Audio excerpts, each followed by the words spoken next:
Selamat datang di Rumah Gadang, Bundo Kanduang Mancanegara. Cikal bakal perkumpulan Bundo Kanduang Mancanegara (BKM) adalah di tahun 2016, diawali dengan pertemuan secara tidak sengaja antara dua sahabat lama, Bundo Nurbaini Mekoski biasa disapa Bundo Ben dengan Bundo Rauda Taib di ruang tunggu Airport Minangkabau, Padang, Sumatera Barat. Lama tidak bertemu, kedua sahabat tersebut saling berbincang. Terbesit dalam benak Bundo Ben untuk mendirikan perkumpulan Bundo Kanduang di rantau Amerika, namun belum sempat terungkapkan saat itu. Demikian hingga 21 Juli 2020, di masa pandemi COVID-19, Bundo Ben mencetuskan pembentukan perkumpulan Bundo Kanduang dengan nama Bundo Kanduang Mancanegara. Bermula dari grup Facebook Bundo Kanduang Mancanegara, yang selanjutnya dibuat grup WhatsApp juga dengan nama Bundo Kanduang Mancanegara. Tujuan awal dibentuknya BKM ini adalah hanya sebagai wadah silaturahmi dan bertukar informasi antara Bundo-Bundo Kanduang di mancanegara dengan Bundo-Bundo Kanduang baik di Sumatera Barat maupun di wilayah Indonesia lainnya, sambil mengingatkan kembali dalam pemakaian bahasa Minangkabau di perantauan. Alhamdulillah, seiring waktu, BKM tidak hanya sebagai wadah silaturahmi, namun juga berkembang pesat dengan adanya berbagai macam program virtual yang telah dilaksanakan. Di antaranya dalam bidang adat istiadat dan budaya Minangkabau, usaha dan bisnis, sosial, kerohanian, pendidikan, dan kesenian Minangkabau. Pada mulanya, kegiatan BKM berjalan atas 4 orang volunteer Bundo Kanduang yang disebut sebagai Komisi 4. Komisi 4 ini tidak hanya merancang, merumuskan, serta mencari para narasumber, tapi juga sampai kepada pelaksanaan kegiatan secara virtual. Promotor-promotor ini adalah Bundo Nurbaini Mekoski dari USA, Bundo Pata Rina Dewi dari Padang, Bundo Heni Herwina dari Padang, dan Bundo Ulia Uti Fasrini dari Padang. Tepat pada tanggal 3 Mei 2021, BKM secara resmi terbentuk dan disahkan oleh Profesor Dr. Insinyur Putih Reno Rauda Jana Taib sebagai cabang dari Bundo Kanduang Pusat Sumatera Barat, dengan Bundo Nurbaini Mekoski dari USA ditunjuk sebagai koordinator BKM. Berorganisasi secara virtual tidaklah mudah, terlebih lokasi tempat tinggal anggota yang tersebar di seantero bumi Allah dipisah oleh darat, laut, udara, serta musim hingga perbedaan waktu tiap negara menjadi kendala dan keistimewaan tersendiri dalam berorganisasi di Bundo Kanduang Mancanegara. Namun demikian, semangat untuk menjalin, membina, dan bekerja sama antara Rana dan Rantau, baik rantau di dalam negeri, terlebih yang di luar negeri, menjadi bahan bakar abadi bagi Bundo Kanduang Mancanegara BKM untuk menyatukan anggota yang tersebar sebagai tanda bukti bakti untuk Rana Nina. Salam Bundo Kanduang.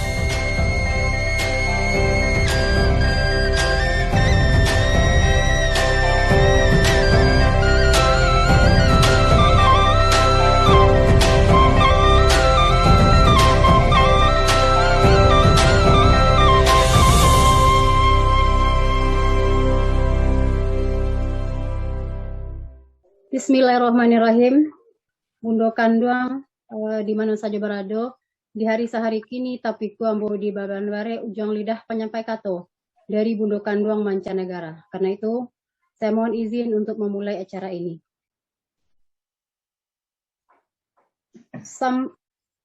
Tungku dan tigo sajarangan lah samo duduk merape di webinar BKM malam kini. Nyampang nan jangga takatokan, salah jekilaf tapa buek. Sambah jo simpuah menjalani. Assalamualaikum warahmatullahi wabarakatuh. Waalaikumsalam warahmatullahi wabarakatuh. Selamat datang Bundo Kanduang. Malam kinilah samo tampak di Rumah Gadang Minangkabau. Jo salam sambah di Anjuang. Maaf jorila kami minta uko jo jangpo kok talampau. Sambah tertumpah balimbago lah nyato batampu adai. Dek taruh pandangan mato pidoman lah tibo di nantarang. Aluran naga lah jo jangpo kayu bau kualah bakabuang. Aluran batang lah batitih dalam janji kitolah basuo. Tapi samantang pun ba itu. Cewang jurupo bamukasui malan tiang mahadang tampuak tantu kabuah alamainya. Limbaan daripada itu. Aluojo patui nak jantingga, lelojo tampan nak tabau. Puji jo syukur pada Allah, talawik jo salam pada Nabi. Dianjong sambah dipatinggi, ampun jemaah basarato. Alhamdulillah, alhamdulillahilladzi arsala rasulahu bil huda wa dinil haq liyuzhirahu 'ala dini kulli walau karihal musyrikun. Asyhadu an la ilaha illallah wa asyhadu anna Muhammadan abduhu wa rasuluh la nabiyya ba'da.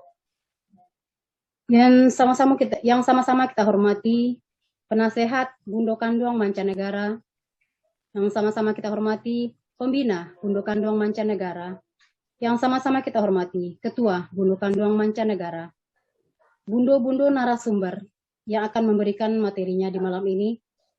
Selanjutnya, peserta webinar Bundo Kanduang Mancanegara. Dalam hal ini, kita akan mengambil tema kegelisahan perempuan Minang dalam era milenial. Selamat datang di webinar Bundo Kanduang Mancanegara, dan selamat mengikuti acara. Mengawali niat baik di hari yang baik, marilah sama-sama kita dengarkan pembacaan doa yang akan dipimpin oleh Bundo kita,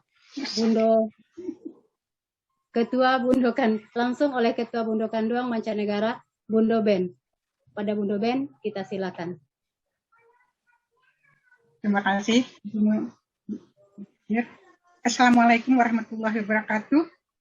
Waalaikumsalam warahmatullahi wabarakatuh. Barangkali kita buka dengan doa pembuka majelis saja ya. Bismillahirrahmanirrahim. Innal hamdalillahi nasta'inuhu wa nastaghfiruhu wa na'udzubillahi min syururi anfusina wa min sayyiati a'malina. Wa may yahdihillahu fala mudilla lahu wa may yudlil fala hadiya lahu. Asyhadu an la ilaha illallah wahdahu la syarika lah wa asyhadu anna Muhammadan abduhu wa rasuluh. Jadi sesungguhnya segala puji itu adalah bagi Allah. Kita mohon pertolongan Allah dan kita memohon ampunannya serta memohon perlindungan Allah Subhanahu wa taala dari segala keburukan diri kita dan dari segala kejelekan amal kita. Barang siapa yang telah ditunjuki Allah, maka tidak seorang pun yang dapat menyesatkannya. Sebaliknya, barang siapa yang disesatkan Allah, maka tiada siapapun yang bisa menunjukinya. Kita bersaksi, tiada Tuhan selain Allah, dan kita bersaksi mengakui bahwa Prophet Muhammad SAW itu adalah messenger. Barangkali mari kita meluruskan niat kita, karena segala yang kita lakukan ini adalah karena lillahi ta'ala. Semoga segala yang kita lakukan beroleh ridhanya. Kalau reda Allah sudah kita peroleh, segalanya insya Allah akan berjalan smooth, lancar, dan barakah insya Allah. Amin rabbal alamin. Assalamualaikum warahmatullahi wabarakatuh.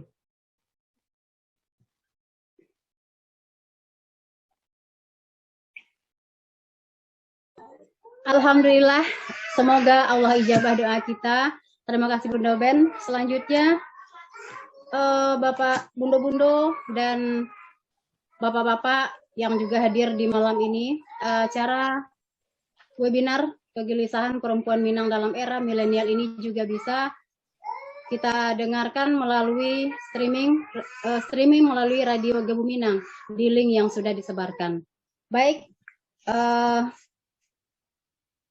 cara kedua, kita dengarkan opening, dilanjutkan dengan opening dan keynote speaker kita pada malam ini, oleh Ketua Bundo Kanduang Mancanegara.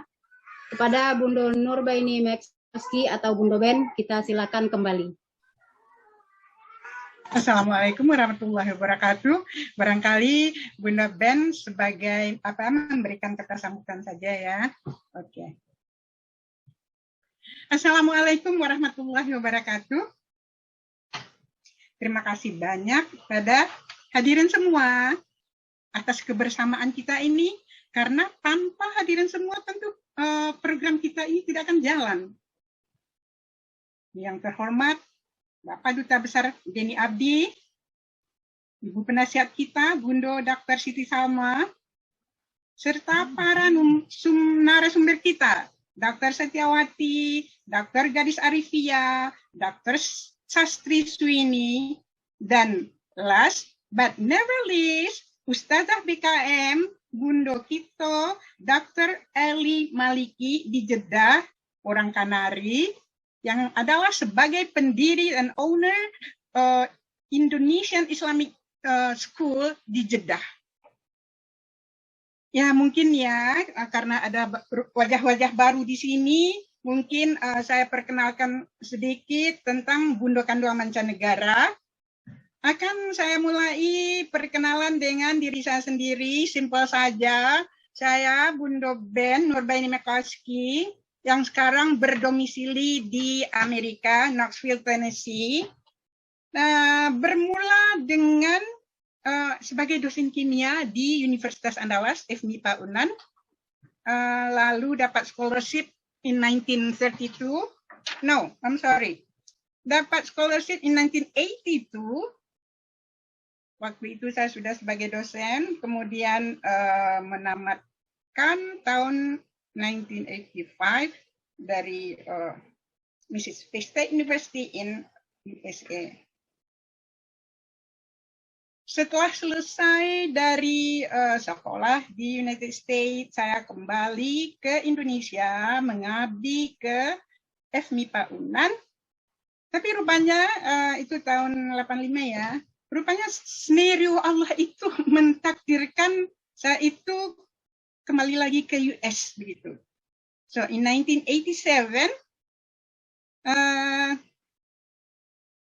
berangkat lagi ke US. Mulai lagi mengajar sebagai dosen kimia di community college, sekolah lagi sambil bekerja, sekolah di food science and technology karena kita Indonesia memerlukan tenaga begitu. Ya sekarang saya di sini sebagai Bundo Ben, salah satu founders and sekalian jadi ketua Bundo Kandoang Mancanegara. Jadi BKM ini dicetuskan di masa pandemi. Derita membawa ceria, pelarian dari tahanan rumah COVID waktu kita semua. Kemudian sedikit tentang BKM. BKM ini tidaklah berbau partai ataupun politik ya. BKM tidak memungut iuran-iuran baik pun membership fee ataupun iuran-iuran lainnya yang untuk kemajuan atau organisasi BKM. Jadi kita tidak ada berbau uang juga, tidak ada materi.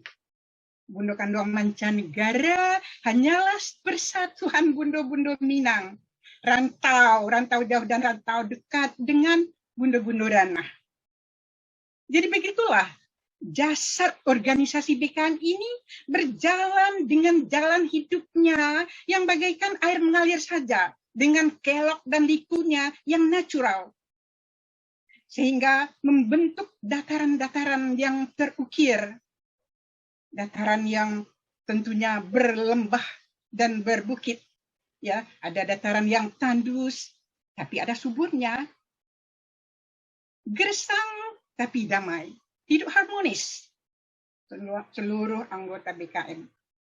We just do good to people and do not let evils to blind it. Insya Allah. Amin.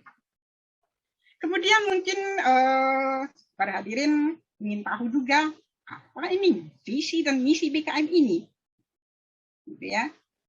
Jadi visi BKM menjalin silaturahmi dan melestarikan adat budaya Minangkabau serta menjadikan network BKM sebagai aset pendorong kemajuan masyarakat Minangkabau.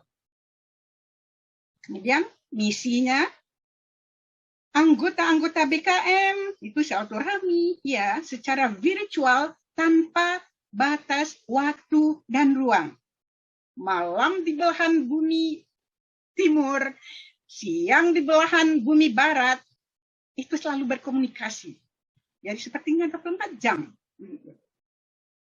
Kemudian BKM ini membangun network dalam dan luar negeri, dalam dan luar BKM, dalam berbagai hal yang bermanfaat, melaksanakan program-program virtual meliputi pendidikan, pembelajaran, pengkaderan, serta saling mengisi diskusi-diskusi isu-isu yang aktual yang berdampak pada kemajuan masyarakat Minangkabau dimanapun berada.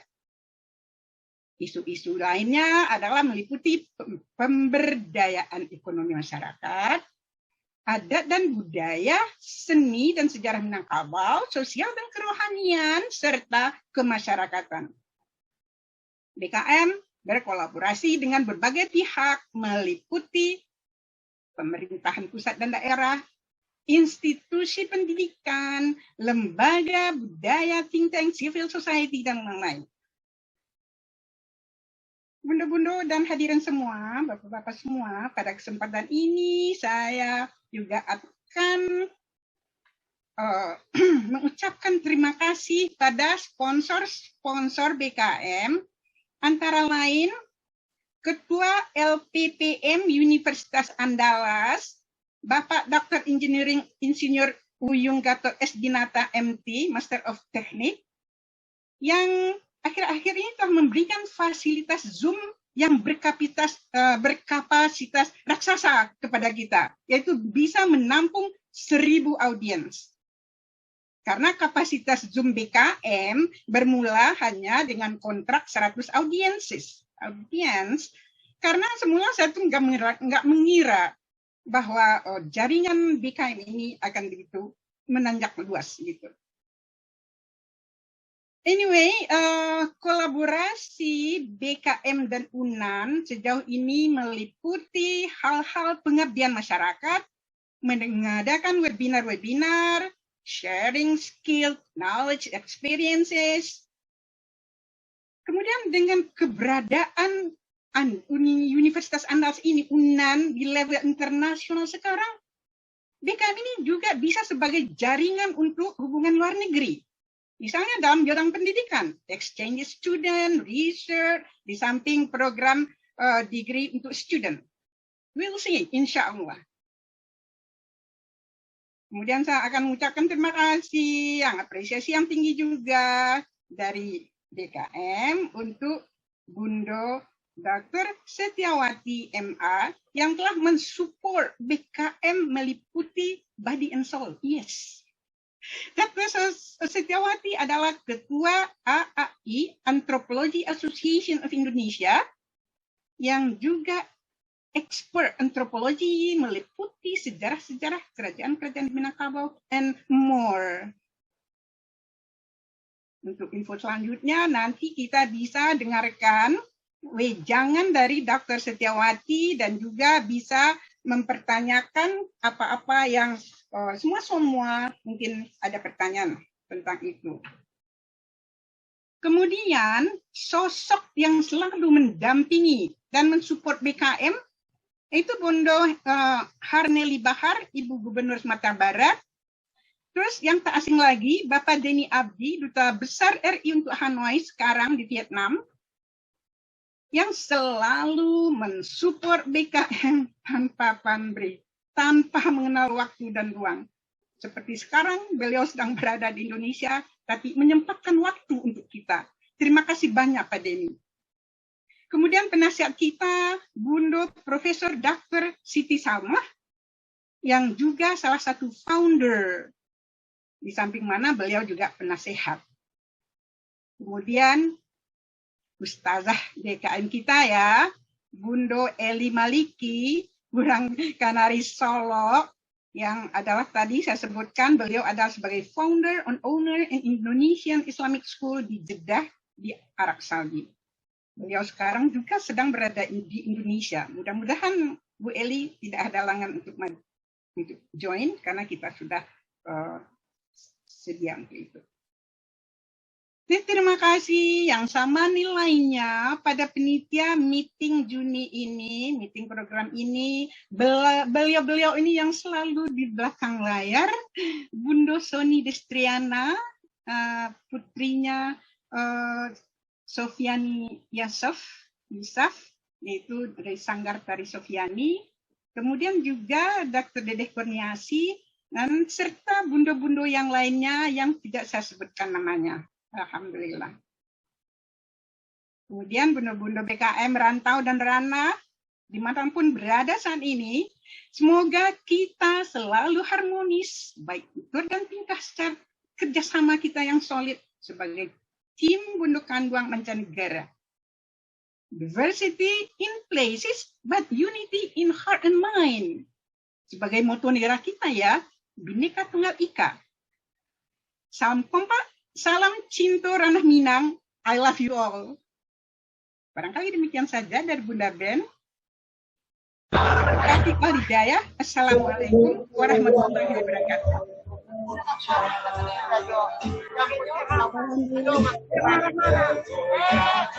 Bahagia ini.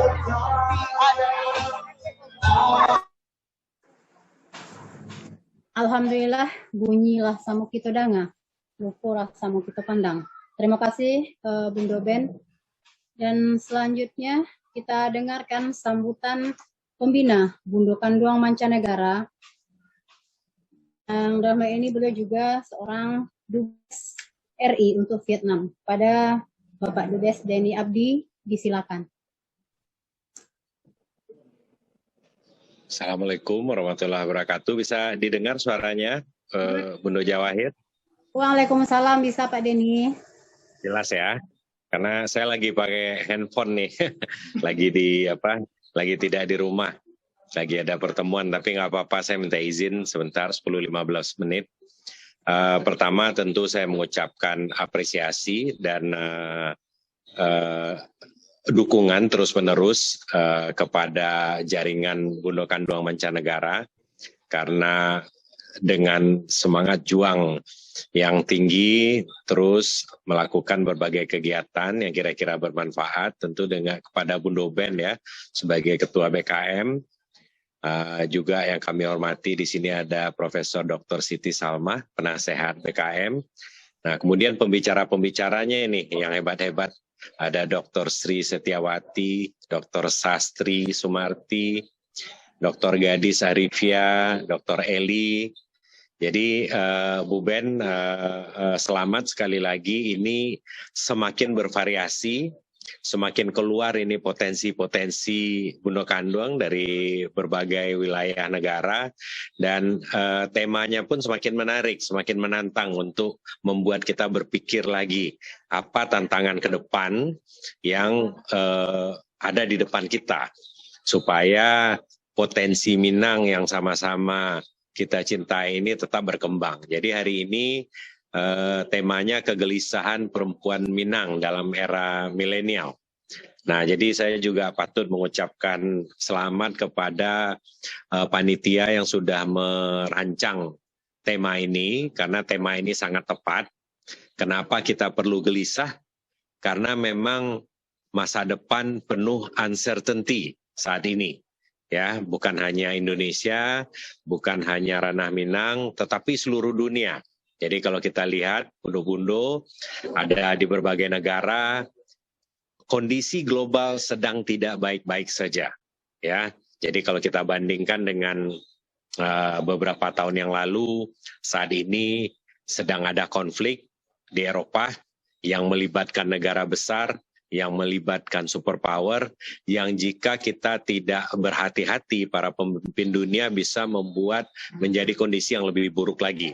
Nah, sementara itu, di tengah kondisi yang seperti itu, tantangan pembangunan, tantangan ekonomi ke depan, tantangan berbagai sektor yang dihadapi setiap negara juga tidak kalah gentingnya. Misalnya kita lihat, yang sekarang sedang kita lihat adalah krisis energi, krisis pangan. Semua negara mengalami, bukan hanya Indonesia dan sejumlah negara berkembang, bahkan Amerika sendiri terjadi inflasi yang cukup tinggi, yang sudah sekian lama tidak terjadi, saat ini terjadi.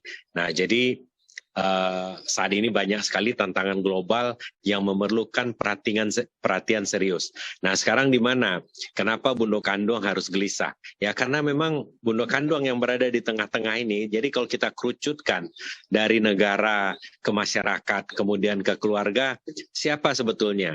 yang paling berperan, yang paling berpengaruh untuk mengamankan, menjamin pendidikan anak-anaknya, menjamin kualitas pangannya, kebutuhan segala macam, itu semuanya adalah kerjaan Bundo Kanduang. Mungkin ayahandanya yang mencari uang di luar, tetapi Bundo Kanduangnya ini yang berhadap-hadapan nih dengan masa depan anak-anak. Nah, ini kita wajib gelisah.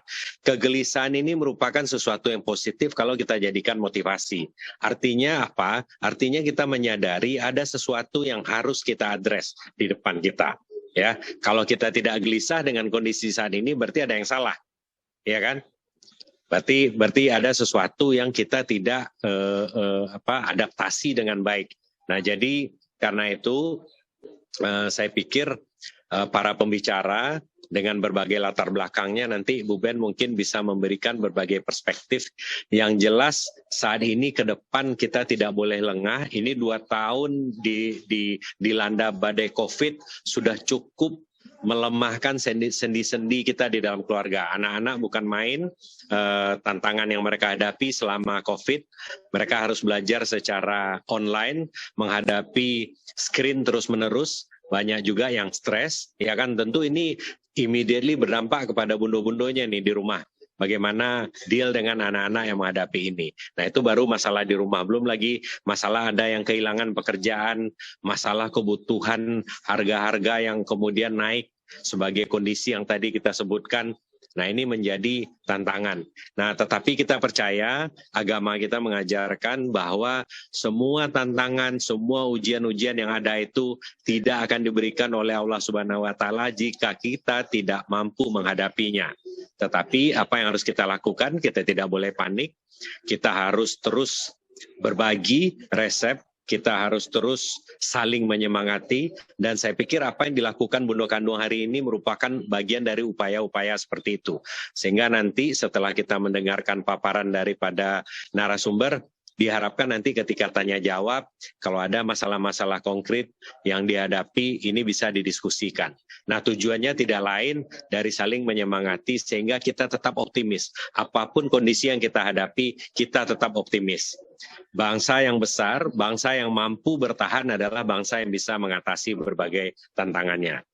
Nah, jadi saya rasa itu, Bu Ben, mohon maaf sekali saya tidak bisa lama-lama.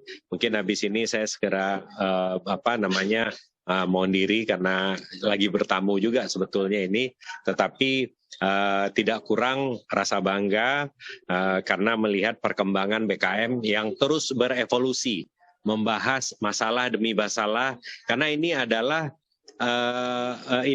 sesuatu upaya yang terus-menerus. Ya kan, tidak ada kata berhenti, tidak ada kata selesai, selagi kita masih punya tenaga, selagi kita masih bisa memberikan dukungan, saya yakin mungkin banyak lagi bundo-bundo yang merasakan manfaat ya, bertukar pikiran, memiliki jaringan di seluruh dunia. Bayangkan ini, Bundo Kanduang yang mungkin belum pernah ke luar negeri, selama ini berada di ranah Pinang, sekarang tiba-tiba memiliki rekan yang ada di seluruh dunia, yang siap menjawab apapun, apakah ini nanti untuk masa depan sekolah anak, mencari beasiswa, ya kan, mencari networking bisnis, bertanya, demikian juga sebaliknya yang berada di mancanegara, mungkin ada pertanyaan-pertanyaan yang terkait dengan akar budaya kita, yang sudah lama tidak didengarkan. Nah, ini BKM memberikan semacam fasilitas, semacam media untuk mendiskusikan dan menggali lagi, sehingga apa yang kita miliki, akar budaya kita yang sudah sangat tinggi itu tidak tercerabut hanya karena menghadapi berbagai tantangan atau dipengaruhi oleh berbagai budaya asing yang ada di sekitar kita. Jadi kita tetap ingat budaya kita, karena budaya Minang itu sangat tinggi. Mampu diterapkan, saya sebagai diplomat, saya terapkan dimanapun saya berada, saya terapkan itu, dan insya Allah, alhamdulillah hingga saat ini tetap bisa menjadi resep saya. Saya sangat bangga menjadi putra Minang. Mungkin begitu, Bu Ben, bundo-bundo semua. Mohon maaf sedikit sekali yang bisa saya share kali ini karena keterbatasan waktu. Tapi sekali lagi selamat berdiskusi, dan semoga BKM maju terus. Assalamualaikum warahmatullahi wabarakatuh. Waalaikumsalam warahmatullahi wabarakatuh. Terima kasih banyak Pak Denny. Selamat menjalankan tugasnya lagi. Salam kami dari BKM ya pada. Subhanallah, alhamdulillah. Terima kasih Pak Denny. Ya. Kalau Terima Pak kasih Denny semuanya, izin pamit ya, Bu Ya, Ben. Ya. silakan Pak Denny. Ya. Terima kasih. Terima kasih lebih dahulu. Jo salam sambah di Anjong.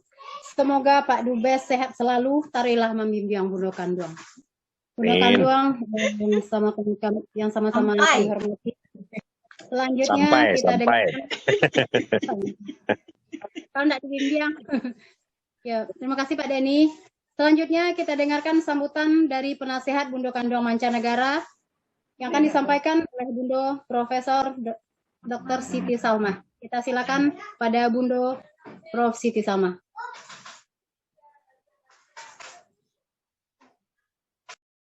Bismillahirrahmanirrahim. Assalamualaikum warahmatullahi wabarakatuh.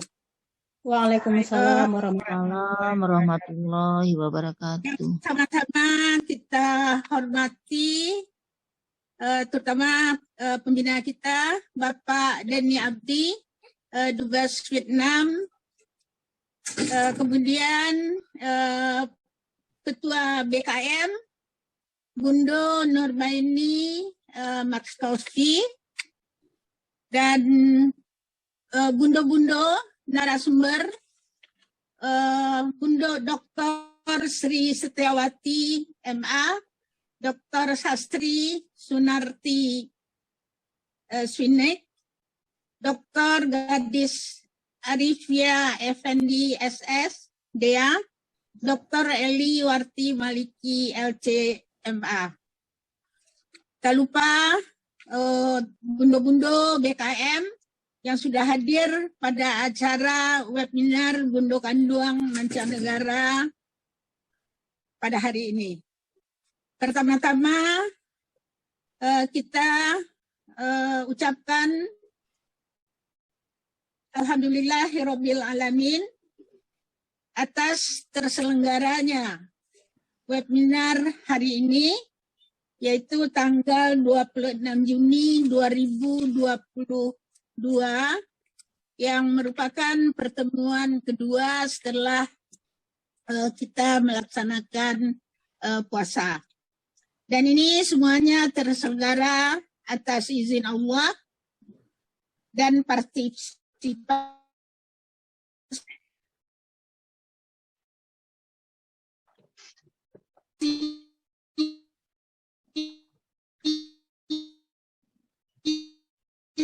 semua anggota, mana pada kesempatan ini topiknya adalah kegelisahan perempuan Minang dalam era milenial.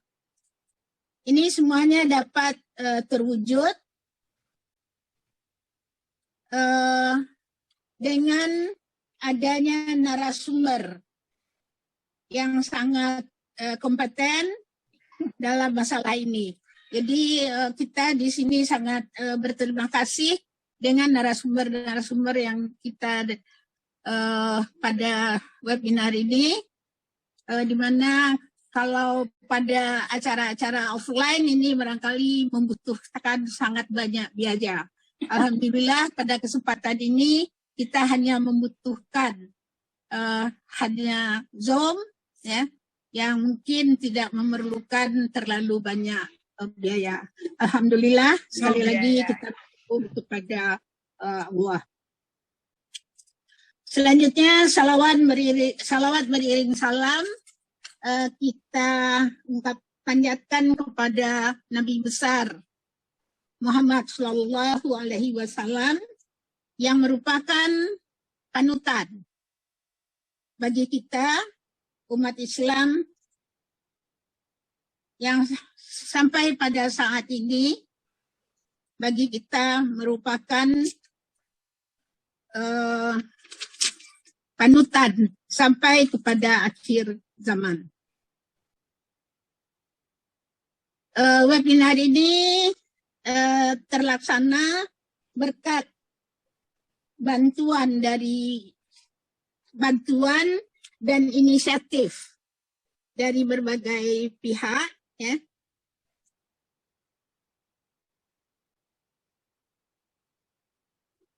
Seperti itu tadi sudah dijelaskan oleh Bundo Bundo Band, di mana untuk semua ini bisa kita lihat pada flyer kita, yaitu adanya Universitas Andalas dan AAI. Jadi pada seminar ini sponsor apanya yang paling banyak membantu di dalam kegiatan kita, terutama pada webinar hari ini.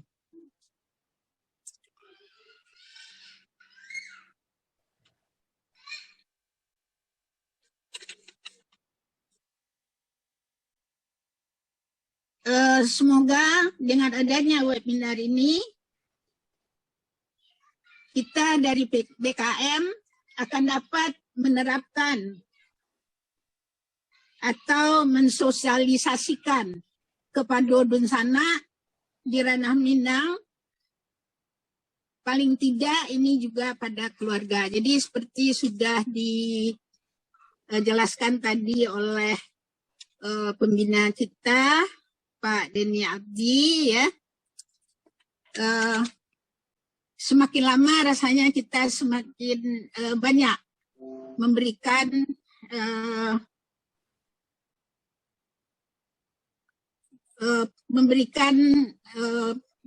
seminar-seminar ya yang berkaitan dengan keberadaan daripada ranah Minang.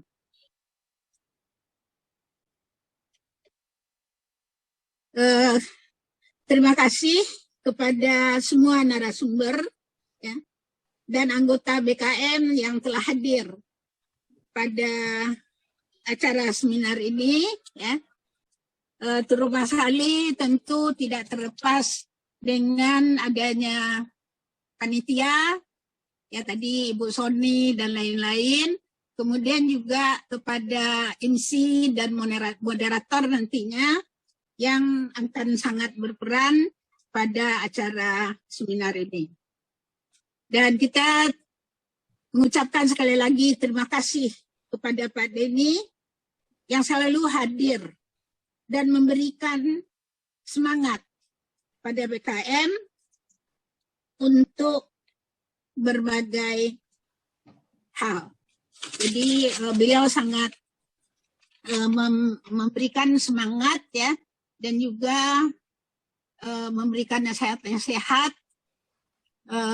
Semoga kita ke depannya semakin maju. Semoga nanti kita akan dapat berbagi dengan topik-topik yang lainnya yang bermanfaat bagi ranah Minang sesuai dengan visi dan misi dari BKM kita.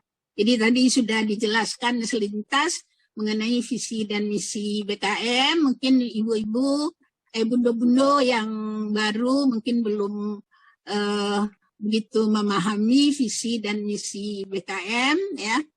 Jadi di sini sebetulnya kita secara sukarela ya, kita secara sukarela tidak ada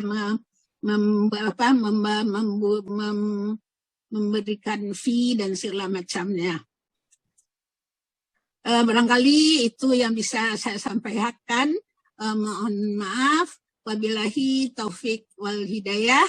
Wassalamualaikum warahmatullahi wabarakatuh. Waalaikumsalam warahmatullahi wabarakatuh. Terima kasih Bundo Siti, sagalo pituah pengajaran. Jadi pedoman patang jo pagi kaganti suluh dinang kalam. Baik bundo-bundo kasadonyo, setelah sambutan dari penasihat BKM tadi, kita langsung ke acara webinar dengan tema kegelisahan perempuan Minang dalam era milenial.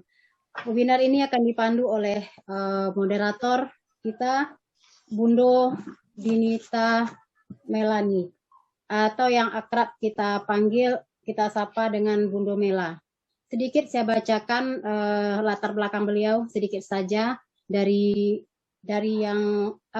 pengalaman yang sangat banyak. Sedikit saya bacakan. Beliau adalah pernah menjadi dosen luar biasa di Universitas Komputer Indonesia di tahun 2010 sampai 2011. Juga pernah menjadi dosen luar biasa di Politeknik Gorontalo 2012 sampai 2013. Dosen dan kepala penjaminan mutu kampus di Sekolah Tinggi Teknologi Dumai 2014 sampai 2015. Selanjutnya, beliau juga aktif di dunia penyiaran, baik sebagai penyiar, produser, programmer, dan bahkan sampai ke wakil direktur di sebuah radio. Itu di tahun 2009 sampai 2011. Saat ini beliau berdomisili di Riyadh. Beberapa tulisan ilmiah sudah diterbitkan, dan saat ini beliau aktif di organisasi DWP KBRI Riyadh, memberikan pelatihan-pelatihan komunikasi baik offline maupun secara virtual. Baik bundo-bundo, untuk kata-kata orang nak jan siang bahabi hari, nak jan malam bahabi minyak, kita langsung saja ke acara inti pada hari ini.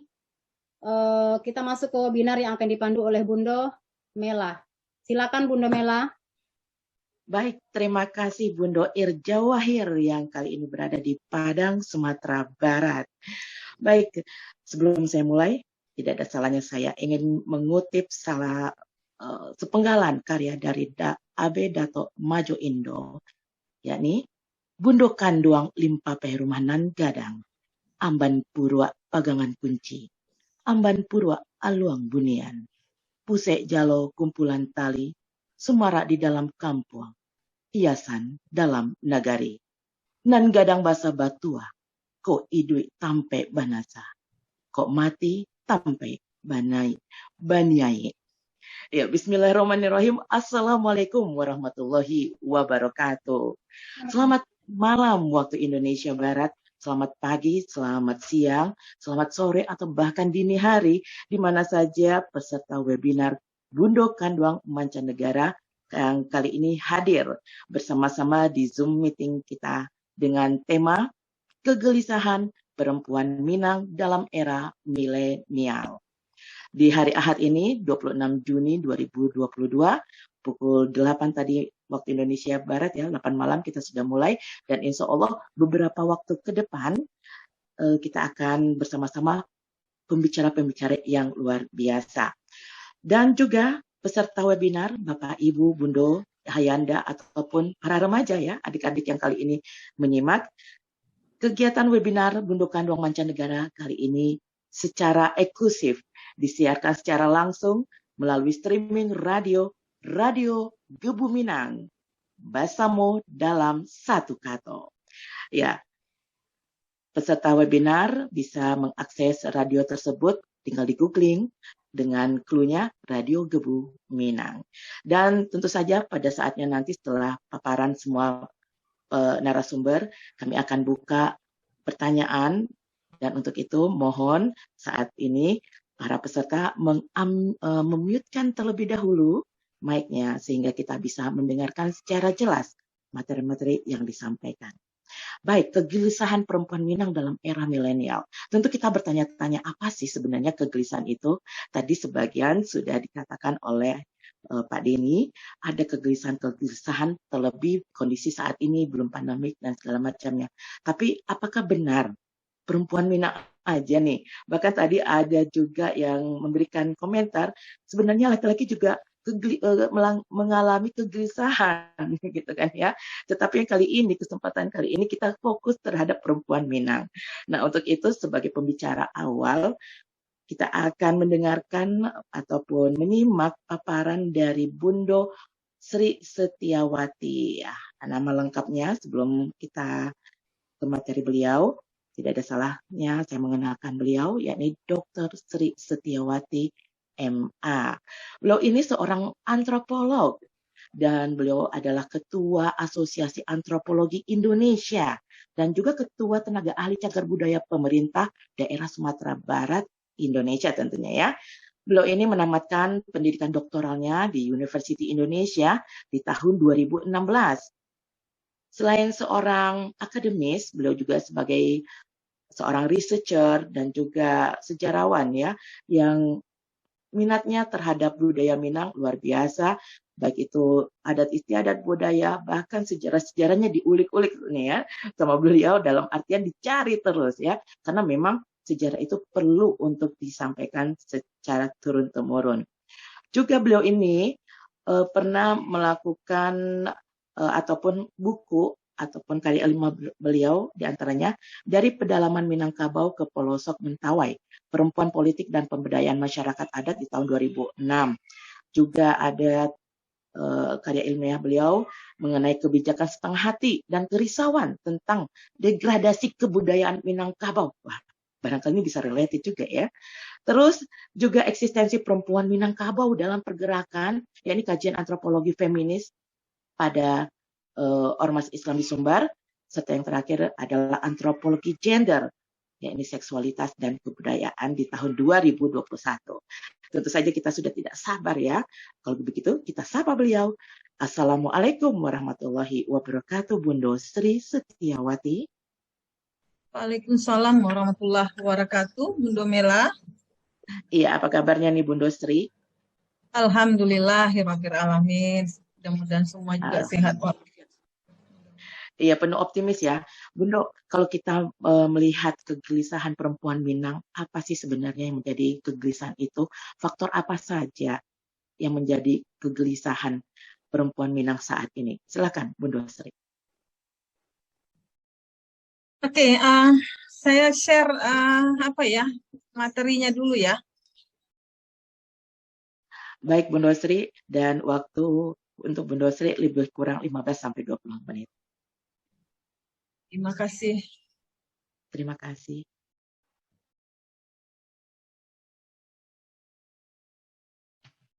Oke, bismillahirrahmanirrahim. Assalamualaikum warahmatullahi wabarakatuh. Yang terhormat penasihat BKM Profesor Bundo Siti Salma, kemudian Bapak Pembina dari BKM Bapak Denny Abdi, Kedubes di Vietnam, kemudian juga yang sayang ya, khusus pada Ketua BKM Bundo Nurmaini Koski, kemudian juga dengan seluruh pengurus BKM yang luar biasa. Ini luar biasa nih Bundo-Bundo, kumpulan Bundo-Bundo yang super aktif ya, luar biasa saya lihat di sini dalam pergerakannya. Dan terkhusus yang terhormat juga kepada narasumber. Di sini ada Bundo Sasri, kemudian ada Bundo Eli Maliki, kemudian ada juga Bundo Gadis Sarifia yang tak asing lagi namanya di kalangan feminis perempuan di Indonesia. Kemudian juga mungkin saya tanpa mukadimah yang panjang ya, sebelumnya kita ucapkan juga bahwa kita ucapkan alhamdulillahirabbil alamin wa bihi nasta'in wa ala umuri dunya watin wa sallallahu ala sayyidina Muhammadin wa ala alihi washabihi ajmain.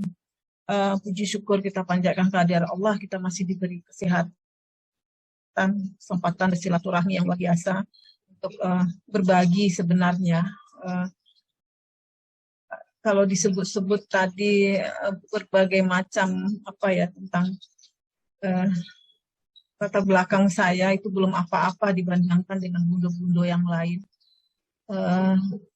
Pasti banyak belajar sebenarnya, keumua memang masih lah lewat seketek dari 50, tapi masih harus belajar banyak dengan bundo-bundo, terutama yang melalang buana sampai ke luar negeri dengan bundo-bundo yang ada di sana. Dan terkhusus juga saya lihat juga yang hadir di sini ada Profesor Pak Amri Marzali, beliau guru besar antropologi di UI, antropologi UI, dan beliau juga orang Silungkang, saya tahu orang Silungkang.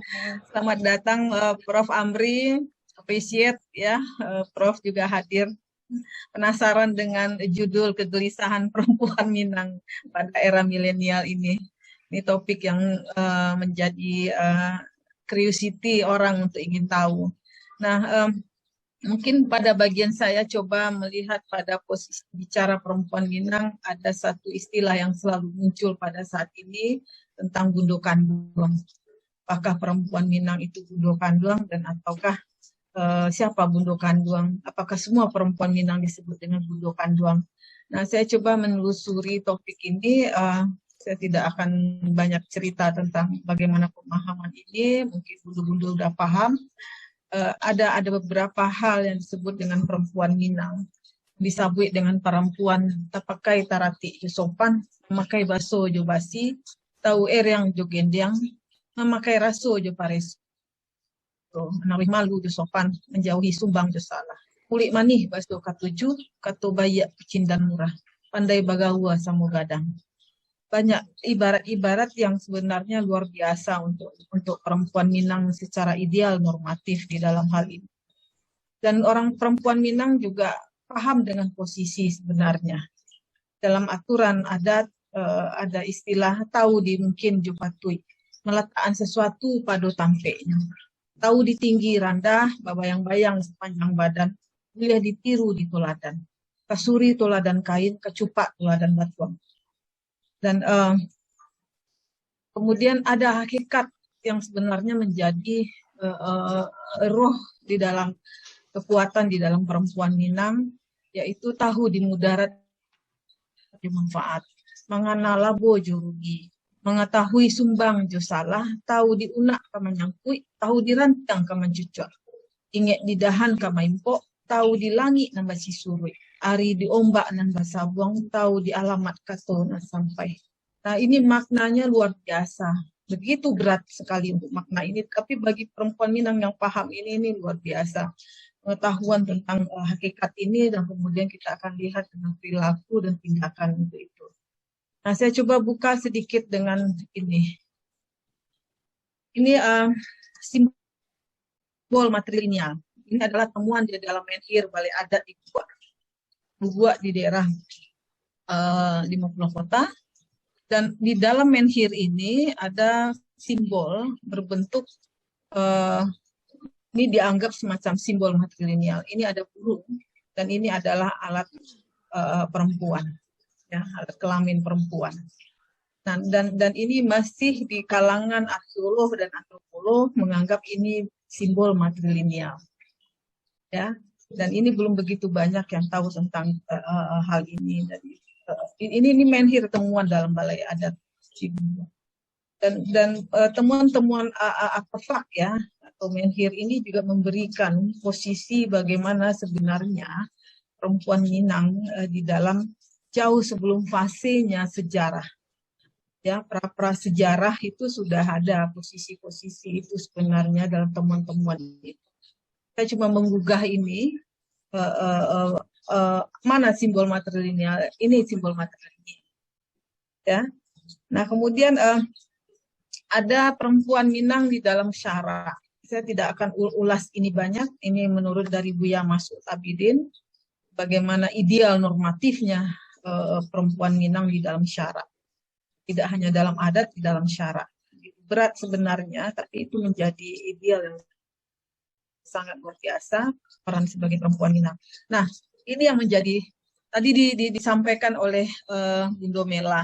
Ya, ini sering selalu disebut di dalam patah Bundokan Duang, ya. Bundokan Duang limpapeh rumanan gadang, umbun puri pagangan kunci, umbun puro waluang bunian, ada putek jalo kumpuan tali, sumarak di dalam kampung, hiasan dalam nagari, nan gadang basa batuah, kok idui tampe panasa, kok mati tampe banie. Kaundong-undong ke Madinah, kapayong panci kasalbo, kapai katampe batanyo, kapulang tampe babaritu. Ini maknanya sangat banget ini untuk pemahaman ini, ya. Nah, saya tidak ulas, ini bisa kita ulas sebenarnya. Saya sengaja mestimulan bundo-bundo hari ini, ya, tidak berdalam-dalam dulu, tapi sengaja saya stimulan karena akan bisa memancing bundo-bundo lain untuk bisa ingin tahu lebih lanjut. Nah, ini istilah Bundokan Duang, ya. Jadi waktu itu saya dengan tim World Heritage tahun 2008 pernah turun ke nagari-nagari dan salah satu nagari yang kami tuju di situ adalah Nagari Pariangan. Nagari Pariangan itu dianggap nagari asalnya orang Minang yang disabui di waktu itu, dan di situ pun kami bertanya kepada bundo yang lah orang-orang tua perpedusi Minang yang dituakan, dan apakah pernah pernah mengenal istilah Bundokan Duang. Ternyata di Pariangan tidak pernah ada itu. Dulunya tidak pernah ada kata istilah Bundokan. Ya, Dan masyarakat adat umumnya menyebut untuk perempuan Minang itu yang sudah menikah dan dituakan di dalam kaum atau suku itu disebut dengan mande atau biai yang dianggap sebagai ibu. Nah, di negari-negari lain pun juga gitu, betul kata mande. Nah, kemudian saya coba telusuri lebih dalam. Jadi Bundo Kandung apa? Bagi mereka waktu itu bilang bahwa Bundo Kandung itu lembaga Bundo Kandung. Itu satu catatan, ya, itu satu catatan. Temuan di lapangan hasil kajian. Nah, kemudian ini praktek. Kita lihat, Bundo Kandung itu apakah istri dari penghulu? Kalau dia istri penghulu, berarti dia nggak sesuku dong dengan suaminya di dalam penghulu itu. Perempuan Minang menikah dengan di luar suku, tidak satu suku. Apakah Bundo Kandung itu ibu atau kakak atau adik kandung dari penghulu? Atau apakah seluruh perempuan Minang bisa dikatakan Bundo Kandung? Tuh, satu pertanyaan lagi, ya. Nah, saya coba memahami bahwa perempuan Minang itu dimuliakan, ada matrilineal, dibesarkan dan bertuah, ya. Katanya didengar oleh anak cucu. Dari keturunannya lah diangkat para penghulu dan minyak mama. Jika masih hidup tampe banyek, kalaulah mati tampe benazah. Undang-undang tadi ya, Panjing ke Sarubo yang ke Madinah itu. Itu makna syarak yang ada di dalam Payung Panji ke Sarubo. Surga yang terletak di bawah telapak kaki ibu di dalam hadis. Luar biasa di dalamnya. Nah, kemudian nah, ini hasil kajian saya di dalam buku yang saya cukup lama saya lakukan ini Bundo Kandung itu siapa gitu. Ya. Pertama saya temukan Bundo Kandung itu ada di dalam Kaba Cindua Matu. Ya. Ada narasi sejarah yang muncul pada waktu itu seorang perempuan yang memerintah di dalam kerajaan Pagaruyang sekitar abad 15 sampai 16. Ya. Dan kita tahu ada narasi di dalam kerajaan Pagaruyang tentang ini. Ya. Kemudian kedua adalah Bundo Kandung adat. Bundo Kandung adat itu seorang ibu atau kakak atau adik dari penghulu. Dan biasanya dia punya rumah gadang. Ya. Memiliki seorang Bundo Kandung. Jadi di dalam rumah gadang ya akan punya Bundo Kandung di dalamnya. Rumah adat, rumah gadang, dan input menjadi rumah adat. Rumah adat belum tentu rumah gadang, ya. Tapi rumah adat itu, rumah gadang itu belum tentu rumah adat, ya. Tapi rumah adat pasti tentu rumah gadang, rata-rata seperti itu. Yang ketiga, apa makna lagi yang ditemukan bahwa Bundo Kandung itu ibu kandung atau ibu sejati yang beragama Islam dan sudah menikah. Jadi perempuan Minang yang belum menikah belum bisa disebut Bundo Kandung. Dan dia sudah dewasa dan berpengetahuan. Ya. Yang keempat adalah Bundo Kandung itu adalah lembaga. Institusi yang berada di level provinsi, kemudian sampai hierarkinya di level kabupaten, kota, dan kecamatan. Ya. Itu menjadi catatan. Ya. Nah, ada 4 hal yang saya temukan dalam istilahan Bundo Kandung di dalam kajian itu. Nah, ini kita kilas balik pada fase masa Belanda dulu, ya, kolonial Belanda. Ketika waktu itu perempuan dalam pergerakannya sudah terjun masuk ke dalam institusi adat dan pemerintahan, ya. Jadi Bundo Kandung itu hadir sebagai institusi yang dipakai untuk alat kependudukan, penalukan dalam penjajah waktu itu, ya. Dan ada intervensi yang akhirnya membawa pergeseran budaya sebenarnya dalam sosial politik perempuan di Minangkabau pada fase itu. Nah, itu semakin kuat ketika ada undang-undang tentang pemerintahan desa, kemudian juga ada peraturan daerah tahun 8, kemudian ada pembentukan kerapatan adat Telkam beriringan dengan hadirnya institusi Bundo Kandung tahun 1982. Nah, ini institusi lembaga Bundo Kandung hadir tahun 1982 di situ. Nah, kemudian ini membawa dampak sebenarnya terhadap bagaimana perempuan Minang hari ini mengklaim Bundo Kanduang itu pasti perempuan Minang. Ya. Nah, kita tahu Minangkabau itu adalah matrilineal tapi tidak matriarkat. Kemudian istilah Bundo Kanduang itu untuk siapa lagi? Apakah pengklaiman itu hanya untuk lembaga itu? Atau bagaimana Bundo Kanduang adat yang tadi yang kriteria 4 tadi? Nah, ini menjadi pembongkaran sebenarnya. Ya. Jadi istilah Bundo Kanduang dan tadi yang kita lihat di daerah-daerah lain tidak ada istilah Bundo Kanduang. Tapi orang akan menganggap Bundo Kanduang itu adalah lembaga. Tapi kita terima bahwa hari ini perempuan Minang adalah Bundo Kanduang. Nah, dari sejarahnya kalau dibongkar semua itu akan menjadi apa ya, satu ruang yang luar biasa untuk kita bagi perempuan Minang hari ini untuk bahas ya. Makanya ada upaya sebenarnya untuk meredefinisi kembali dan reposisi perempuan Minangkabau itu kayak apa, seperti apa hari ini. Jika pada masa lalu, Orde Baru hadirnya dari lembaga-lembaga Bundo Kanduang itu adalah juga hadir pada masa Orde Baru. Dan itu adalah untuk sama dengan pemerintahan, untuk kepentingan pemerintahan waktu itu. Sampai hari ini. Ya. Nah, redefinisi itu seperti apa? Samakan pandangan. Apa yang disebut dengan Bundo Kanduang? Apa yang masuk dalam kategori Bundo Kanduang? Apakah semua perempuan Minang masuk Bundo Kanduang? Kemudian reposisi, peran, dan fungsi. Tadi kan ini praktek, kita lihat praktek. Tadi diskurs, ya, wacana ideal normatif. Hari ini bagaimana gitu? Posisi dari perempuan Minang. Kalau di dalam lembaga ya seperti itu, ibarat dalam mentimun buka. Ya, pelengkap. Ya, kemudian ada upaya revitalisasi, itu upaya adanya paradigma baru yang muncul bagi perempuan Minang hari ini.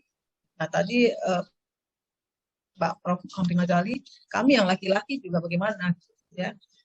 Dan kenapa laki-laki Minang sampai merantau? Menarik. Ya, jadi Minangkabau alhamdulillah kita berada pada garis matrilineal dengan sistem matrilineal. Sistem matrilineal itu pada hari ini anak-anak lahir tahun 90-an dia akan sulit untuk menjelaskan. Hanya cukup dengan kalimat apa menyebutkan perempuan Minang, orang Minang itu matrilineal ketika nama anaknya di belakang pakai nama suku ibunya. Di situ menunjukkan bahwa itulah matrilineal. Ya, ada nama anaknya di belakang, ada nama suku ibunya, bukan suku dari bapak.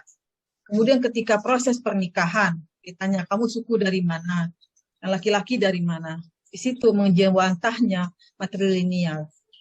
Kemudian ketika kematian, dalam upacara adat kematian, ada beberapa suku yang mewakili di situ. Itu ngejawantah matrilineal. Dan orang hanya mengatakan, oke, selesai. Jika dia hanya mengklaim bahwa dirinya ibunya dia berdasarkan dari ambil suku dari ibunya. Nah, itu yang menjadi kekhawatiran ketika ada perubahan yang luar biasa terjadi pada hari ini. Tidak hanya hari ini, ketika rumah gadang itu tidak ada lagi secara fisikly sudah mungkin hilang. Yang menjadi domainnya perempuan Minang di rumah gadang itu ketika fisiknya sudah habis, dari extended family, dari keluarga luas, kemudian menjadi keluarga inti, batik, dan sebagainya.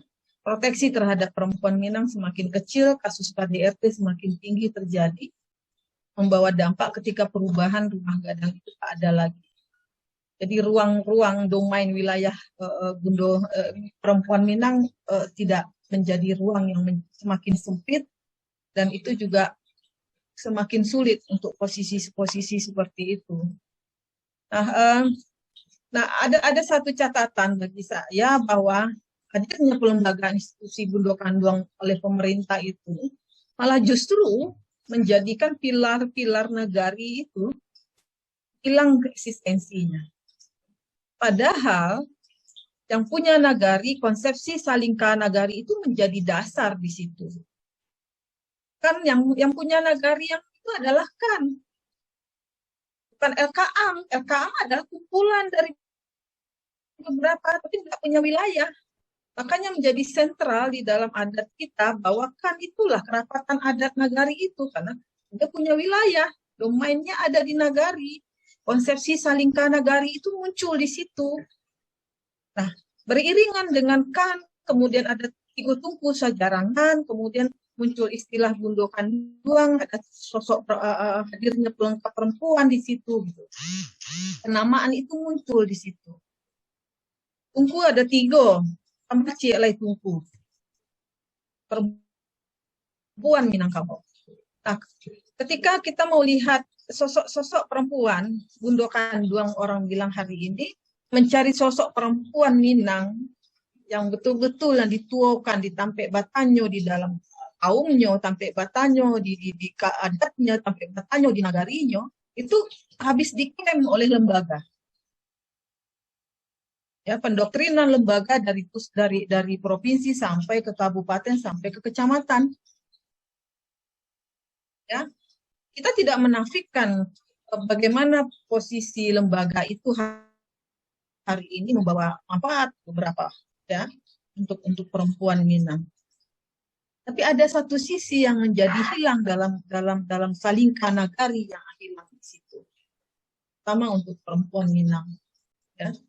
Nah, itu yang menjadi kegelisahan sebenarnya bagi kita. Saya tidak menganggap kita ya, mungkin bagi saya beberapa bagaimana Belanda, kita balik ya, bagaimana pengaruh sejarah kehadiran Belanda itu luar biasa hebatnya. Dengan masa waktu yang cukup lama, 3,5 abad itu kan membawa kepada lembaga institusi di dalam adat kita. Dan kita merasa itu adalah bagian dari adat kita. Belanda begitu hebat, dia menanamkan. Diambillah tokoh-tokoh penghulu yang bisa menjadi kaki tangan Belanda, kemudian dikasih keju, dikasih baju jas dan sebagainya, kemudian menjadi untuk kepentingan Belanda, ya. Ada istilah regen, ada istilah macam-macam, lareh dan sebagainya. Adalah underbow Belanda yang dibikin. Dan kita merasa itu kita bagian tradisi kita terima gitu.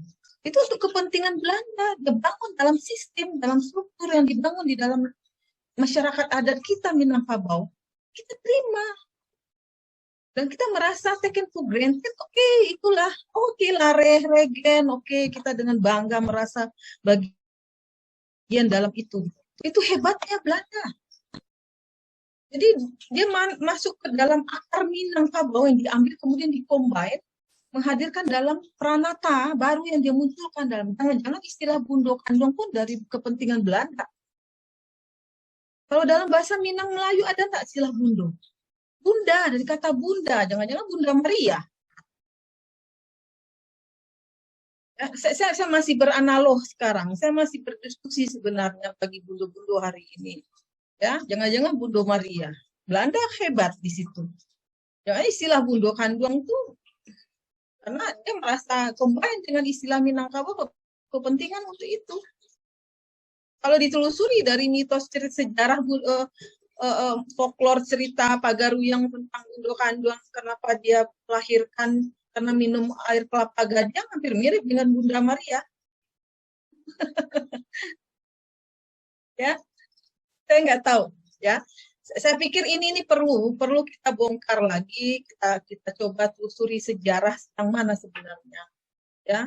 Ini the hidden script, beberapa the hidden script, catatan-catatan yang mungkin kita bukan membawa kegaduhan, tapi ini kegelisahan yang kita perlu bersama-sama untuk memikirkan lagi, ya. Jangan-jangan Bundo Kanduang itu benar nggak? Jangan-jangan istilah Belanda.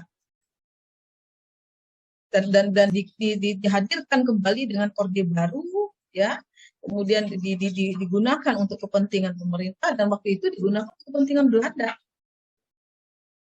Dan dalam masyarakat adat, saya ambil contoh Mentawai nggak ada organisasi adat perempuannya, makanya bingung pemerintah kalau bikin program siapa yang wakilin, apa namanya, paling organisasi gereja Katolik dan sebagainya.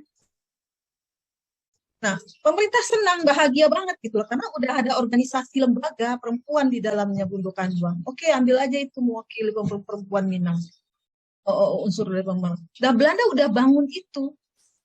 Saya merasa Belanda masuk ke dalam tatanan struktur dalam masyarakat adat kita. Dan itu kita terima. Dan kita merasa itu adalah akar kita. Kalau dibuka semua catatan sejarah yang the hidden script, itu akan ternganggu-nganggu. Nah, ini memancing sebenarnya. Nah, kita pernah hadir dulu di dalam Mufake Kota Baru Solo waktu itu. Ini luar biasa waktu itu. Ini Estigo Solo Sayo Sakato waktu itu. Dan kami hadir dalam rapat adat, ada penghulu-penghulu, dan ini yang kami kawal waktu itu, ya.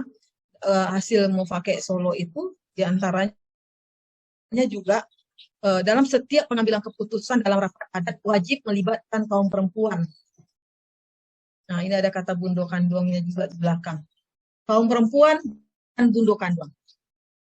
Karena rapat adat itu biasanya hanya pada level perempuan nggak pernah boleh hadir di dalam balai adat. Jadi perwakilan itu diwakilkan kepada penghulunya, kepada kepala ninyak mamaknya, ya, dalam balai-balai adat. Perempuan nggak boleh. Ya. Nah, ini dulu hasil keputusan, nggak pernah bagaimana mengawalnya. Kemudian ada proses pengambilan keputusan dalam kerapatan suku, ya. Nah, anggota kerapatan suku, unsur-unsur dalam suku itu ada sampai gini. Ada penghulu, manti, dugalang, malin. Ada urang bajini, mamak payung, mamak kaum, camin, urang tua. Bundo Kandong ini dianggap perwakilan, kemanakan perwakilan. Nah, ranji dibuat menurut garis ibu menentukan penurunan sako dan pusako. Nah, ini menjadi kegelisahan kita pada hari ini. Perempuan Minang tidak mau tahu lagi dengan garis keturunannya. Ini berimplikasi kepada sako dan pusako. Dulu ranji-ranji itu dianggap semacam dokumen rahasia para ninyak mama gitu. Seakan-akan padusi tidak boleh tahu. Nah, kita mungkin BKM bisa mendorong untuk perempuan Minang, mulailah menelaah kembali, syukur-syukur sudah ada ranji-ranji keluarganya. Telaahlah ranji-ranji keluarganya, lihat lagi. Ranji itu bisa dihadapkan, ya, ada legitimate-nya di dalam itu.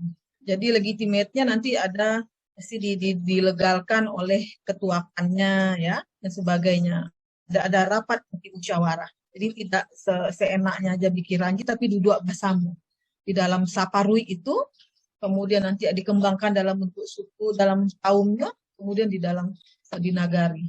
Nah, apalagi di dalam suku itu punya aset, ya, aset-aset di dalamnya. Nah, waktu Mufake Kota Baru itu pun kita mendorong waktu itu untuk setiap kaum membuat buku gadang kaum. Buku gadang kaum itulah menjadi inventaris data penting bagi kaum. Siapa-siapa yang menjadi aset di dalam kaum, termasuk kemanakannya, sumber daya manusianya, kemudian dalam ranjinya dan sebagainya. Karena ini akan berbenturan ketika investasi masuk di Minangkabau dengan pihak lain, dan kasus sampai hari ini, dari dulu sampai hari ini, itu masalah tanah ulayat yang tak selesai. Kadang-kadang sampai berdarah-darah. Dan perempuan apa? Penonton. Ketika ada hak di dalam perempuan, di dalam sako dan pusako itu ada konsepsi ganggam nan baun tua di dalamnya. Konsepsi ganggam baun tua ini tidak pernah tahu perempuan. Tahu, tapi nggak, apa ya, saya lihat juga kesadaran itu mulai ketika dalam kondisi tertentu ada beberapa perempuan mulai diingatkan. Ada beberapa hak dalam matrilineal itu adalah ganggam baun tua.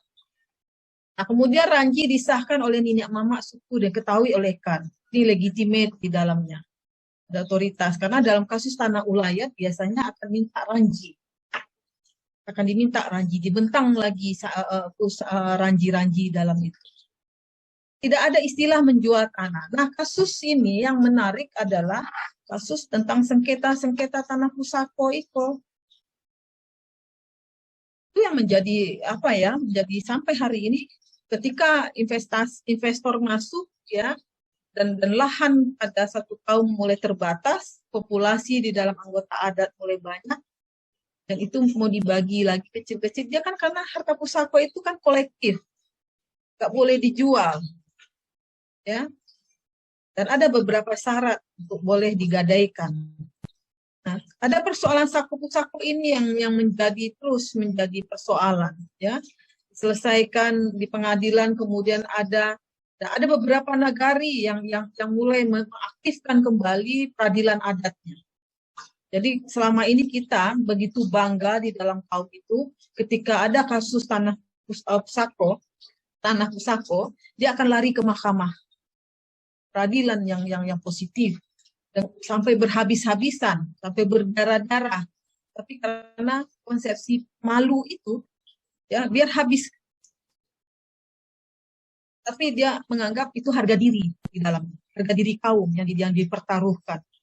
Nah, itu ketika balik ke nagari, maka peradilan adat itu harus dimulai lagi.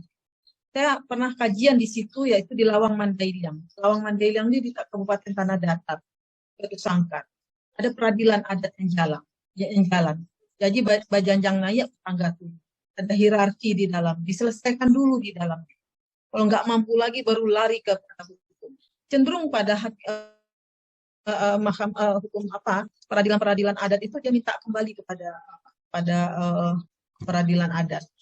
Nah, upaya nagari-nagari untuk mengaktifkan kembali peradilan adat. Kemudian larangan wanita Minang kawin dengan laki-laki non-muslim. Ini dulu ada kesepakatan di situ. Siapa yang melanggar kaum dan sukunya harus memberi sanksi sesuai adat Salingka Nagari.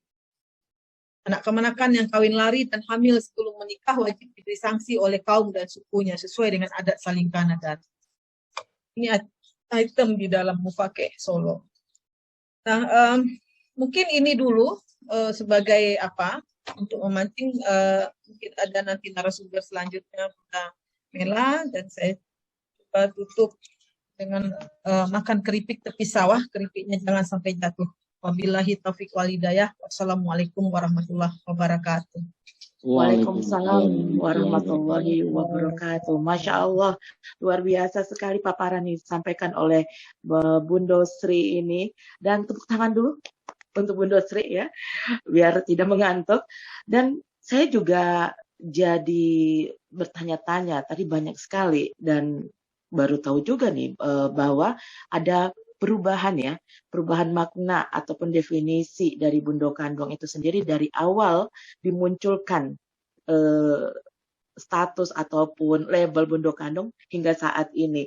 Dan satu yang nanti akan menjadi pembahasan kita juga Bundo Sri dari saya adalah apakah bisa dikatakan saat ini keresahan perempuan Minang di era milenial ataupun modern lah ya, seperti itu, adanya distorsi makna Bundo Kandung itu dan pengaruhnya terhadap tatanan baik itu di dalam adat istiadat Minangkabau, sosial, ekonomi, bahkan bermasyarakat lainnya. Itu nanti mungkin pertanyaan saya bisa dijawab di sesi berikutnya. Baik, terima kasih yang masih bertahan dan setia bersama kami di webinar Bundo Kandung Mancanegara, Kegelisahan Perempuan Minang dalam Era Milenial, yang juga disiarkan secara langsung melalui Radio Gebu Minang, Basamo dalam Satu Kato. Baik, selanjutnya yang tidak kalah menarik dan luar biasa, ini saya merasa bangga dan senang sekali bisa mendampingi pembicara yang sudah tahun 98 itu saya kenal beliau. Tapi sekilas karena waktu itu masih SMA, masih lucu-lucunya, ya kan. Tapi wow, luar biasa isunya.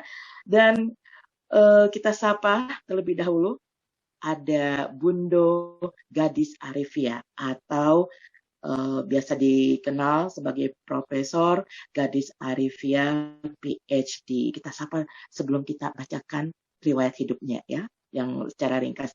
Baik, Assalamualaikum warahmatullahi wabarakatuh, Bundo Gadis. Waalaikumsalam, Bundo Mela. Iya, di Amerika ya sekarang, Bundo. Iya, Bundo. Iya. Jadi pagi hari tentu lebih semangat lagi. Oh, malam.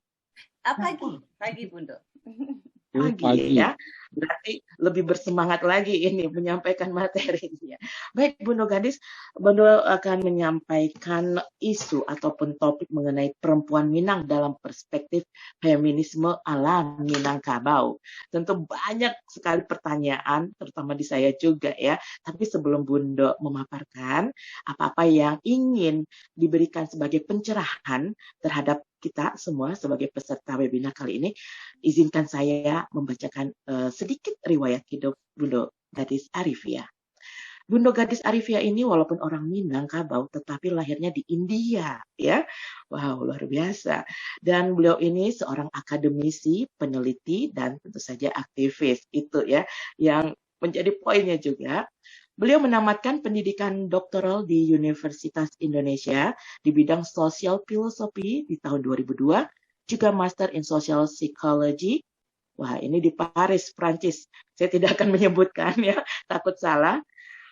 Dan juga beliau ini sudah lebih dari 20 tahun ternyata bergelut di bidang mengajar, juga melakukan research ya, yang tentu saja concern yang beliau ini menyentuh bidang-bidang akademis, terus komunitas, juga ada di private sector, dan juga menyentuh di lembaga-lembaga pemerintahan.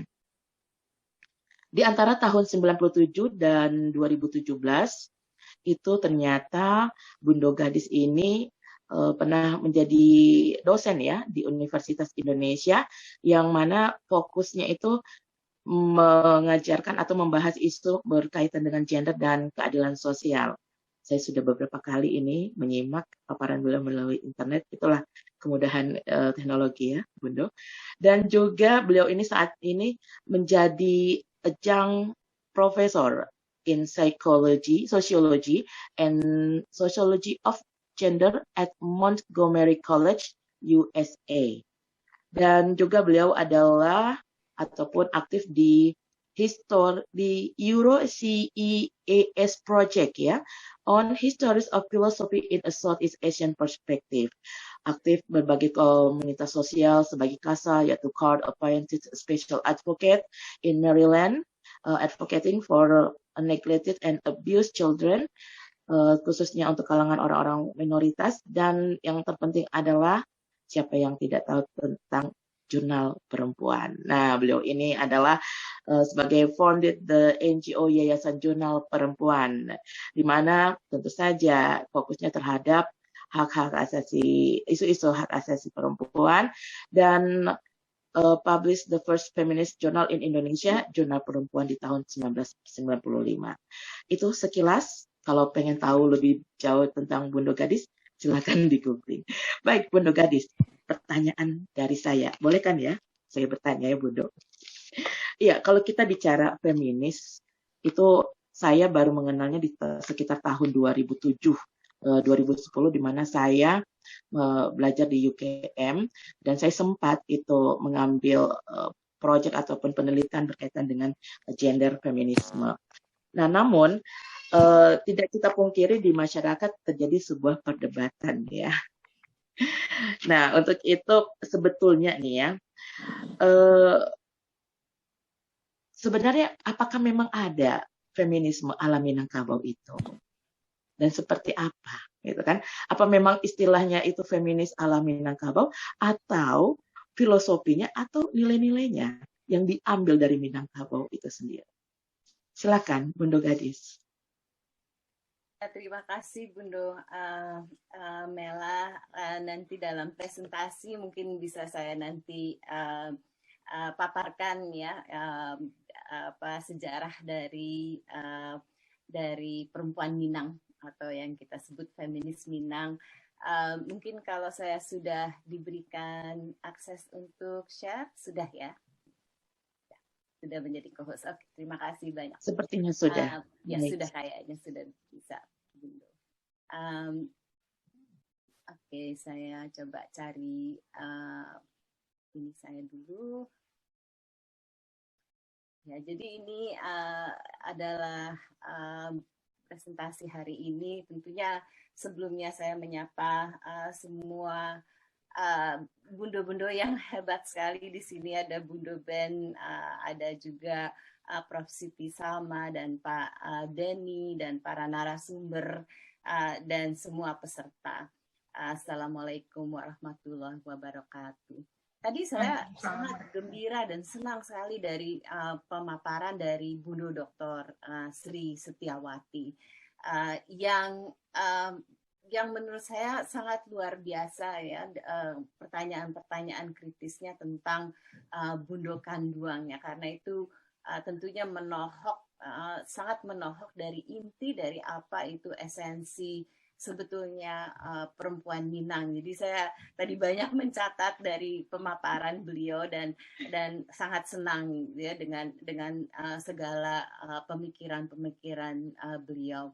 Jadi sebetulnya apa yang saya ingin sampaikan dan nanti menjawab pertanyaan dari Bundo Mela adalah menyambung dari presentasi Dr. Sri Setiawati.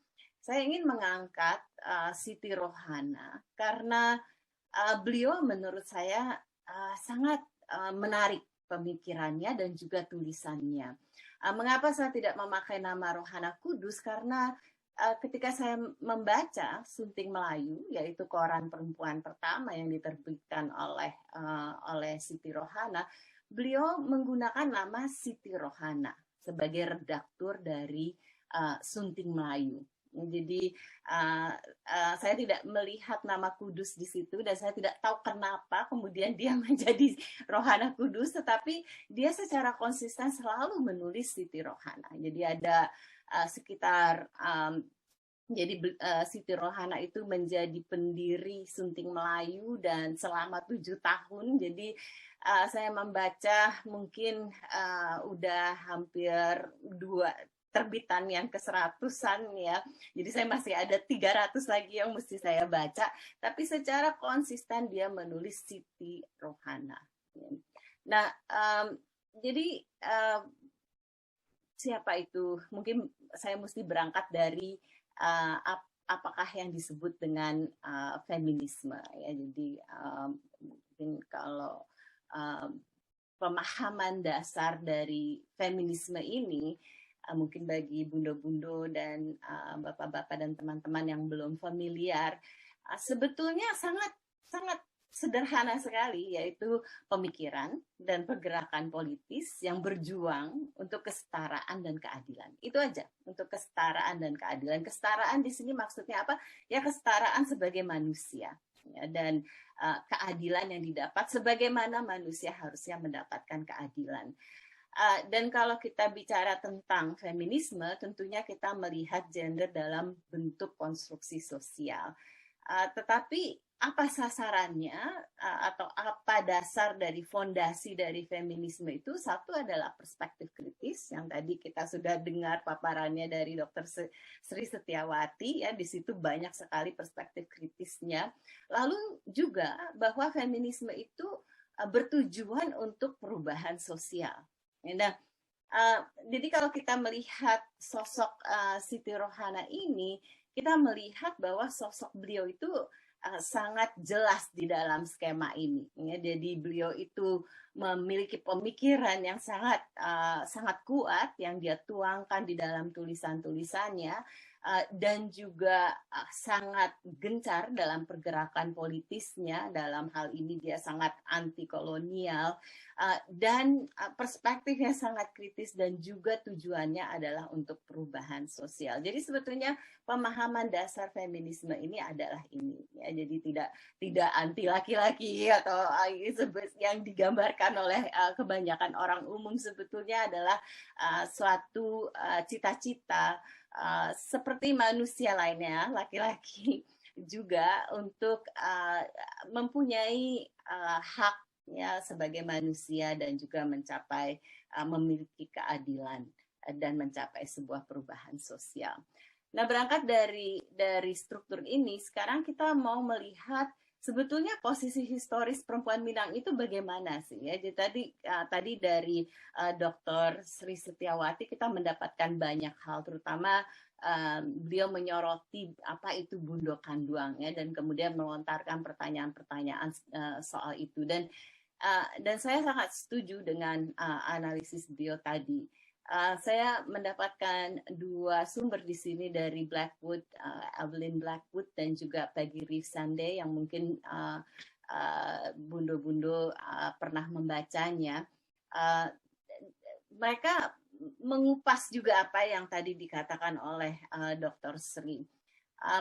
Pertama, mereka menulis tulisan mereka ini adalah reaksi terhadap tulisan Ken yang beredar luas tahun 1954 yang mengatakan bahwa sebetulnya ada inkonsistensi antara perempuan masyarakat matrilineal dan agamanya, agama Islam. Di satu sisi dikatakan dia masyarakat matrilineal, di lain sisi dia mengikuti agama Islam. Jadi ini tentunya menjadi kegelisahan dari Evelyn Blackwood ya, dan Peggy Reeves yang memperlihatkan cara berpikir yang sederhana dari Ken Yang. Nah, lalu mereka meneliti dan kemudian mereka melihat bahwa di dalam masyarakat matrilineal ini adat adalah sebagai guiding principles dari dunia Minangkabau yang tadi sudah dikatakan oleh narasumber sebelumnya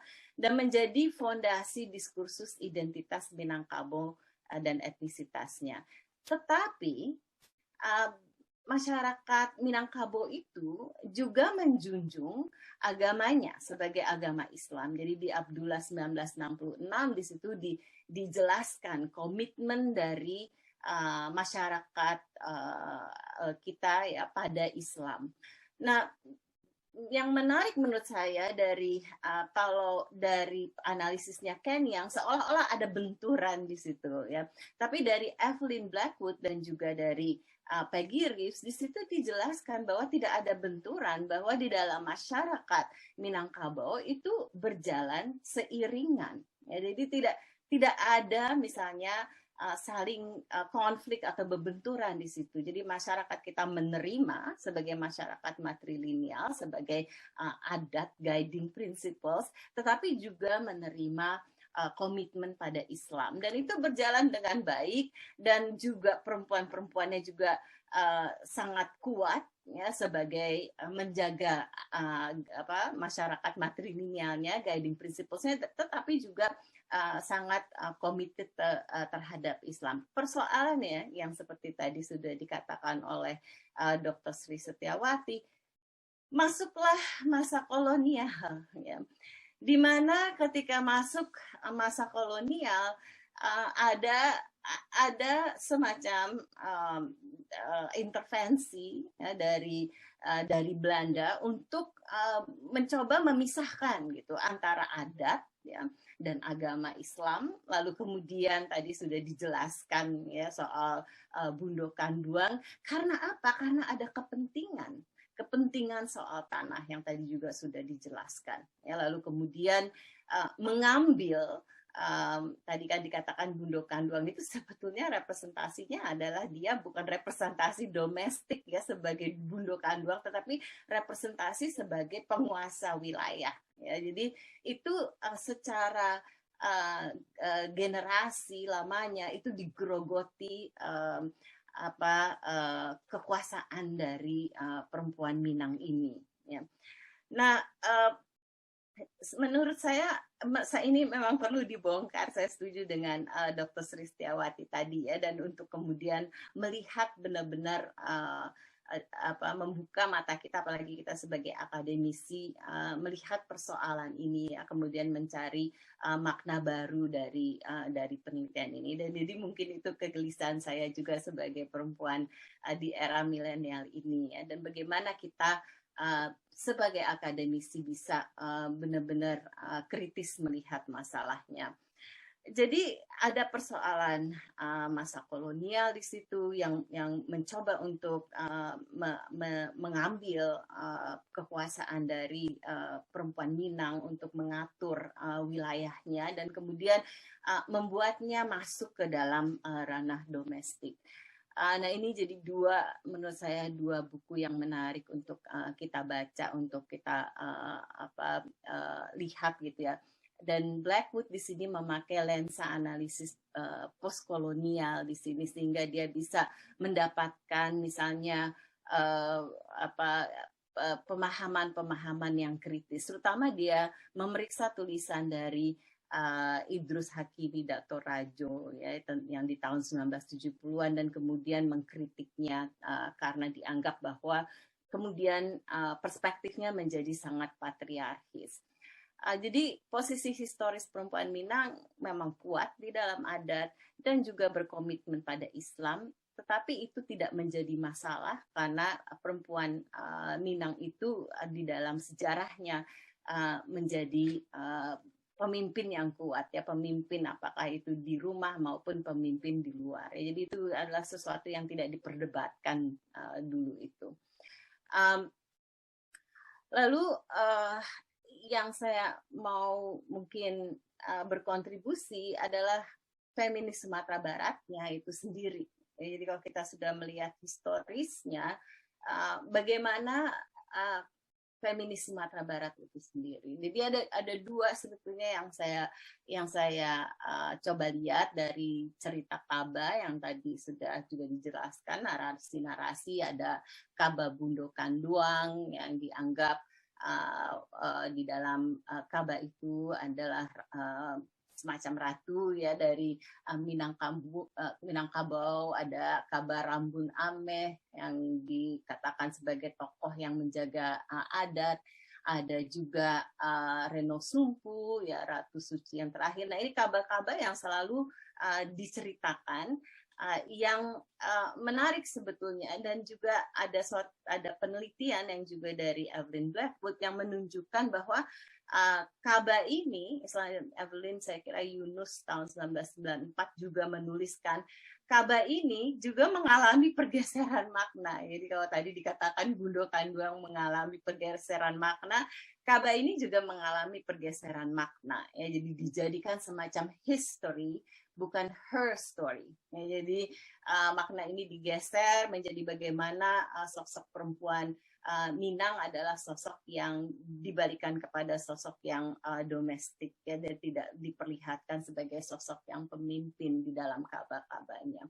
Yang kedua yang saya mau tampilkan di sini sebagai bukti adalah bahwa perempuan Minang ini banyak sekali ya yang menjadi pemimpin, bukan hanya sebagai pemimpin pejuang, tetapi juga feminis. Kalau kita lihat tadi dari pemahaman dasarnya, ya misalnya Rangkayo Rasuna Said, dia pejuang anti Belanda, dia membela hak perempuan dan pendidikan, ya.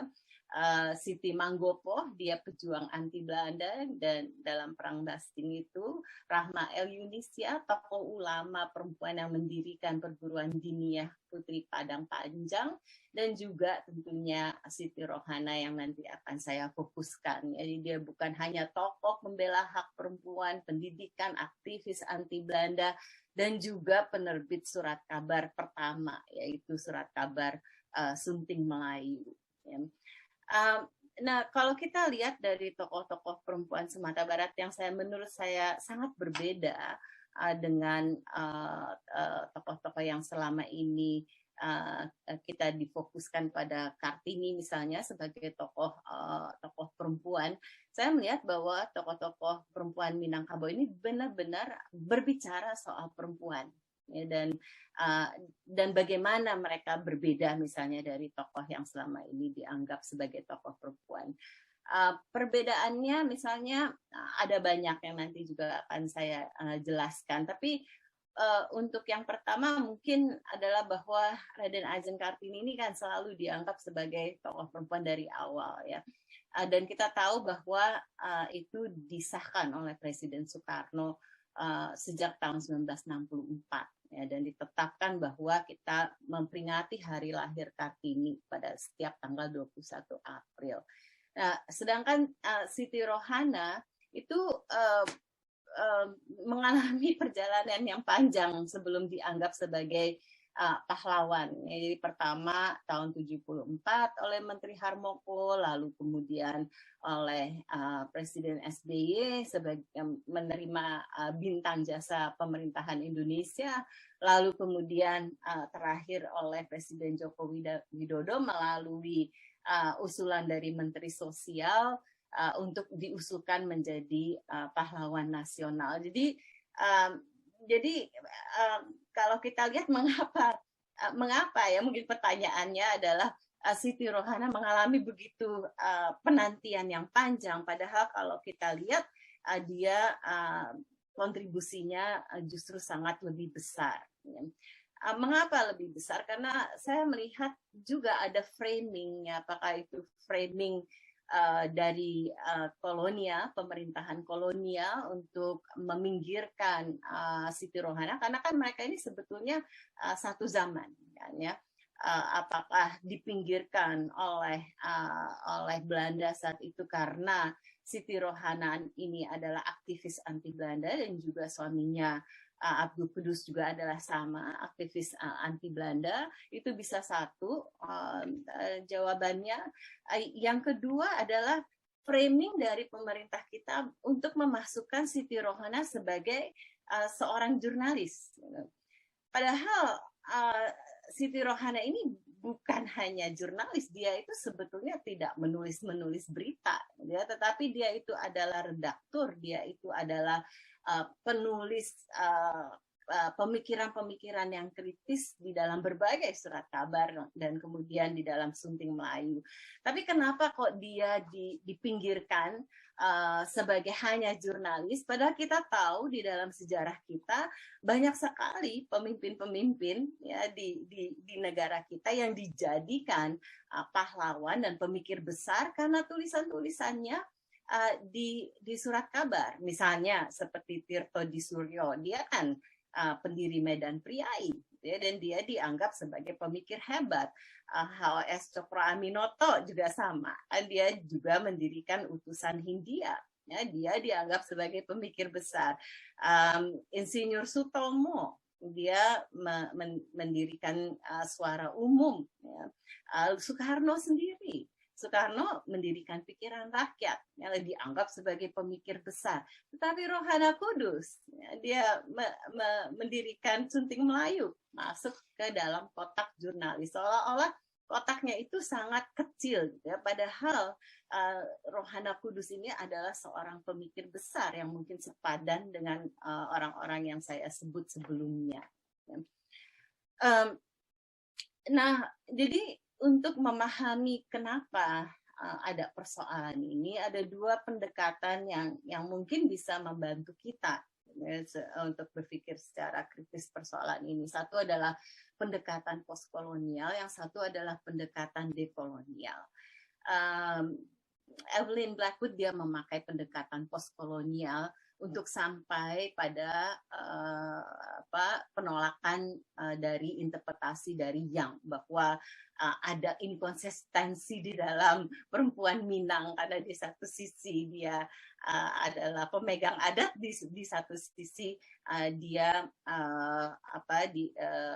wilayahnya beragama Islam, seolah-olah ada benturan, ya.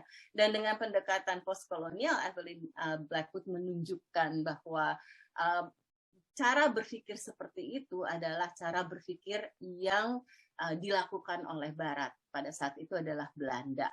Ya, cara berpikir yang berusaha untuk mengambil kekuasaan perempuan itu. Ya, jadi salah satunya misalnya penjelasan tentang di dalam agama Kristen itu tidak ada dua hal semacam itu. Ya, sehingga Belanda mengambil pendekatan dalam pemikiran atau agama Kristen untuk diterapkan di dalam Minangkabau.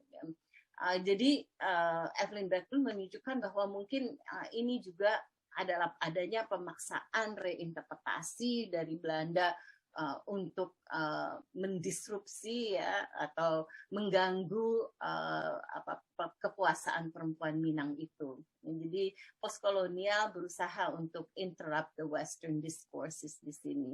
Jadi penelitian postkolonial ini meluaskan pertanyaan-pertanyaan kita tentang diskursus dominan. Di sini adalah diskursus dominannya Belanda. Ya.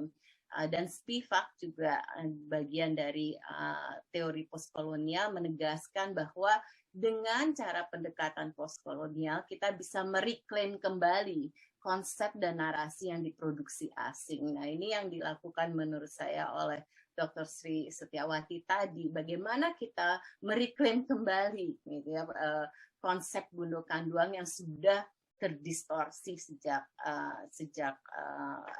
Belanda mempunyai kepentingan ya untuk melakukan interpretasi yang lain. Yang kedua, pendekatan dekolonial ini juga menarik buat saya karena nanti saya lewat pendekatan dekolonial ini bisa melihat bahwa bagaimana Siti Rohana ini menjadi bukan menjadi tokoh yang penting ya atau bukan menjadi tokoh perempuan yang dianggap ya, oleh Indonesia. Nah, untuk sampai pada itu saya melihat misalnya tulisan-tulisan dari Maria Lugones. Nah, Maria Lugones ini dia melihat persoalan perempuan di Amerika Latin ya, dan dia di situ menunjukkan bahwa persoalan pendekatan dekolonial ini mampu untuk memasukkan tentang kesadaran ras, kesadaran gender, dan seksualitas. Jadi kalau tadi postkolonial hanya berhenti pada berusaha untuk mendobrak diskursus yang dominan, dalam hal ini Belanda, Maria Lugones ini memasukkan bahwa pendekatan dekolonial ini memasukkan kesadaran ras, gender, dan seksualitas. Jadi argumen Lugones ini misalnya bukan saja rezim kolonial menciptakan bentuk kolonial yang dijajah. Jadi kalau dalam hal kasus kita bukan saja Belanda menjajah, tapi dia juga membentuk daerah jajahannya, membentuk bukan hanya dalam hal fisik, tapi juga membentuk dalam hal pikiran. Ya. Bukan hanya dalam hal pikiran, tetapi juga perempuan-perempuan negara yang dia jajah. Jadi tujuannya apa ya? Tujuannya tentunya adalah untuk menjajah secara total ya jiwa dan raga di sini ya. Dan kalau misalnya masyarakat Minangkabau itu memasukkan perempuan sebagai yang paling dihormati, tentunya di sini kepentingan Belanda ya untuk menggrogot kekuasaan perempuan di situ dengan kepentingan tanah tadi ya. Jadi ini yang menarik buat saya, dua pendekatan ini yang bisa dipakai untuk melihat atau melakukan analisis kritis ya antara mengapa Belanda misalnya sangat memfokuskan pejuang perempuan itu pada Raden Ajeng Kartini dan bukan kepada Siti Rohana, padahal mereka dua-duanya di dalam era yang sama ya. Dan mungkin ada satu lagi yang eranya sama, yaitu Dewi Sartika ya, yang juga tidak diangkat ya, tetapi seringkali argumennya adalah ya karena Raden Ajeng Kartini ini ada hitam di atas putihnya, dia menulis gitu ya. Tapi kan sebetulnya Siti Rohana lebih dahsyat lagi, jadi dia menerbitkan Sunting Melayu. Jadi kalau kita lihat memakai pendekatan misalnya baik itu postkolonial maupun pendekatan dekolonial, kita melihat perbedaan yang sangat kontras di sini ya. Pertama adalah Raden Ajeng Kartini ini adalah dari kelas bangsawan Jawa ya. Sedangkan Siti Rohana ini adalah dari keluarga biasa, dari kelas rakyat biasa ya. Raden Ajeng Kartini adalah putri dari Raden Mas Adipati Aryo Sosroningrat ya. Jadi jelas sekali ya dari latar belakangnya ini. Lalu kemudian menjadi istri ketiga dari suami bangsawan Raden Adipati Joyo Diningrat dengan perkawinan poligami ya. Sedangkan Siti Rohana dia dari kelas rakyat, dia anak Muhammad Rashid Maharaja Sultan, pegawai pegawai biasa ya, pada waktu itu kan semua pegawainya Belanda atau jualan ya, dia adalah pegawai biasa, lahir di Kota Gadang dan di dalam dalam situasi tempat tinggal yang juga biasa ya, tetapi dia sangat aktif di dalam masyarakatnya. Jadi kita udah lihat ada analisis kelas di sini, satu kelas bangsawan, yang satu kelas rakyat biasa. Lalu kemudian kita bisa melihat lagi di sini ada bahwa Kartini ini ada afiliasi dengan Belanda yang sangat kuat. Ya. Dia berjuang dengan menulis surat kepada sahabatnya Stella Zehandela, dan surat-suratnya itu kemudian disusun ya, oleh Stella dan kemudian diterbitkan. Diterbitkan di mana? Diterbitkan di Belanda. Ya. Dia juga menulis kepada majalah wanita, tapi majalah wanita di mana ya? Majalah wanita di Belanda, ya, yaitu The Hollands Lely. Dan jadi kita lihat afiliasi Kartini dengan Belanda yang sangat kental ya. Jadi ada analisa kelas, di sini kelas bangsawan, ada analisa afiliasi dengan Belanda yang kuat ya. Jadi kalau kembali lagi pikirkan tadi pendekatan postkolonial dan dekolonial ya. Lalu Kartini bersekolah hingga usia 12 tahun. Karena apa? Karena dibolehkan pada waktu itu khusus untuk anak-anak kelas bangsawan yang yang boleh bersekolah. Lalu bagaimana dengan Rohana? Ya Rohana nggak bisa sekolah. Dia tidak pernah sekolah. Dia diajarkan baca tulis oleh ayahnya ya. Dan sebagaimana kebanyakan rakyat biasa pada waktu itu tidak boleh bersekolah, tapi Kartini boleh bersekolah karena kelas bangsawannya itu ya, dan dia berkeinginan membuat sekolah untuk perempuan kalangan bangsawan ya. Dan kemudian Kartini School itu berdiri tahun 1912 atas bantuan Belanda juga ya. Sedangkan Rohana tidak pernah bersekolah, dia belajar membaca dari ayahnya, dia belajar merajut dan kemudian mengajarkan keterampilan itu kepada perempuan. Ya. Tetapi karyanya, kalau kita lihat perbedaannya dengan Kartini, karyanya adalah dia menerbitkan surat kabar perempuan pertama pada tahun 1912 dan kemudian menjadi redaktur Sunting Melayu selama 7 tahun. Menulis juga di berbagai koran pribumi, bukan Belanda. Ya. Juga mendirikan sekolah perempuan Amai Setia pada tahun 1911. Jadi kalau kita lihat Kartini School berdiri 1912, Rohana sebetulnya sudah mendirikan sekolah tahun 1911. Lalu menggerakkan ekonomi lokal untuk perempuan dengan mengajarkan menenun, ya, karena dia sangat percaya dengan kemandirian ekonomi, bahwa perempuan harus mandiri secara ekonomi. Ada salah satu di dalam Sunting Melayu yang saya baca, kalau nggak salah diterbitkan tahun 1914 tentang ekonomi perempuan ya, Minangkabau. Yang menarik dari tulisan itu adalah sampai di list gitu, harga beras berapa, harga minyak berapa. Jadi kayak zaman sekarang kita bingung soal minyak ya, di situ ditulis dengan rinci dan untuk menunjukkan bagaimana ekonomi pada saat itu ya, ekonomi rakyat yang sulit pada saat itu. Nah ini yang menurut saya menjadi analisis yang menarik ya, kalau kita menggunakan dua pendekatan tadi dan kita sampai pada dua kontras yang seperti ini. Ini adalah Sunting Melayu yang diterbitkan oleh Siti Rohana. Menariknya adalah bahwa Siti Rohana ini dia perjuangannya sangat besar ya dalam bisa menerbitkan Sunting Melayu. Dia harus menghadap Datuk Sultan Maharaja ya, karena sebelumnya Siti Rohana sudah menulis beberapa kali di Utusan Melayu, yaitu punyanya Datuk Sultan Maharaja. Lalu kemudian dia mengumpulkan keberanian untuk mengatakan saya mau menerbitkan Sunting Melayu, surat kabar perempuan ya.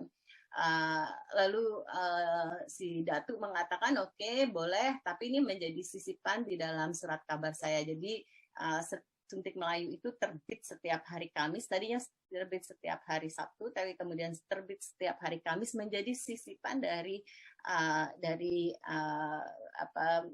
surat kabarnya Datuk Sultan Melayu, utusan Melayu. Hanya 4 halaman, dan halaman terakhir adalah halaman halaman iklan-iklan. Jadi bagaimana Siti Rohana harus bergerilya untuk bisa mendapatkan iklan agar Sunting Melayu harus terus terbit. Ya. Karena Datuk mengatakan ada 2 syarat, ya boleh, tetapi harus mengelolanya sendiri dan harus mencari uang untuk ini terus terbit, yaitu lewat iklan, dan anak saya harus masuk di dalam sebagai salah satu redaktur, yaitu Zubaidah Ratna Juwita. Jadi kalau kita lihat, Zubaidah Ratna Juwita ada di atas, Siti Rohana ada di bawah, tapi sebetulnya Siti Rohana yang banyak menulis, bahkan kadang saya melihat dari sekian banyak tulisan, ada tulisan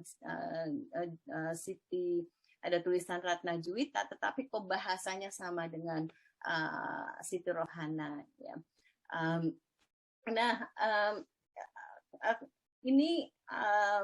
Ini terbitan yang nomor 3 ya, yang saya punya dan saya sudah coba teliti. Itu saya memiliki dari terbitan nomor 2. Ya, saya tidak tahu apa yang terjadi pada nomor 1, karena pada nomor 2 di situ disebutkan selamat kepada Sunting Melayu yang terbit. Ya, jadi mungkin itu yang saya membutuhkan waktu untuk mencari yang nomor 1.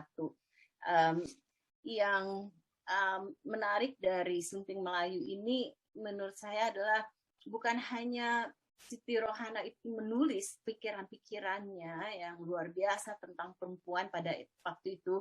Dia bukan hanya fokus kepada perempuan Minang, tapi dia juga menulis misalnya tentang Papua.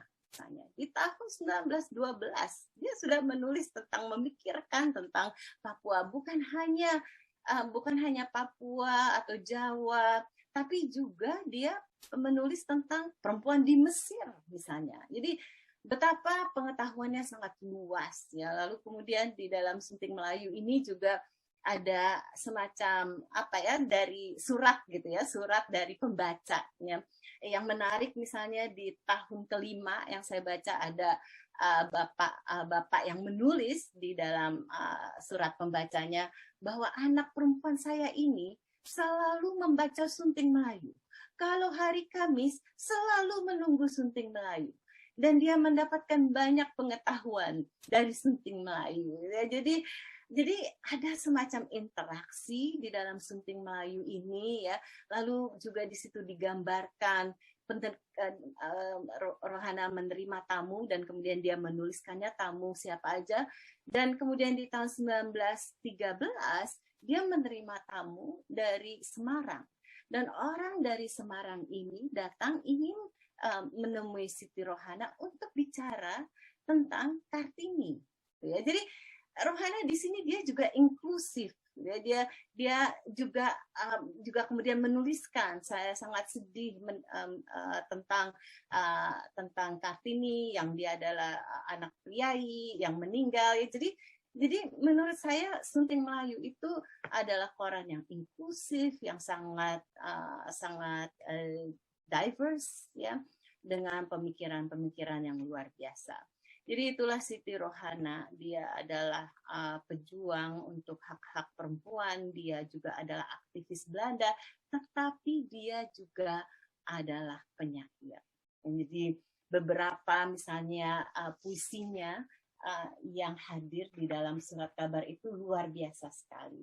Misalnya seperti Pelita Kapas ini ya, dia sayangnya saya sih sebetulnya minggu depan ke Belanda akan melihat lebih jelas lagi gitu ya, karena banyak yang saya punya itu yang yang sudah tidak terbaca gitu ya. Mudah-mudahan ironinya ya kita harus ke Belanda untuk mendapatkan sumber asli yang kekayaan kita sendiri ya, tapi begitulah ya. Tapi ini salah satu visinya yang menurut saya menarik sekali tentang ilmu, tentang bagaimana kita harus terus menuntut ilmu, tentang bagaimana kita tetap juga dalam menuntut ilmu rendah hati ya. Selain rendah hati, kita juga harus terus maju, terus jangan putus asa, terus berjuang untuk perempuan, terus berjuang untuk negeri kita. Jadi saya kira itu yang bisa saya paparkan dalam waktu yang singkat. Terima kasih banyak. Baik, terima kasih Bundo Gadis. Wah, saya jadi terbuka juga ya.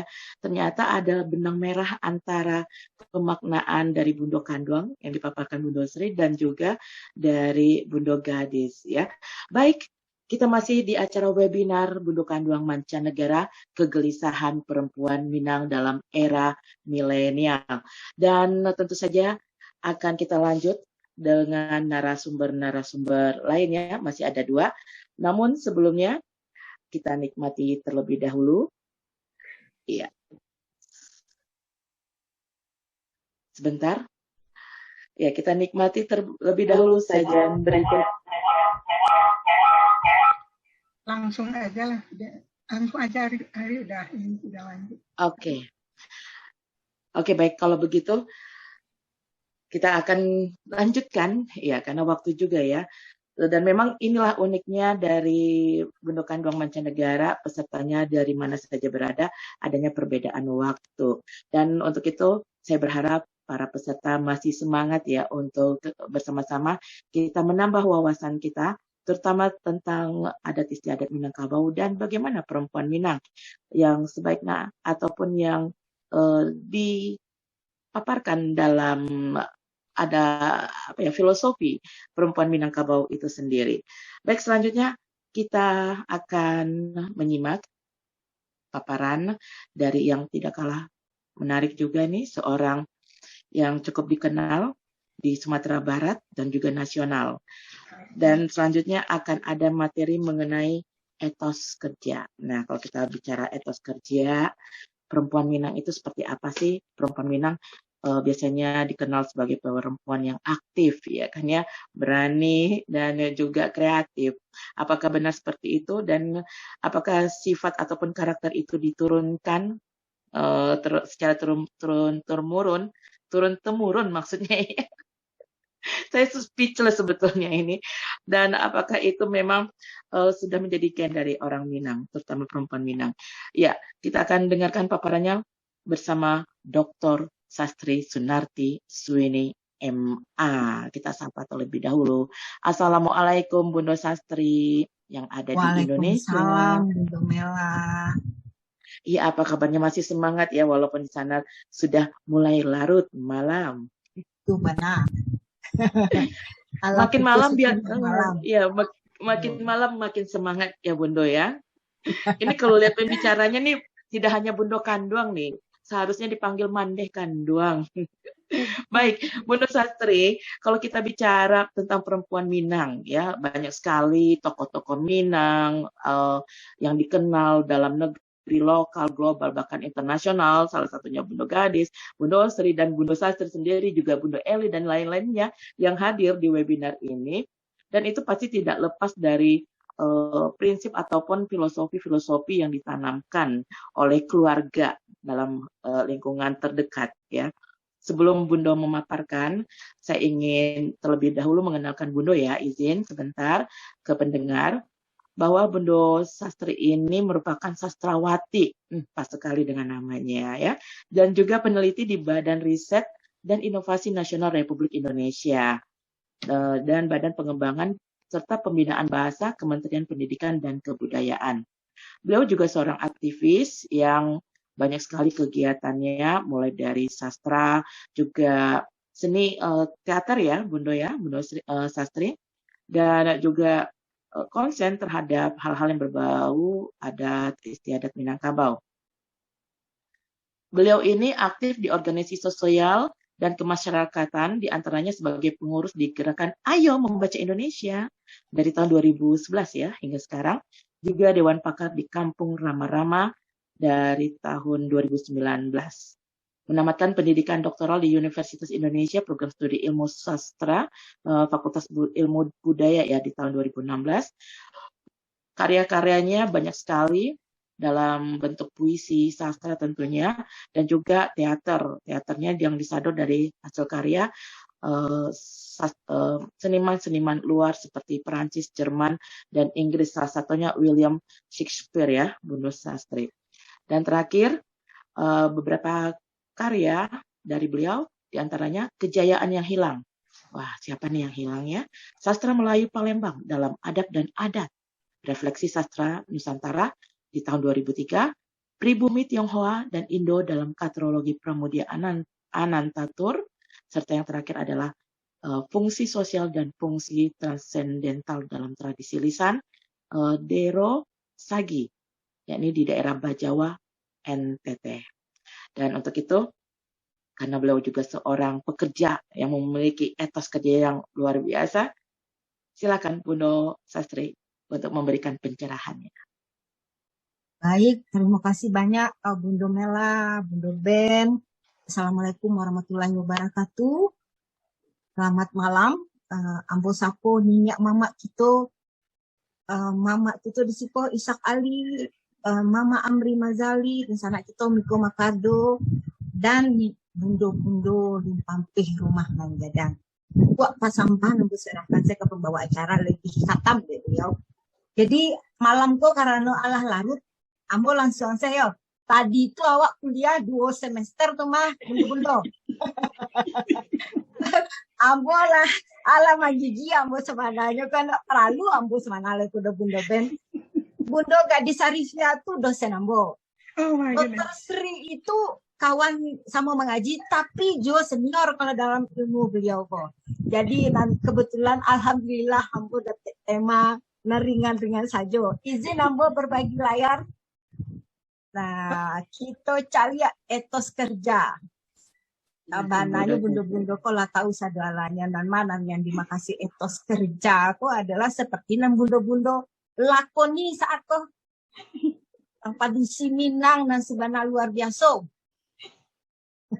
di masa di nagari orang lain. Nah kita mulai kok ambo dengan foto tanda edi utama mau izin mapu mapu lihat si kok ya sebenarnya harus dicantumkan kok foto perempuan Minang keslek di tengah sawah. Nah, itu satu etos yang menarik ambo mewakili Sabana lah selesai itu bundo-bundo lah tahu. Makasih.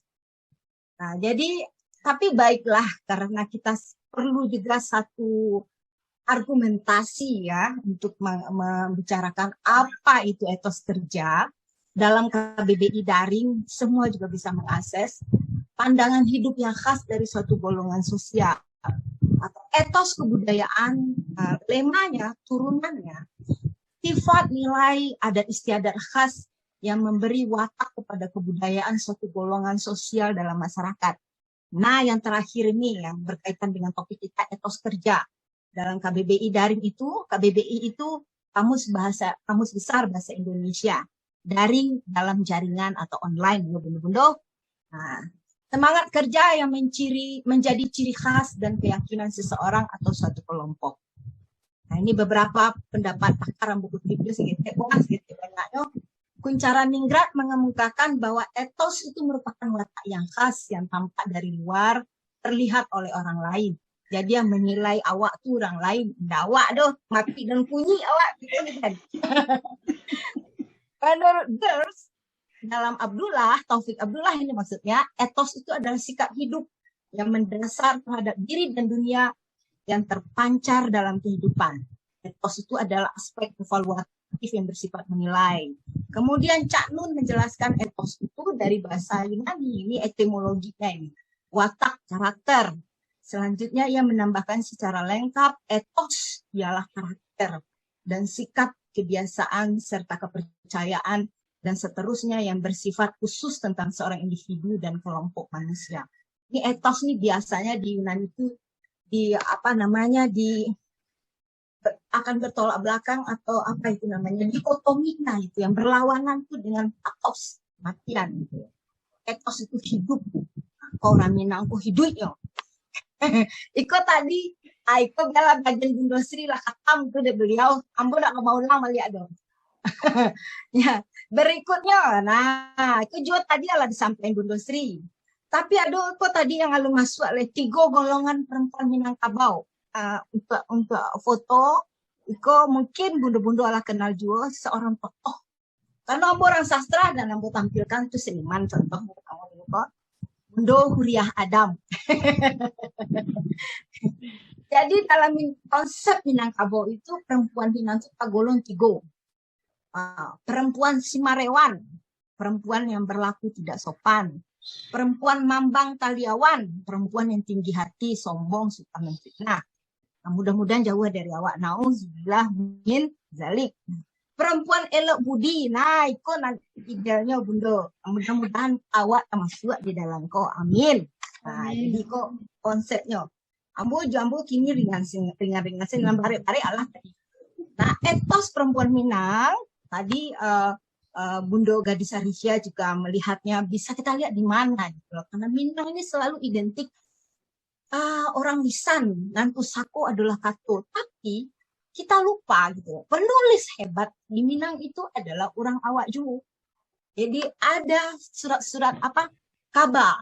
Tadi ada sudah kita dijelaskan oleh Bundo Gadis Arisya bagaimana tokoh Siti Yohana Kudus itu menjadi tokoh wartawati perempuan pertama gitu di Minangkabau.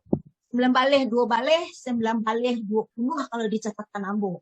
Karena kebetulan disertasi ambo tentang kelisanan dan kebijaksanaan Bundo Gadis, nanti boleh kita berkontak-kontak. Itu adalah surat kabar di Minangkabau selama 1859 sampai 1940-an. Ambo termasuk beruntung yang masih bisa mencari naskah Sunting Melayu dan ala rapuh sekali. Rata-rata begitu dikasih patah. Nah, itu di PNRI.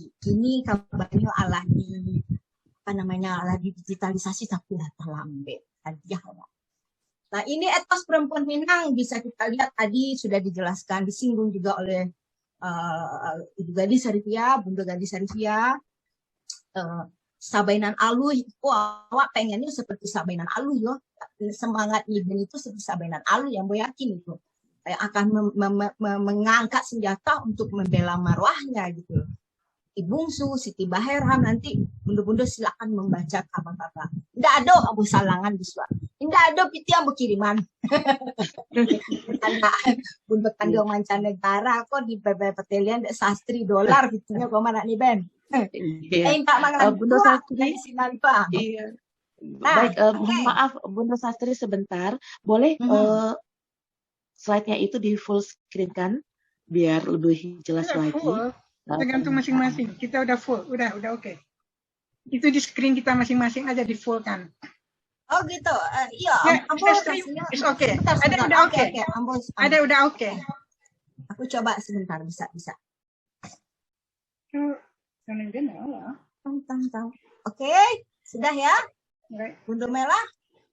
Oke, mantap. Luar biasa. Mantap. Cakep. Nah, silakan ini ada Bundo. satu pendapat nih dari beberapa orang yang pernah menulis misal ambo kutip dulu bahwa etos kerja itu dipengaruhi oleh sosiokultural dan geografis. Kita jawab pertanyaan Bundo Mela di awal, apakah itu DNA? Tidak, itu konteks lingkungan sangat mempengaruhi. Mangapa di sini Minang orang pasisia bantu si sastri.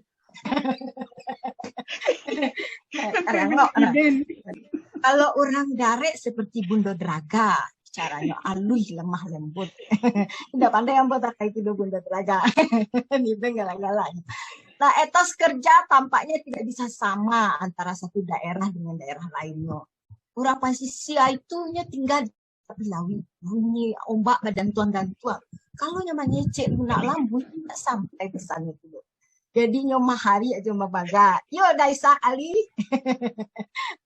Sedangkan Uswatun Hasanah menyebutkan etos kerja seseorang dapat dipengaruhi oleh lingkungan, baik lingkungan sosial, lingkungan geografis, dan agama. Nah, ya itu yang ditafsirkan tadi, yang diberi batasan oleh Bunda Sri tadi. Dan selama ini ya dipahami uswatun ini memahami tafsir serta kebudayaan di mana seseorang itu berada. Kemudian ada juga ambo kutip Toto Tasmara menegaskan bahwa etos kerja seseorang erat kaitannya dengan pendidikan dan budaya. Nah, pendidikan kata kunci. Kemudian, ambo langsung saja kalau bicara tentang pekerjaan, ini sebenarnya hanya contoh ya Bunda. Karena bicara tentang perempuan, dari judulnya salah jalih tenan punya usaha aku ya.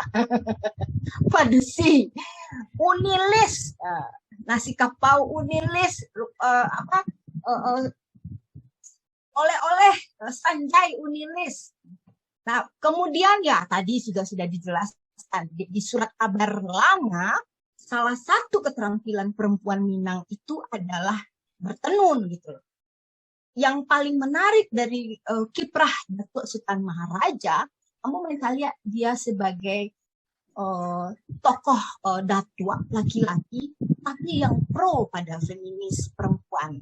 Beliau dalam surat kabar yang itu dia dalam utusan Melayu atau dalam beliau ada punya dua kalau saya tidak salah. Satu surat kabarnya selain utusan Melayu itu saya lupa judulnya, Alam Minangkerbau namanya. Surat kabar Alam Minangkerbau. Nah, di surat Alam Minangkerbau itu beliau membuat satu pelatihan untuk perempuan Minang, keterampilan. Apa keterampilannya? Perempuan Minang itu harus dibekali sebelum dia menikah. Paraja betanun, paraja membuat kue, paraja keterampilan lain, life skill istilahnya ini. Dan itu berhasil gitu. Luar biasa gagasan beliau itu. Beliau seorang tokoh adat yang pro kepada perempuan. Nah, ini contoh pekerjaan, mau disebut tradisional juga enggak, karena sampai sekarang masih ya, yang identik dengan apa yang dikerjakan oleh perempuan Minang di dunia wirausaha. Nah, ini juga saya nggak perlu jelaskan lah gitu. Tapi alhamdulillah saya beruntung datang ke Kota Gadang melihat peninggalan Siti Rohana Kudus ini. Kemudian Rahmah El Yunusyah yang bakar duang panjang itu, cucunya ternyata teman main Sabtu Purwodambo dulu, Fauziah yang kini jadi direktur di Diniah Padang Panjang. Dan Mbok kagum banget ke Zizi itu sampai namo anak gadis hambu ambiak jadi namo beliau jadi namo anak gadis hambu Fauziah, tapi ada Swini di belakangnya karena nama mbaknya Swini. Nah, ini dua tokoh Minangkabau yang saya kira sudah obvious, semua orang sudah tahu lah, nggak perlulah saya bicarakan lagi gitu loh, bahwa ini tokoh yang inspiratif sekali. Rahmah El Yunusyah ini memang dari dunia pendidikan, kakaknya Labai El Yunusyah kalau salah itu juga ada. Pada masa itu Minangkabau luar biasa benar-benar. Tahun 1920-an itu kaum intelektual kita dari hasil dari pergerakan kaum muda yang ditulis disertasinya Pak Taufik Abdullah itu menjadi inspirasi mana gitu. Dimulainya keberaksaraan di masyarakat Minang. Nah, kebetulan karena buku disertasi Ambo itu membicarakan tentang kelisanan dan keberaksaraan dalam surat kabar, Ambo mencari hal itu. Ambo pikir-pikir ketika membaca surat kabar itu, kama orang Minang yang sehebat-hebat di surat kabar dulu, wah, kini kok luar biasa, argumentasi, semangat membangun kampung. Surat kabar itu tidak hanya tentang surat kabar. Oh ya, satu lagi. Surat kabar perempuan yang lain selain Suntiang Melayu adalah namanya tadi saya ketemu di buku saya di halaman 219. Mohon izin sebentar, saya cek. Ambo cek biar Ambo tidak salah informasi. 219. Suara perempuan. Ini agak bagadua sedikit kok. Mungkin agak iki istilahnya ya. Ke Suntiang Melayu yang lebih dulu terbit. Tahun 9 balik 8 balik suara perempuan ini terbit. Kalau di Sunting Melayu, nilai-nilai tradisional perempuan, bahasa perempuan itu harus pakai baju turuang, bajalan itu sama suaminya tidak boleh bayar, harus di belakang, tidak boleh bawa cuci tangan apa lain. Di suara perempuan itu gaya Belando. Inyo pakai baju jarak, nggak pakai baju kurang doh. Dia apa penci tangan. Nah, jadi ribut mereka. Ada satu artikel yang mau baca dan menarik. Nah, jauh sebelum itu kita juga punya surat kabar perempuan dalam aksara Arab Melayu namanya Jauharah. Jadi tidak cie dong kita punya masuk Hindia Belanda itu. Itu yang di catatan ambo surat kabar Jauharah. Oh, tahun bara ya tadinya ya. Suara. Ada juga suara mama 9/2 Ambo lupa nanti bisa dicek. Nah, jadi luar biasa gitu loh perempuan Minang pada masa itu. Kalau Jauharah ya dia pastilah apanya orientasinya tentang perempuan dalam sudut pandang agama Islam lah. Aksaranya saja masih menggunakan aksara Arab Melayu dicampur sedikit dengan Latin. Nah, etos kerja perempuan Minangkabau, nah ikutnya sabananya ya seperti yang bundo-bundo kerjakan gini. Ambo pakai konsep-konsep Minangse. Etos itu capek kaki ringan tangan. Kemarin namuah bertungkus lumus, gigih, dinamis, hemat, efektif, pantang menyerah, mudah beradaptasi. Nah ini yang hebat pada si Minang itu.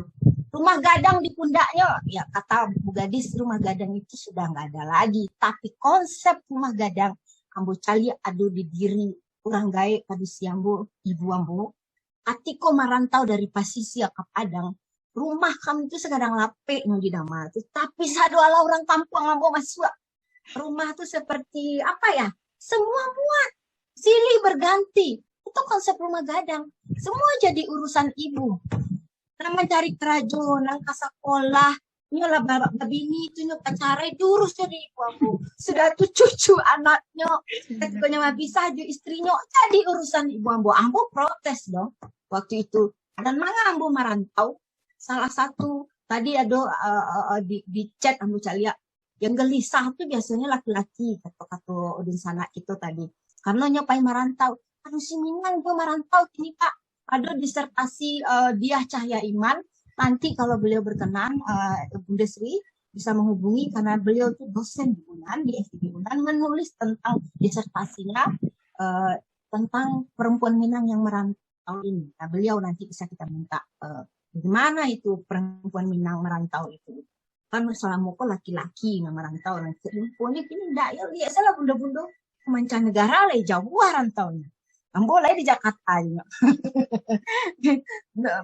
Bunda Melani di Riyadh, ya, Bunda Ben di Knoxville. Jadi luar biasa. Nah ini kedinamisan perempuan Minang itu juga bagian dari etos ya. Fenomena merantau dengan masyarakat Minangkabau awalnya hanya dikenal pada kaum laki-laki saja. Namun sekarang kaum perempuan juga sudah banyak yang meninggalkan tanah kelahiran. Nah, satu contoh ya BKM ini. Keinginan atau alasan motif yang mendorongnya perempuan Minang tidak lagi karena alasan ekonomi. Kalau laki-laki yang secara tradisional kita mengenal motif mereka berangkat meninggalkan kampung halaman itu selain ekonomi tapi juga sebagai apa ya? Sebagai di dalam istilah antropologi nanti industri bisa membenarkan kalau salah ya semacam apa ya proses inisiasi ketika dia menjadi laki-laki Minang itu dia besar itu adalah ketika dia sudah merantau.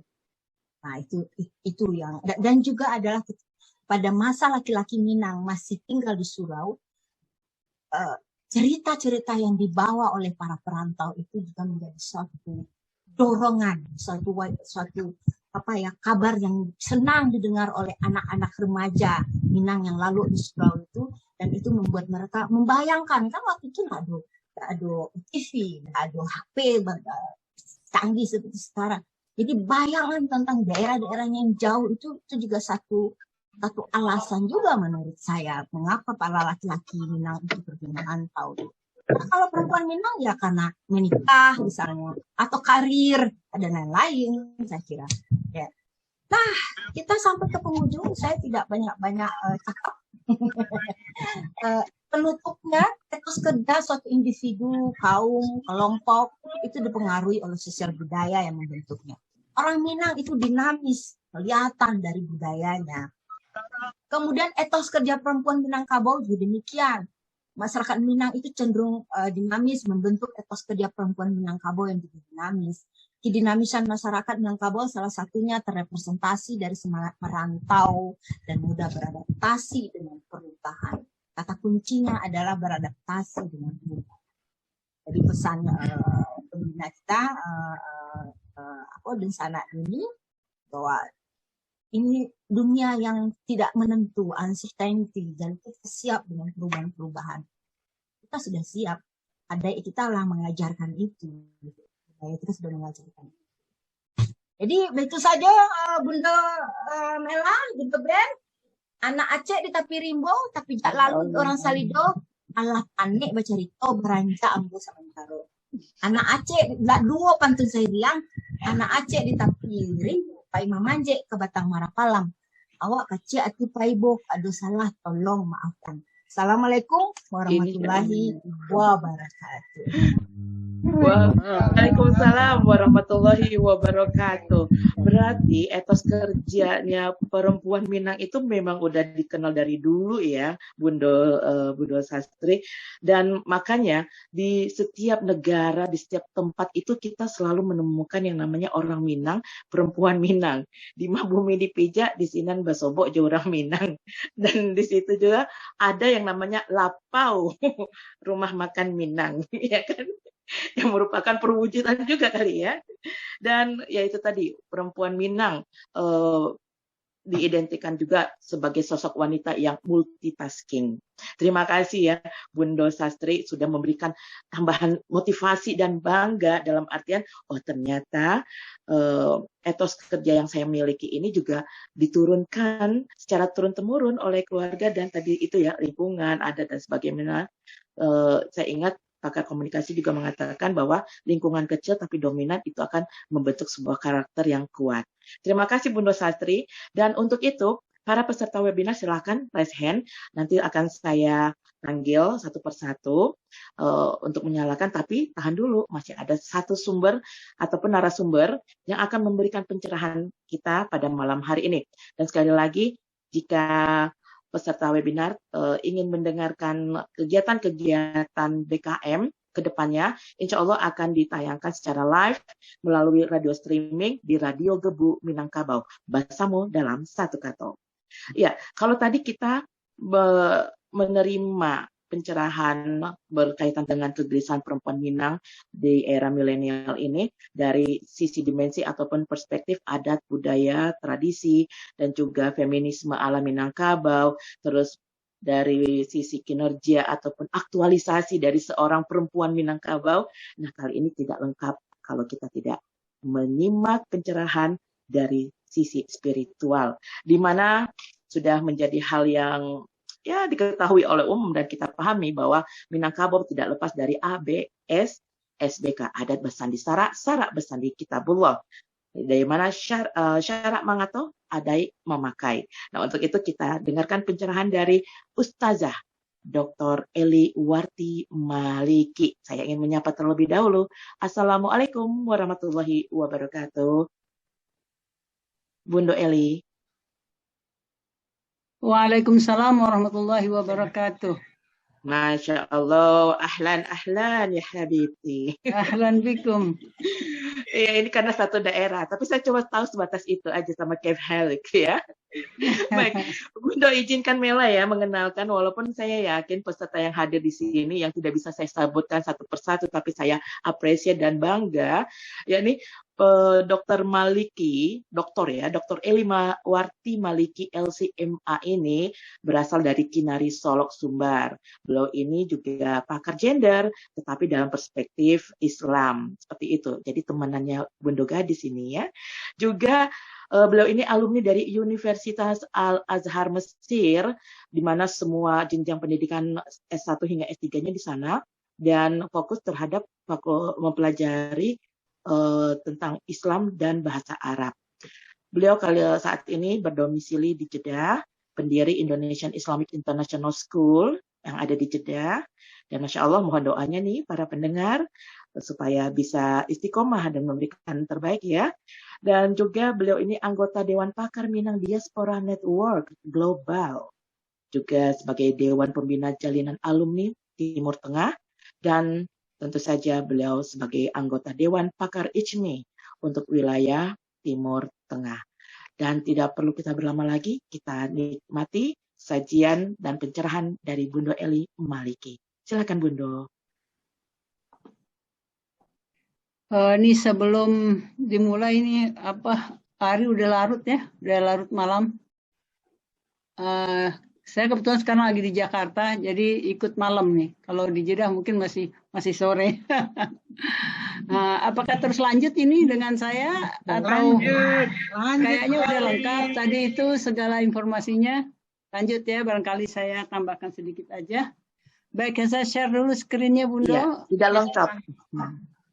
Silakan, sepertinya sudah dijadikan co-host, Bundo. Iya, sedang proses. Oke, boleh di full screen kan, Bundo? Terima kasih. Sebentar ya, full screen-nya dari mana nih? Sebentar. Berarti sekarang lagi penyesuaian lagi ya, jam biologisnya, Bundo Eli. Iya, ini kebetulan lagi di Jakarta dan baru tadi malam pulang dari kampung, dari Kinari, dari Solo. Baik, ini udah full screen belum nih? Oke, tidak masalah. Bagus. Bisa disesuaikan dari masing-masing. Dari masing-masing ya? Silakan.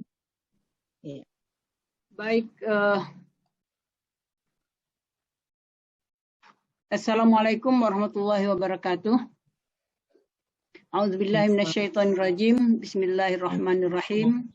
Alhamdulillahirabbil alamin. Wa bihi nasta'in ala umurid dunya waddin.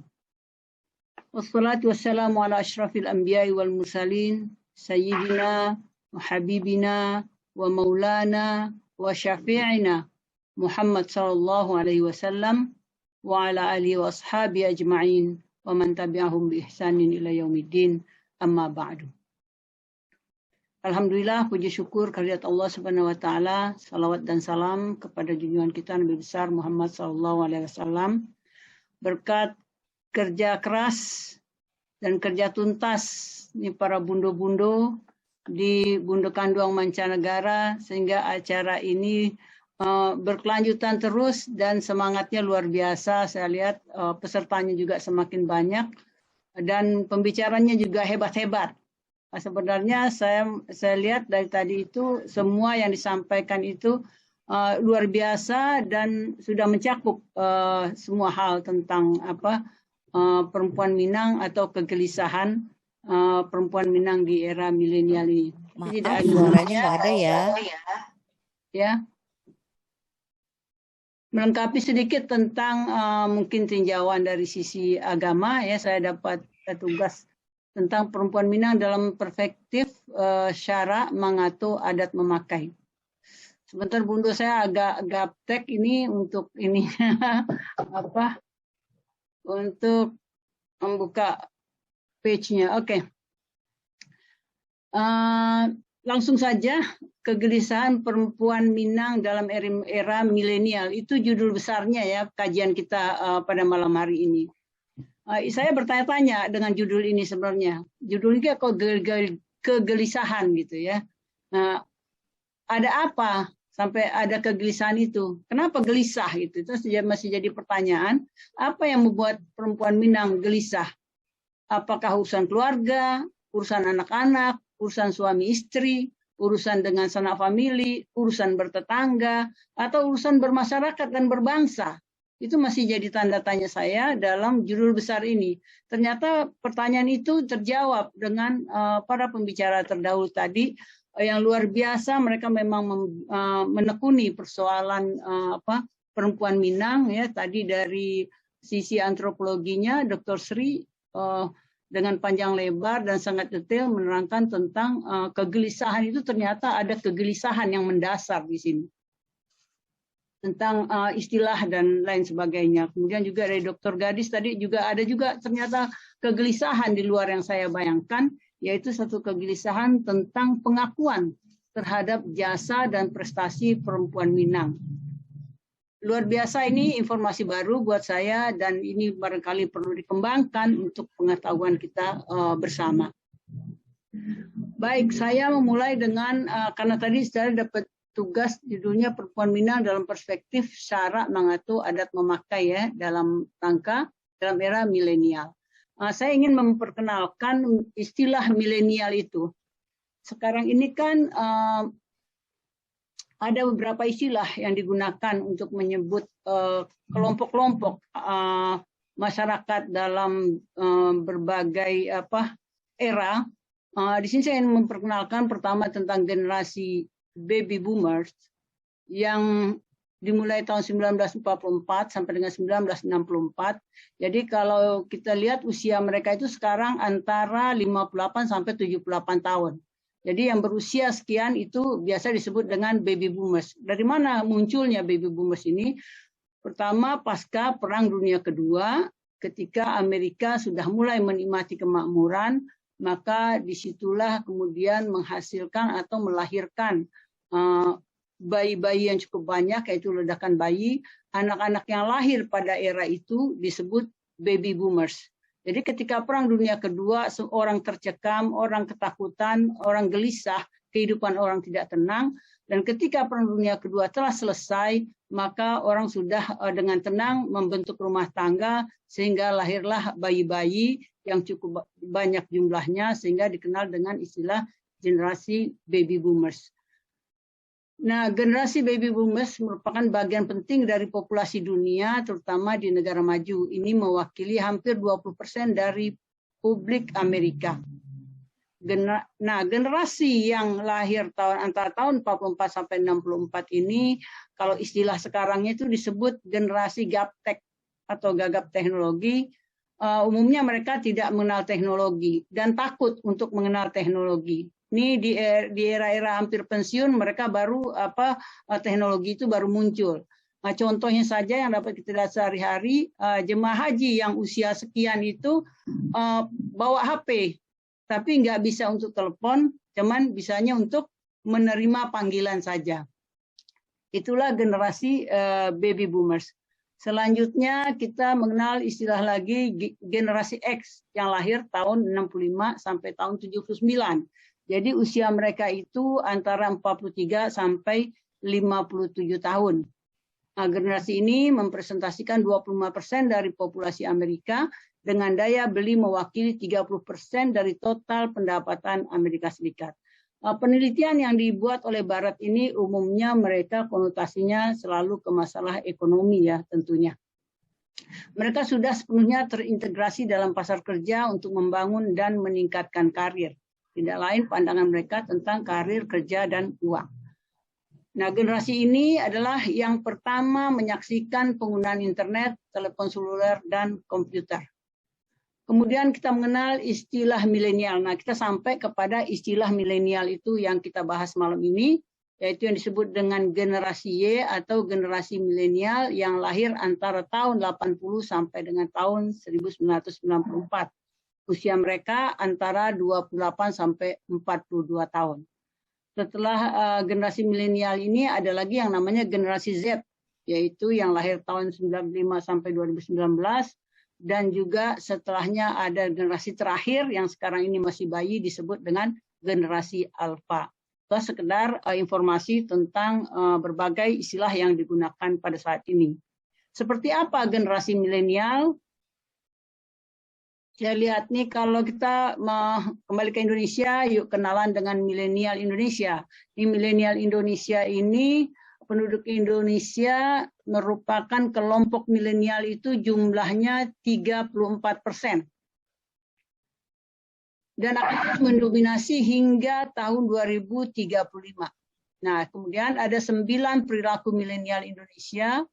Pertama itu kecanduan internet. Ya, saya singkat-singkat aja. Kemudian yang kedua mudah berpaling ke lain hati. Yang ketiga itu 50% milenial itu telah lebih menyukai transaksi non tunai. Artinya mereka banyakkan sekarang memakai kartu untuk pembayarannya. Yang keempat kerja cerdas dan cepat. Di antara ciri-ciri milenial juga mereka adalah pekerja, cerdas dan juga cepat. Kemudian yang kelima bisa apa saja, artinya mereka bisa melakukan beberapa pekerjaan dalam satu waktu. Kemudian yang keenam, liburan kapan saja dan di mana saja. Nah, ciri-ciri milenial ini bukan hanya bekerja 7 hari seminggu, tapi mereka harus punya waktu untuk istirahat dan juga umumnya adalah bepergian dan liburan. Kemudian yang ketujuh, cuek dengan politik, artinya mereka tidak terlalu peduli dengan politik yang ada di lingkungan mereka.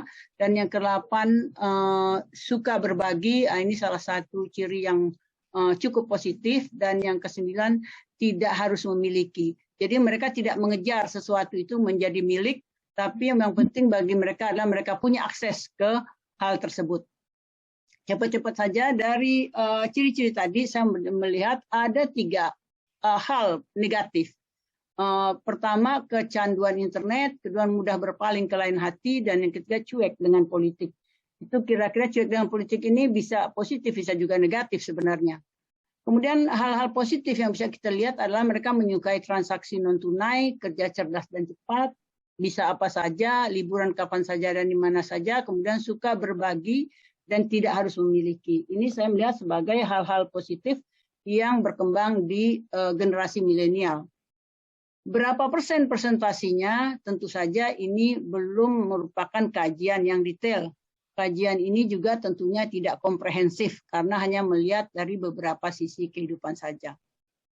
Namun demikian, paling tidak sudah bisa dijadikan tolak ukur bagi Bundo Kanduang untuk mengisi dan mengembangkan hal-hal positif dan meminimalisir hal-hal negatif. Kita masih berada di kegelisahan perempuan Minang dalam era milenial. Saya melihatnya tadi itu dari sisi kehidupan kita sehari-hari. Ya, ciri-ciri kehidupan era milenial itu kan serba cepat, informasi mengalir deras, alat komunikasi semakin canggih, semua serba elektronik, tidak perlu uang cash dan lain sebagainya, semua serba mengglobal.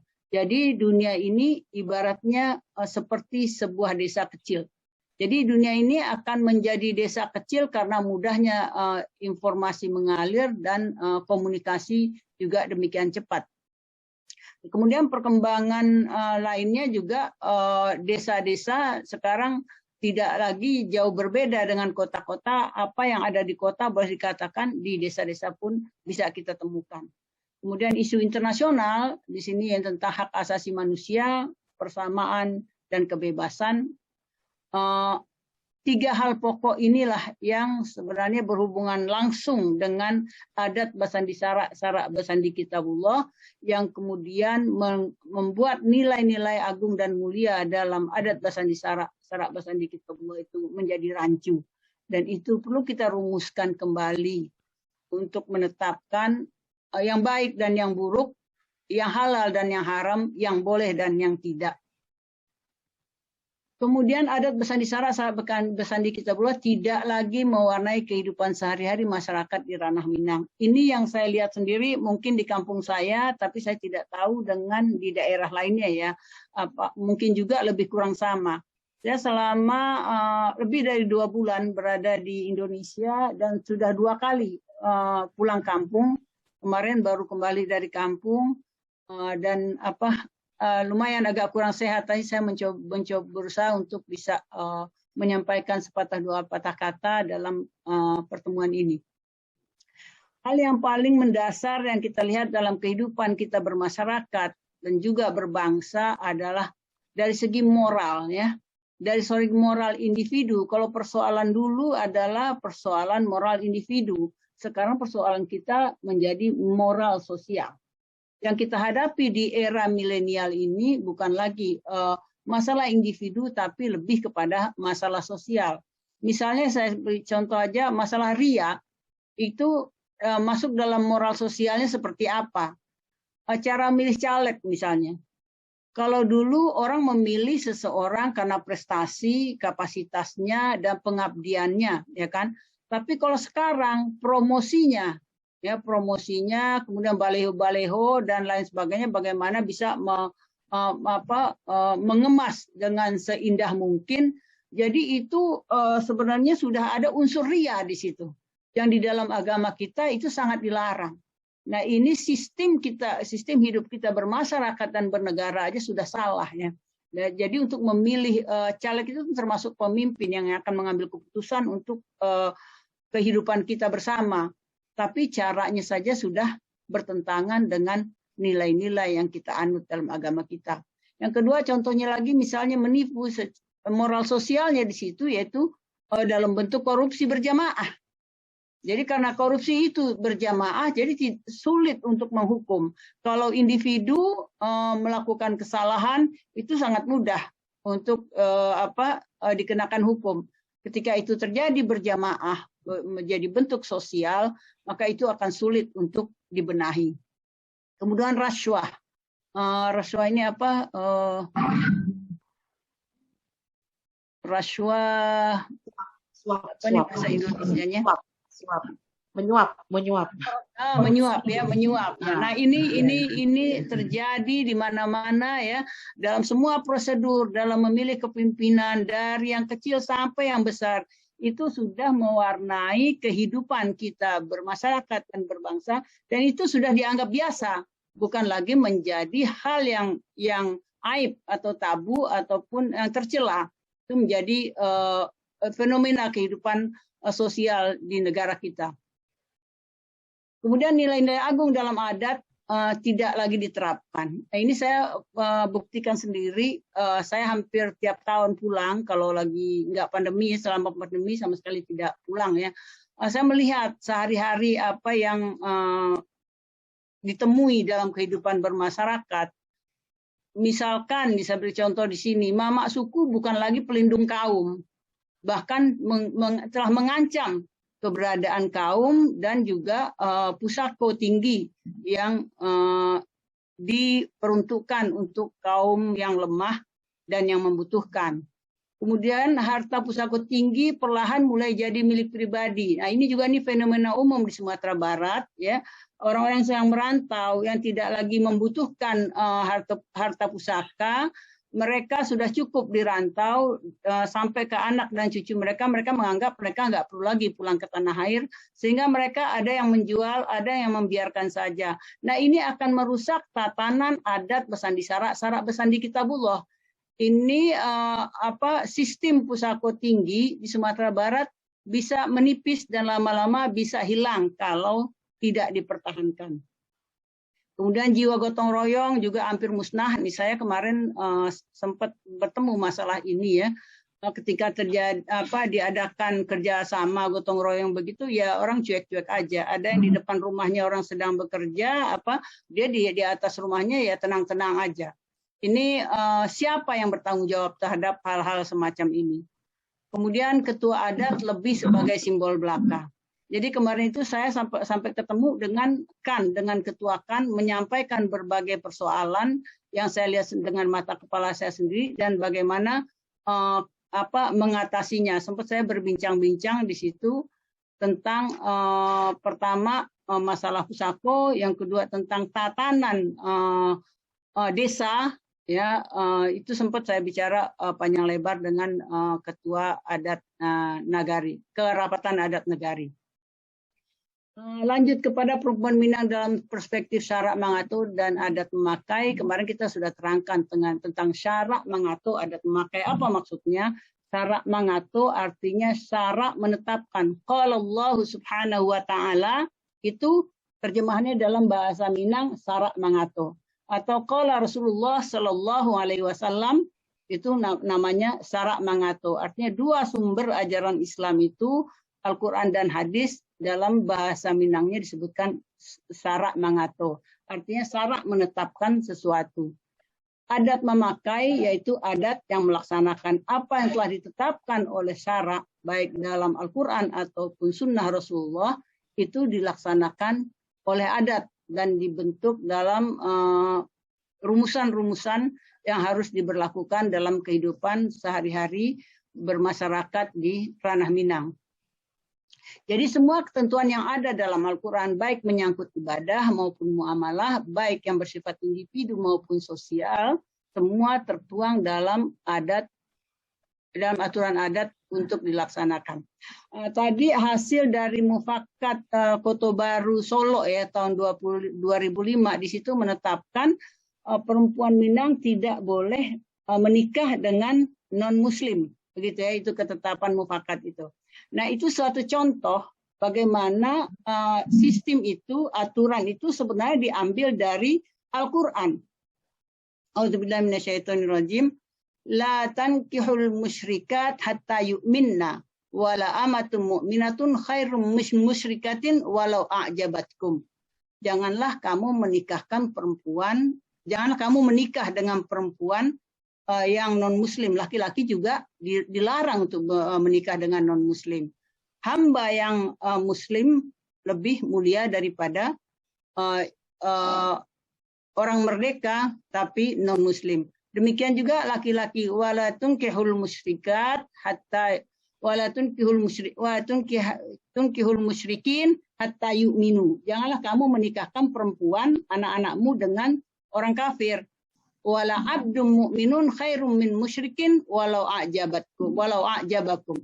Hamba yang muslim lebih mulia dari laki-laki kafir, walaupun laki-laki kafir itu menakjubkan kamu atau menarik kamu. Ulaika yad'una ilan nar wallahu yad'u ilal jannati wal maghfirah. Mereka akan mengajak kamu ke dalam neraka, sedangkan Allah akan mengajakmu ke maghfirah, ke dalam ampunan. Jadi apa yang ditetapkan oleh Mufaqih Kota Baru Solo tadi tahun 2005 merupakan pengejawantahan dari ajaran Islam dalam Al-Quran seperti ayat yang disebutkan tadi. Jadi begitulah apa yang tertulis dalam adat, sebenarnya semuanya adalah sumbernya dari Al-Quran itu sendiri. Bagaimana perempuan Minang dalam perspektif adat Bersandi Sarak, Sarak Bersandi Kitabullah? Saya sudah pernah terangkan juga, di sini saya ulangi sedikit, perempuan Minang itu kan sebagai sentra peradaban sebenarnya di Sumatera Barat, ya. Sumber insani sebagai sentra peradaban matrilineal.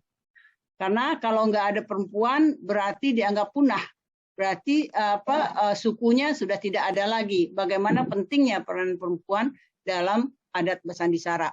Kemudian perempuan menempati peran sentral dalam membangun generasi Minang berkarakter adat Bersandi Sarak, Sarak Bersandi Kitabullah. Saya tambahkan di sini ke depannya bagaimana perspektifnya perempuan itu. Perlu mempertegas dan mengokohkan peran perempuan dalam membangun peradaban ABSSBK sesuai tuntutan zaman. Nah, ini kan zaman berubah terus ya. Zaman berubah terus dan kebutuhan itu juga akan berubah. Baik itu menyangkut agama, pendidikan, budaya, dan lain sebagainya. Nah, ini perlu direvitalisasi, perlu dihidupkan kembali, perlu dibincangkan kembali supaya peran perempuan, kedudukan posisinya, dan juga tanggung jawabnya menjadi lebih jelas. Kemudian cendekiawan muslimah, maksudnya perempuan, perlu mengkaji ayat-ayat Al-Quran dan hadis perspektif perempuan agar syarak mangato dapat dihadirkan dalam kehidupan sehari-hari di ranah Minang. Ini perempuan belum terjun ke, boleh dikatakan belum terjun ke masalah ijtihad, pengambilan hukum, ataupun tafsir dan hadis. Ini masih didominasi laki-laki, bahkan belum ada nama perempuan di bidang ini, khususnya perempuan Minang. Nah, ini saya memberikan contoh satu di mana kerapatan adat nagari dan di mana pemerintah. Ini saya di kampung saya sendiri, saya foto ya. Ini sebuah rumah gadang yang hampir rubuh. Di sini pintunya aja sudah nggak ada tangganya. Ini masih ada kenangan satu, ada lasuang di depan rumah. Nagari Kabupaten Solo, desa kecil dengan sekitar 150 rumah gadang. Ini desa ini kecil sekali, tapi rumah gadangnya sangat banyak. Saya sangat salut dengan bagaimana angku-angku dulu bisa membangun rumah gadang sebanyak itu. Nah, ini perlu diapresiasi. Ini peran Bundo Kanduang di sini. Kalau saya melihat kaum laki-laki tidak peduli dengan hal yang semacam ini. Kalau saya sangat sedih melihat kondisi seperti ini.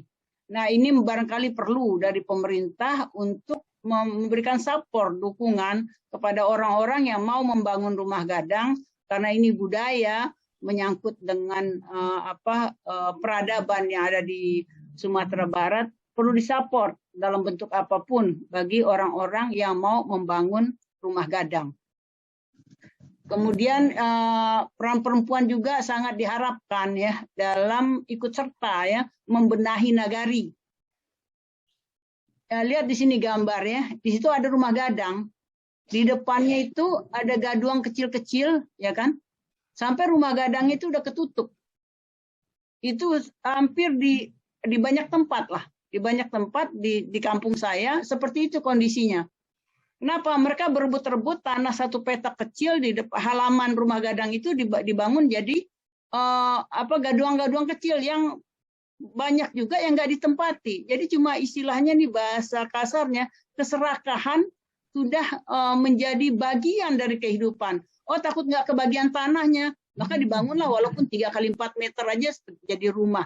Jadi rumah-rumah gadang itu udah ketutup dengan gaduang-gaduang kecil yang nggak karu-karuan begitu. Kadang-kadang di tempat saya sendiri, di depan rumah saya sendiri itu nggak ditempatin. Nah ini kan sangat memprihatinkan ya karakter dan adab orang Sumatera Barat yang istilahnya yang bersandi sarak tadi, tapi saraknya tidak hadir dalam kehidupan. Ya, dengan keserakahan begini itu kan bakal mereka tinggalkan ya, nagari kita menjadi tidak elok, tidak rancak dilihatnya. Jadi saya melihat dari situ dari kebersihan nagari, tata negari, dan kepedulian pemuda. Nah disinilah peran Bundo Kanduang barangkali ya, karena laki-laki sudah hampir tidak peduli dengan hal semacam ini. Disinilah peran Bundo Kanduang untuk bisa menghidupkan terutama yang ada di Sumatera Barat dan masukan dari Bundo Kanduang yang berada di negara-negara di mancanegara. Dari agama sendiri sangat banyak ayat-ayat dan hadis ya yang mendorong umat Islam, kaum muslimin untuk melakukan sesuatu, karena sekecil apapun yang kita lakukan itu pasti akan kita lihat hasilnya, akan kita temui hasilnya ya. Saya sebutkan di sini beberapa ya, di antaranya an Ibnu Umar radhiyallahu anhuma anin Nabi sallallahu alaihi wasallam qol kullukum ra'in wa kullukum mas'ulun an ra'iyatihi. Setiap kamu adalah pemimpin dan setiap pemimpin bertanggung jawab terhadap apa yang dipimpinnya. Apakah pemimpin itu hanya orang-orang yang dipilih, diangkat dan lain sebagainya sehingga mereka yang harus bertanggung jawab dengan semua yang ada di lingkungan? Bukan begitu maksudnya. Kullukum ra'in, bahwa setiap kita adalah pemimpin, bahwa kita adalah bertanggung jawab terhadap kerusakan dan kerancuan nilai-nilai yang ada di lingkungan kita. Islam sangat mendorong umatnya untuk berbuat, untuk beramal, untuk melakukan apa saja semaksimal mungkin dan sebisa mungkin. Dalam ayat lain disebutkan, A'udzubillahi minasyaitonirrajim, man qatala nafsan bighairi nafsin aw fasadin fil ard faka'annama qatalan nasa jami'a wa man ahyaha faka'annama ahyan nasa jami'a. Barang siapa yang membunuh jiwa atau manusia atau melakukan kerusakan di muka bumi, seakan-akan dia telah membunuh seluruh manusia. Begitu perumpamaannya membunuh satu orang tanpa sebab dianggap membunuh seluruh makhluk di muka bumi. Wa man ahyaha faka'annama ahyan nasa jami'a. Sebaliknya, yang menghidupkan seseorang, maka seakan-akan dia sudah menghidupkan manusia secara keseluruhan. Luar biasa Islam mendorong umatnya untuk berbuat, untuk melakukan sesuatu. Berapa besar pahala, ganjaran yang diberikan oleh Allah supaya umat Islam berbuat, beramal untuk kepentingan orang lain dan kepentingan sosial.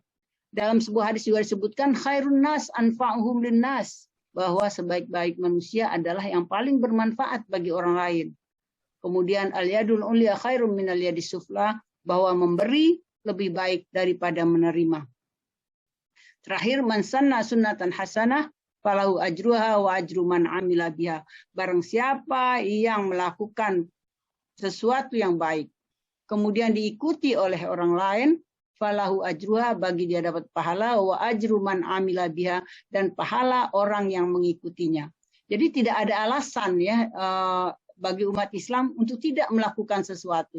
Kalau dia melakukan sesuatu saja kebaikan untuk kepentingan dirinya, pribadinya, keluarganya, lingkungannya, masyarakatnya. Kemudian orang lain mencontoh dan mengikuti perbuatan seperti itu, dia juga mendapat pahala tanpa mengurangi pahala yang orang tersebut. Jadi kalau dia dapat 10 pahala, orang mengikuti dapat 10 pahala, bukan berarti 10 pahala dia akan hilang. Sebaliknya akan bertambah dan berlipat-lipat ganda. Jadi ajaran ini kurang dihayati oleh umat Islam. Bagaimana perbuatan baik itu belum dilakukan saja sudah dicatat pahalanya 10, sedangkan keburukan, kejahatan tidak akan dicatat sebelum perbuatan tersebut dilakukan. Luar biasa positifnya ajaran Islam dan mendukung umatnya untuk membangun peradaban dengan kemampuan sekecil apapun. Saya rasa dari pemaparan beberapa tokoh tadi, para ahli ya antropologi dan lain sebagainya itu, barangkali kita untuk masalah Padusi Minang ini perlu diadakan seminar atau konferensi untuk merumuskan kembali posisi dan peran perempuan Minang dalam membangun peradaban berlandaskan adat Basandi Syarak Basandi Kitabullah. Saya rasa itu yang bisa saya sampaikan. Mohon maaf atas kekurangan. Dan kalau ada yang salah itu datang dari saya, yang benar itu datang dari Allah. Billahi taufiq wal hidayah. Wassalamualaikum warahmatullahi wabarakatuh. Waalaikumsalam warahmatullahi wabarakatuh. Berikan tepukan untuk para narasumber kita yang luar biasa pada malam hari ini.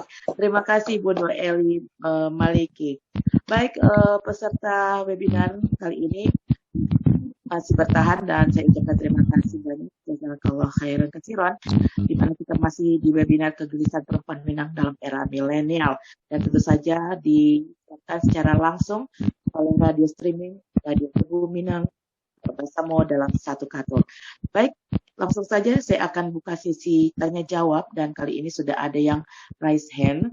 Kita panggil terlebih dahulu, ada Pak Pak Desrianto. Saya unmute, silakan Pak. Singkat, padat, jelas dan ditujukan ke siapa?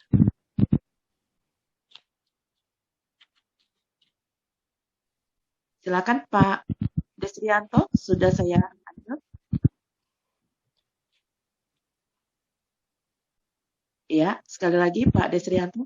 Baik, kita langsung saja ke Pak Ishak Ali ya, yang sudah siap dengan mic-nya. Silakan Pak Ishak Ali, boleh singkat, padat dan jelas. Dan ditujukan ke Bunda Denita. Saya ingin bertanya kepada Bunda Eli, Dr. Eli, mengenai syarak mengetok adat memakai. Jadi singkatnya, adat itu adalah bersendik kepada syarak. Pertanyaan saya, dalam Al-Quran itu banyak bertebaran ayat-ayat yang mengatakan bahwa pemimpin itu adalah laki-laki. Jadi imam syarat adalah laki-laki dan sebagainya. Tetapi dalam adat kita, dalam adat di Minang itu, kenapa kok perempuan lebih dikemukakan? Contohnya sekarang ada kandung ya. Itu berarti kan sudah tidak lagi bersendik bersyarak, bersyariat berarti. Kenapa demikian? Saya ini kontradiksi saya kira. Saya kira demikian saja. Terima kasih. Baik, terima kasih Pak Ishak Ali yang ada di Indonesia ya sepertinya ya Pak ya.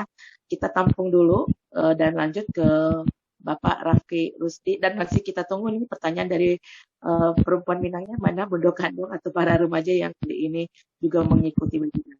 Silakan Pak Raffi Rusdi untuk di-unmute. Ya, Assalamualaikum warahmatullahi wabarakatuh. Waalaikumsalam warahmatullahi wabarakatuh. Silakan terima Pak. kasih kepada Ibu Dinita Melani dari Arab Saudi ya, luar biasa ya, tersebar di mana-mana perantau kita, termasuk di Amerika Serikat dan negara-negara lainnya. Ya, saya ibaratnya merasa ikut berbahagia gitu bisa silaturahmi lewat rapat Zoom pada malam hari ini yang sebelumnya kita belum pernah ibaratnya berkomunikasi langsung, bisa ibaratnya silaturahmi. Nah, jadi gini, kalau kita lihat fakta yang terjadi pada hari ini di Sumatera Barat atau khususnya di daerah 3 Luhak ya, ada Luhak Tanah Datar, Luhak 50 Koto, Luhak Agam, itu kan merupakan 3 daerah asli orang Minangkabau gitu yang masih dipertahankan nilai-nilai luhurnya orang Minangkabau itu sendiri. Sedangkan di daerah rantau, selain dari ketiga daerah tersebut itu sudah banyak itu memudar yang namanya nilai-nilai luhur dari orang Minangkabau itu sendiri. Salah satu contohnya, ketika Lebaran Idul Fitri, budaya silaturahmi atau berkunjung dari sanak saudaranya itu dari satu rumah ke rumah yang lain itu sudah memudar gitu. Kenapa saya katakan demikian? Karena gini, kalau hari ini saya lihat ya, itu salah satu faktor utamanya itu karena ibaratnya misalnya keluarga A misalnya. Karena keluarga A ini ibaratnya orang tidak bapunyo atau ibaratnya orang ibaratnya anggaplah ekonominya menengah ke bawah. Jadi pada hari ini bisa kita lihat itu dia tidak dilihat lagi atau tidak disinggahi lagi oleh sanak saudara, bahkan saudara kandungnya sendiri dia tidak mau gitu singgah lagi ke rumah tersebut dengan alasan keluarga tersebut keluarga tidak berpunya. Sehingga silaturahmi hari ini kita lihat sudah memudar di kalangan masyarakat Minangkabau ya. Itu fakta yang kita lihat pada hari ini. Kemudian berikutnya juga yaitu budaya gotong royong. Di mana contohnya kayak gini. Ketika ada ibaratnya anggaplah suatu ada pesta pernikahan gitu. Jadi yang budaya asli kita itu kan ibaratnya ikhlas ya gitu ya. Dengan adanya gotong royong ibaratnya anggaplah dari bundo-bundo kanonya itu memasak untuk makanan di acara ale atau resepsinya nanti. Nah, jadi pertanyaan yang berikut yaitu apa solusi yang bisa kita tawarkan pada hari ini oleh mama bundo kandung kita pada hari ini agar budaya-budaya luhur Minangkabau baik yang di daerah Luhak dan Tigo ataupun di daerah Tanah Rantau tetap lestari di mana tidak termakan oleh zaman, tak lapuk oleh hujan, tak lekang oleh paneh. Itu ibaratnya dari pertanyaan yang saya sampaikan. Terima kasih kesempatannya Bundo dari Arab Saudi, itu saya merasa bangga gitu ya. Bisa berkomunikasi dengan bundo-bundo hebat dari beberapa pemateri tadi. Saya acungi jempol gitu dari public speakingnya luar biasa gitu. Kita bisa belajar dari bundo-bundo ataupun dari para perantau-perantau Minang dari seluruh mancanegara. Assalamualaikum warahmatullahi wabarakatuh. Bapak. Waalaikumsalam warahmatullahi wabarakatuh. Sayangnya nggak ada Yanda Kandung ya. Kalau Bundo Kandung ada aktivitasnya. Baik itu semacam lelucon aja.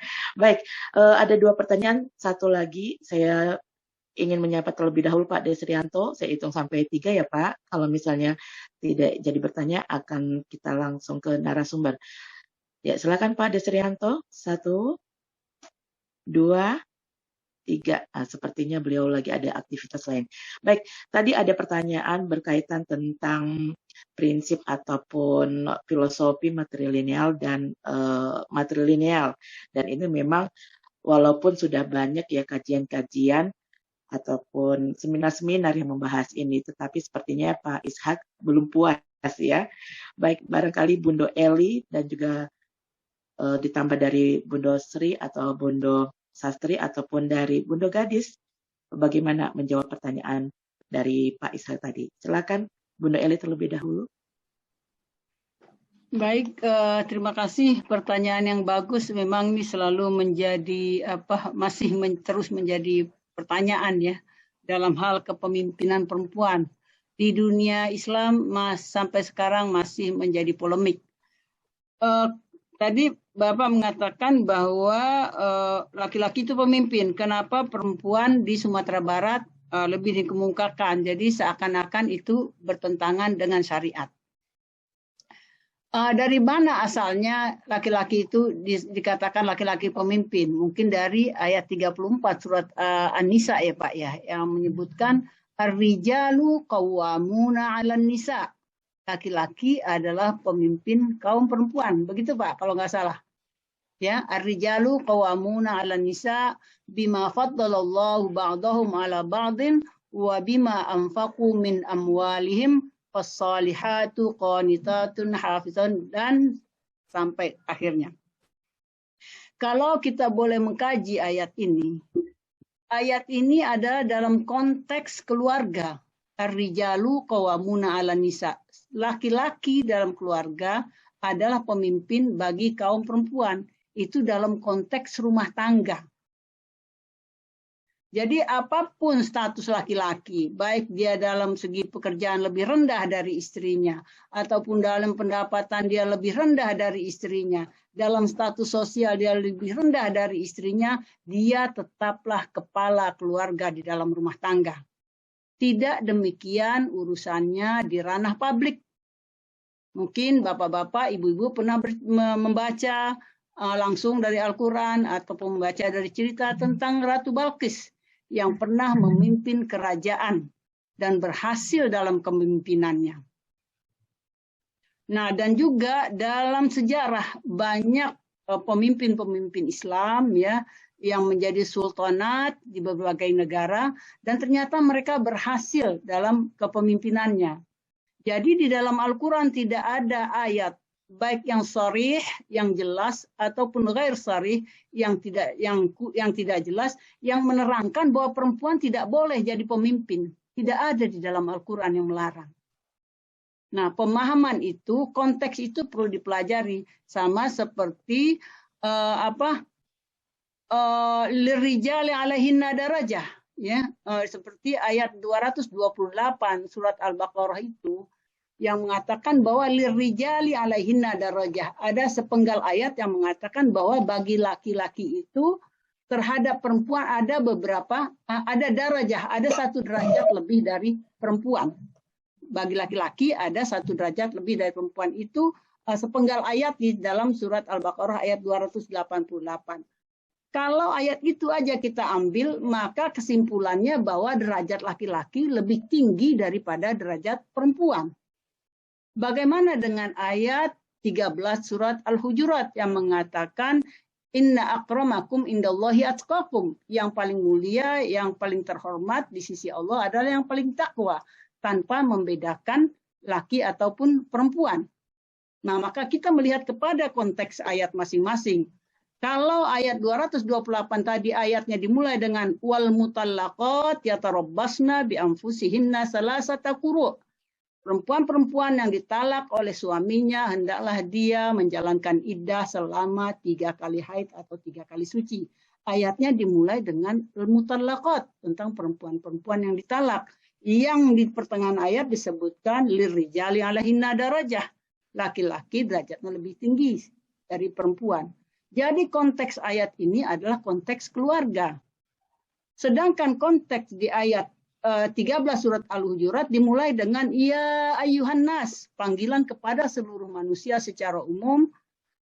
Inna khalaqnakum min dzakarin wa unsa.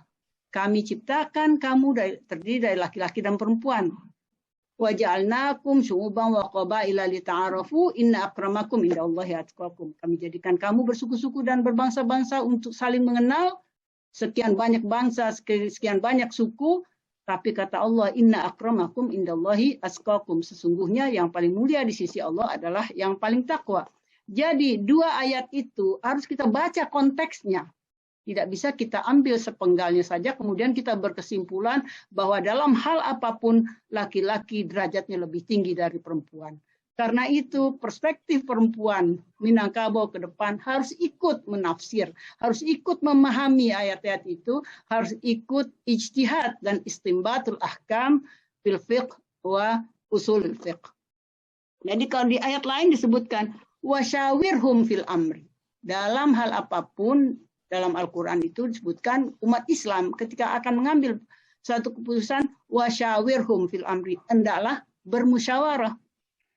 Wasyawirhum, hum artinya mereka. Siapa hum itu? Hum itu terdiri dari laki-laki dan perempuan. Cuma dalam prakteknya ketika bermusyawarah, yang bermusyawarah itu hanya laki-laki saja. Kecuali di Sumatera Barat, perempuan diikut sertakan dalam mengambil keputusan. Itulah yang tadi disebut bundo kanduang kapai sampai batanya ke pulang sampai babarito. Artinya mereka dianggap dan diperhitungkan. Jadi apa yang kita katakan bahwa perempuan tidak boleh jadi pemimpin itu, dan itu bertentangan dengan agama. Dalam Al-Quran tidak ada ayat yang sharih ataupun yang ghair sharih yang menyatakan tidak boleh mengangkat pemimpin dari kalangan perempuan. Kira-kira begitu ya Pak, penjelasan tentang kepemimpinan perempuan. Iya, terima kasih Bundo Eli.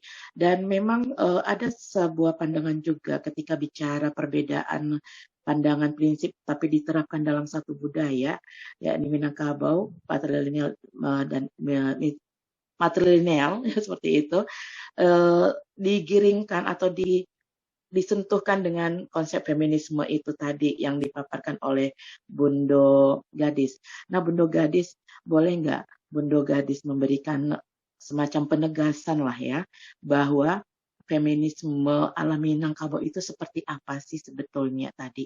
Penegasan kembali, sehingga betul-betul tidak perlu lagi dipertanyakan. Kadang memang konsep matrilineal ini nanti dihubungkannya, wah ini mereka menuntut yang begini-begini, padahal sebetulnya tidak, ya kan? Dan betul sekali setuju bahwa materi ataupun pembahasan mengenai perempuan Minang, mengenai konsep ABS, SBK itu harus terus-menerus berkelanjutan kita paparkan ke tengah masyarakat. Betul. Bagaimana Bundo Gadis? Bundo Gadis. Maaf Bundo Mela, tadi Bundo ada urusan family gitu, jadi minta panggil. Oke, nah tidak apa-apa, karena kita maklum ya, namanya virtual, ya. Kita kirim nanti kita forwardkan pertanyaannya kepada Bundo Gadis dan nanti kita berikan kepada yang bertanya. Oke, baik. Kalau Bundo Sri nih melihat fenomena tadi juga masih aja selalu diberikan penjelasan, tetap ada aja pertanyaan-pertanyaan itu. Apakah karena pengaruh pergeseran makna yang tadi Bundo jelaskan juga, sehingga penerapannya di dalam tatanan masyarakat juga jadi berubah dan liar, ibaratnya seperti itu? Ya, terima kasih Bu Mela, pertanyaan dari Pak Isha Ali. Baik, ya, tadi sudah dijelaskan juga oleh Bundo Eli. Nah, kearifan sebenarnya di dalam cara mengatur dalam kitabullah itu kan luar biasa sebenarnya. Nah, kalau ditelaah secara disiplin saya sebagai antropolog melihat kearifan lokal kita masyarakat Minangkabau, masyarakat adat Minangkabau itu luar biasa, karena kalau dilihat dari sejarah evolusi kekerabatan, sistem kekerabatan di dunia ini, yang paling tertua itu adalah matrilineal. Jadi jauh sebelum belum adanya nilai, belum adanya norma dan agama, itu namanya istilahnya promiskuitas, di mana belum adanya nilai dan orang belum tahu anak lahir siapa bapaknya, siapa ibunya, nggak jelas. Kemudian terjadi evolusi lagi, dan orang lihat, oke, anak lahir dari ibunya. Nah, makanya matrilineal itu dianggap salah satu sistem kekerabatan yang paling tertua. Setelah itu baru patrilineal, kemudian parental, dua belah sisi. Nah, artinya apa? Ketika kita pahami bahwa generasi Minangkabau itu dilahirkan, itu bernasab ayahnya, laki-laki, dan bersuku pada ibunya, perempuan. Ya, itu kan persenyawaan budaya yang luar biasa sebenarnya. Jadi itu yang kita lihat, walaupun kita pahami bahwa laki-laki dalam posisi biner perannya sebagai pelindung, ya, pemelihara di dalam harta, ya, di dalam untuk perempuan dan anak keturunannya. Ada wilayah, makanya tadi ada konteksnya, ada domainnya. Ketika domain di dalam di dalam keluarga kecilnya, nuklir family, itu menjadi domain ayah. Ketika keluarga luas di dalamnya mulai ada, maka itu ada peran-peran di antara masing-masing suku di dalam suku itu, gitu loh. Ada perempuan yang dituakan, kemudian ada maknya, ada kemenakannya, dan semua punya status dan peran masing-masing di dalamnya. Nah, di situ makanya ketika orang melihat kenapa di perkawinan sesuku di satu agama kita Islam itu boleh gitu. Tapi di dalam dalam sistem matrilineal yang sesuku, yang satu datwa itu nggak boleh, ya. Pasti ada apa gitu. Nah artinya kenapa itu bisa ditangkap dan lahir itu tidak sebegitu aja, itu melihat pada alam takambang menjadi guru. Jadi karena Minangkabau itu yang kita tahu karakter orang Minang dengan alamnya membentuk di situ. Nah, itu yang menjadikan bagaimana harmonisasi antara adat itu dengan syarak dan adat di situ. Makanya itu yang kalau kita lihat secara ruang-ruang seperti itu sebenarnya yang memberi memberi orang menginterpretasikan kembali ya posisi bagaimana di dalam harta, karena ada domain yang luar biasa ketika tidak di dalam agama diberi ruang itu, tapi ada ternyata di dalam adat. Seperti tadi ya, untuk harta pusako yang menjadi itu adalah ada perempuan di dalam ada hak, karena itu pusako tinggi. Kalau harta pusako atau pencarian itu pakai hukum Islam gitu. Nah, apa gunanya ketika misalnya ya Bundo Ben dapat pembagian dari ibunya dapat pembagian dari neneknya. Itu kan turun terus itu. Ya. Karena orang menelusuri itu adalah satu kali keturunan yang ditunjukkan dengan kepemilikan gitu. Nah, kearifannya tuh di situ. Kadang-kadang kita harus pahami bahwa tidak disayat satu-satu sisi gitu. Jadi kalau kita melihat kekurangan misalnya di sini akan dilengkapi oleh syarat, dikurangi oleh syarat, dilengkapi oleh adat. Jadi itu luar biasa sebenarnya, orang Minang itu sangat detail dengan aturan hukum, sudah lengkap dia di situ. Dan dalam Islam mungkin Bundo Eli lebih jelas menjelaskan di situ bagaimana Rasulullah menempatkan perempuan, mengangkat harkat derajat perempuan itu hadirnya ketika masa jahiliyah dan sebagainya. Dan Minangkabau memberi harkat tempat itu gitu. Kan luar biasa itu kita. Ya. Kita tahu perempuan dia diproteksi oleh keluarganya, disiapkan aset-aset untuk dia supaya keberlangsungan generasi untuk anak-anak generasinya terjamin di situ. Gitu. Karena ada ulayat itu gitu, yang digunakan. Nah, itu yang sekarang banyak sekali tadi kan kita identifikasi saat ini itu menjadi polemik dan apa ya, itulah mirisnya ya. Ketika mama lagi tidak pakai jam. Ya, makanya orang bilang matrilineal itu hampir mendekati materialisme. Bilang waktu itu saya dengan Benda Beckman atau riset, saya jadi asisten riset, saya bilang sama dia, sama Frans dengan istrinya juga beda. Saya bilang matrilineal hampir mendekati orang Minangkabau itu materialisme, saya bilang. Karena mengukur dari performa dan struktur, gitu, melihat dari bentuk physically gitu. Nah, itu yang orang lihat, oke ya, cari minantu, gimana asalnya, gimana nyokaraju. Itu yang ditelusuri, walaupun dalam budaya punya itu bibit bobot itu pasti dilihat secara performance, secara materialisme. Ya. Nah, itu yang kita lihat kondisi seperti itu karena butuh atribut-atribut budaya yang secara fisik itu untuk meyakinkan pada nilai gitu. Nah, kalau orang Minang tidak mampu menangkap itu, hanya menangkap covernya, itu juga itu yang kita khawatirkan pada generasi kita gitu. Ada proses pewarisan yang kita tanggung jawab kita sebagai bundo yang lah semua kini kok untuk generasi anak-anak muda awak lagi gitu. Itu yang awak khawatirkan gitu. Nah, itu yang nilai itu, spiritnya yang awak tangkap ketika rumah gadang itu tinggal kosong melompong sele, orangnya apa merantau kama-kama. Pulang hanya memori nostalgia terus cowat gitu loh setelah itu.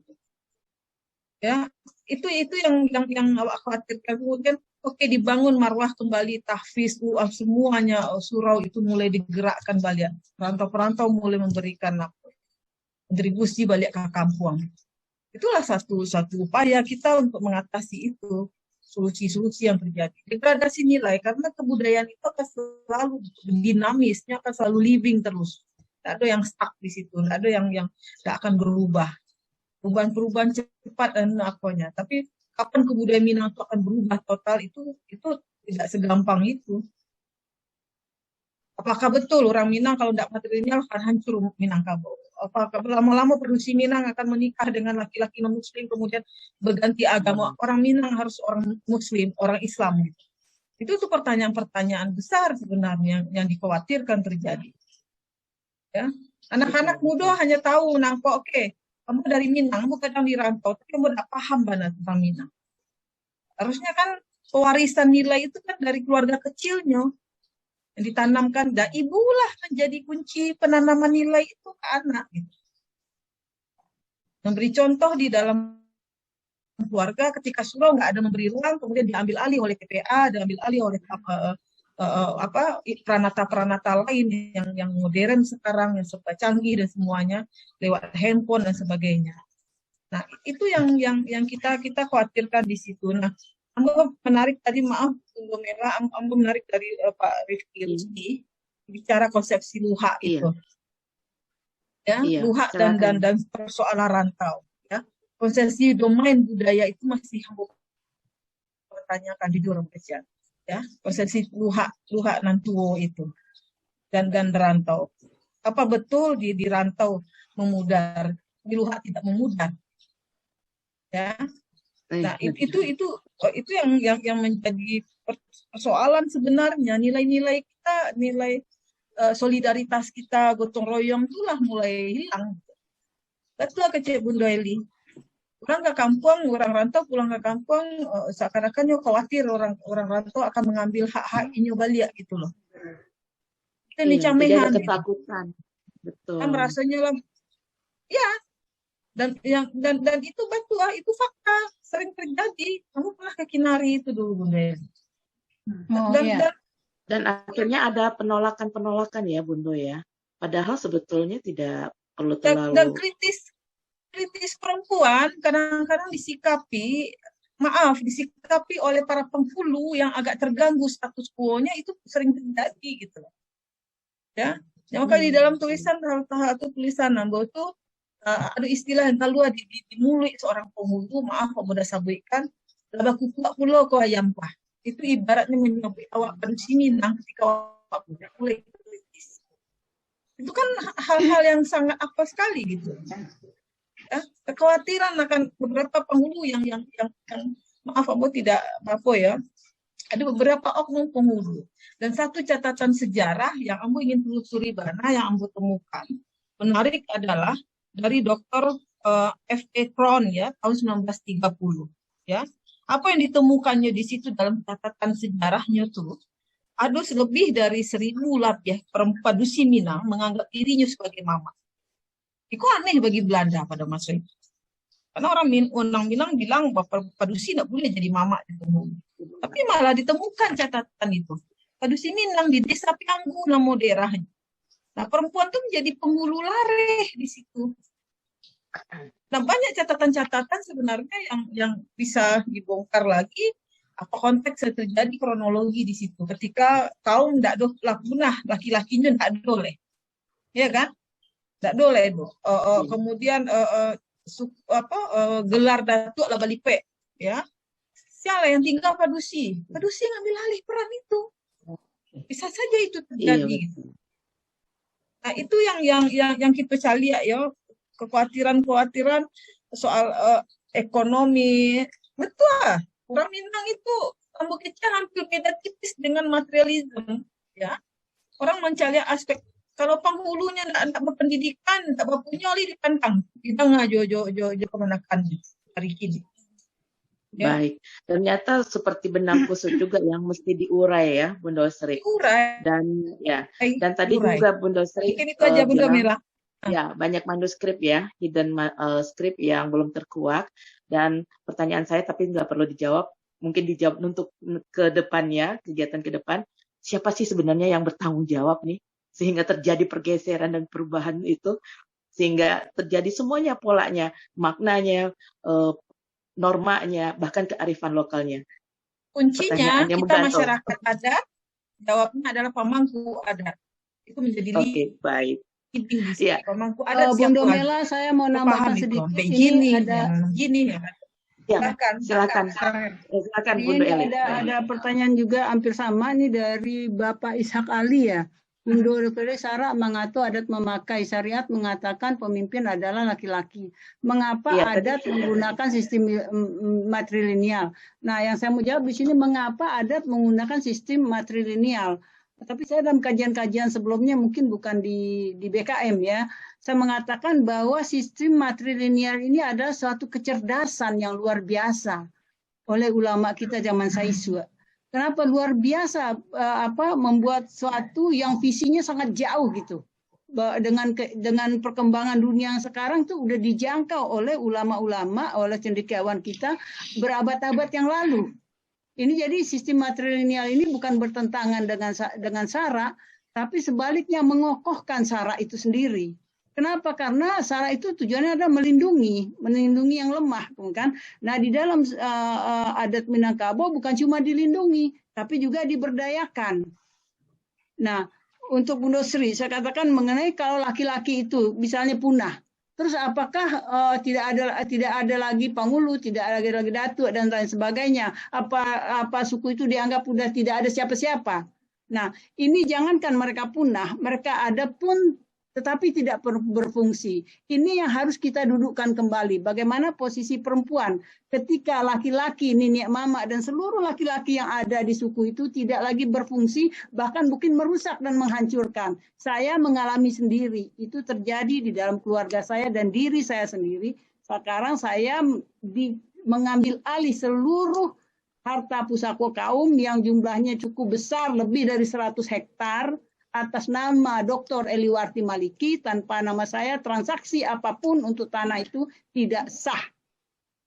Nah, di sini saya ingin membuat sesuatu yang baru, di mana kita sedang berada dalam kerancuan nilai dan Ratu Pusako Tinggi itu semakin berkurang dan mungkin nanti lama-lama bisa habis. Saya justru sebaliknya ingin memberikan contoh teladan bagaimana sebuah pusako tinggi dikelola.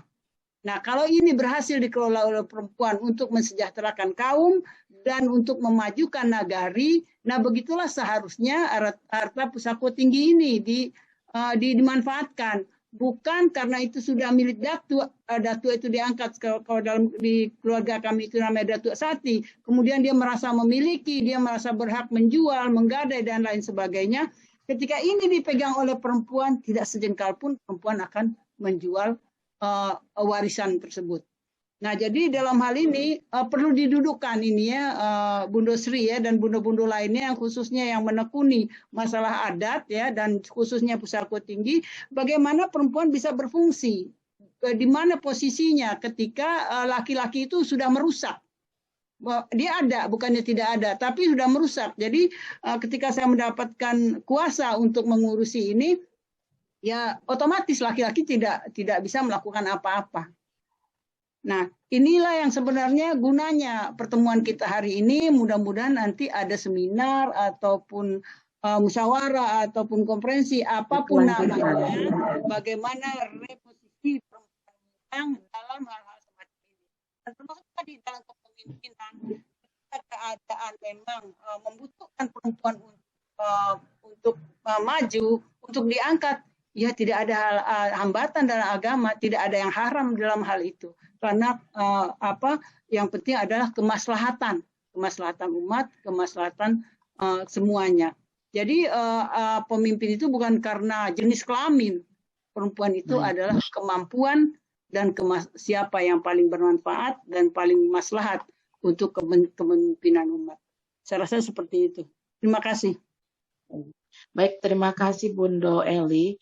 Dan sebenarnya memang seperti yang Bundo Sri, Bundo Eli, Bundo Sastri, dan juga Bundo Gadis katakan bahwa kita ini memang harus selalu ya memberikan informasi yang jelas sesuai dengan kredibilitas kita masing-masing. Seperti Bundo Sri sebagai seorang antropolog yang juga mendalami tentang adat istiadat Minangkabau, bahwa banyak sekali hidden script yang harus dikuak di tengah masyarakat seperti itu.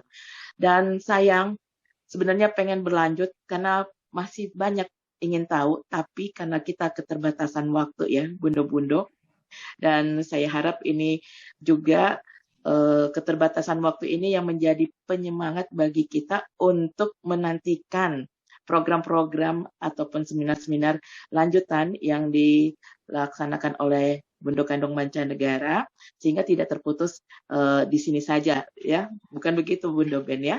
Insya Allah kita berharap akan ada kajian-kajian tematik lainnya. Dan untuk itu sebelum kita undur diri, ya. Tadi ada mungkin satu lagi pertanyaan saja dari Pak Isral Haidar. Oh iya, Pak Irsal. Baik, kalau begitu kita berikan satu kesempatan sebelum kita mengakhiri pertemuan kali ini. Silakan Pak Irsal. Assalamualaikum. Ya, boleh di-unmute suaranya Pak? Maksudnya mic-nya? Udah unmute dia mungkin. Udah unmute? Udah dia. Ya. Barangkali boleh didekatkan sumber suaranya di mikrofonnya Pak. Mungkin Bapaknya udah pergi kali. Ya, masih belum terdengar Pak suaranya.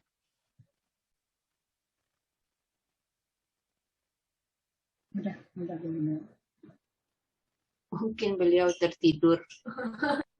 Sudah beliau on kamera juga. Oke, silakan. Oh, ternyata memakai device. Ya, kembali sambil menunggu. Alhamdulillah kegiatan webinar kali ini yang mengangkat tema tentang kegelisahan perempuan Minang dalam era milenial bekerja sama dengan Radio Gebu Minang menyiarkan secara live di radio streaming tersebut. Silakan Pak Irsal. Ya, coba Pak. Ya, sepertinya ada kendala teknis nih ya Pak ya. Saya hitung mundur sampai 10 barangkali ya Pak ya untuk mengefektifkan waktu.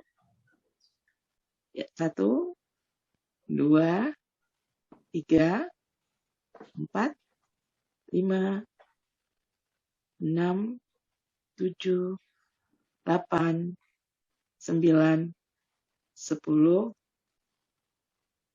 Iya, mohon maaf Pak Irsal. Sepertinya Pak Irsal harus hadir di kegiatan webinar BKM lanjutannya nih ya, biar nanti pertanyaannya bisa. Ya, halo? Sudah mulai? Mungkin beliau udah pergi. Oh, oke, iya. Tidak bisa. Ya, mohon maaf sekali.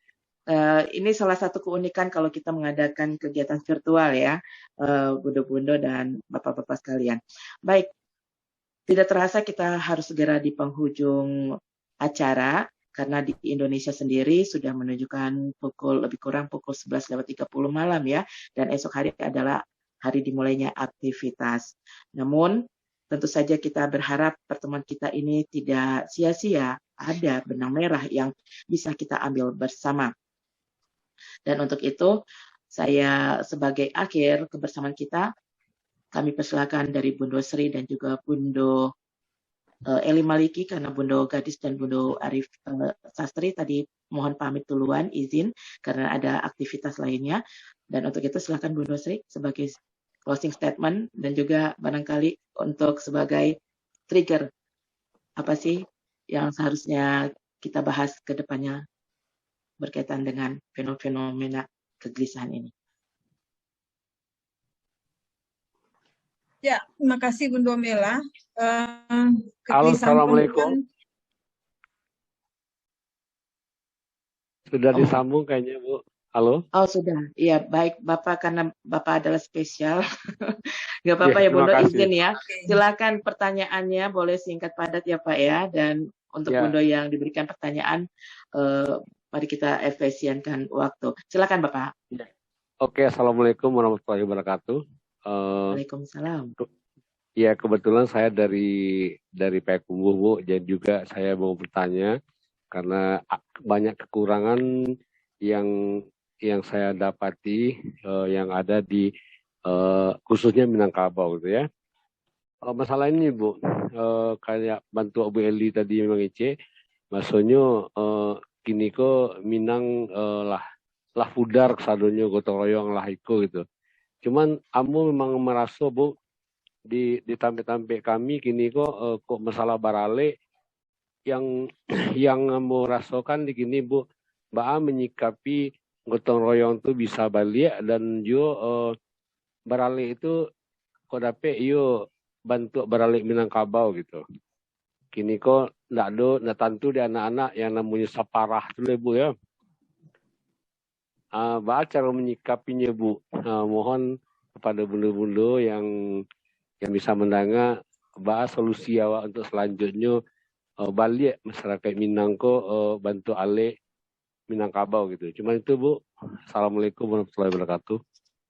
Waalaikumsalam warahmatullahi wabarakatuh. Terima kasih Pak Irsal, dan bisa juga menjawab pertanyaan dari Pak Irsal yang meskipun tadi secara umum sudah tergambarkan ya Bundo-Bundo, tetapi tidak mengapa untuk penegasan kembali dan juga sebagai ditambahkan sebagai closing statement dari pembicara kita. Silakan Bundo Sri. Ya, terima kasih Pak Irsa.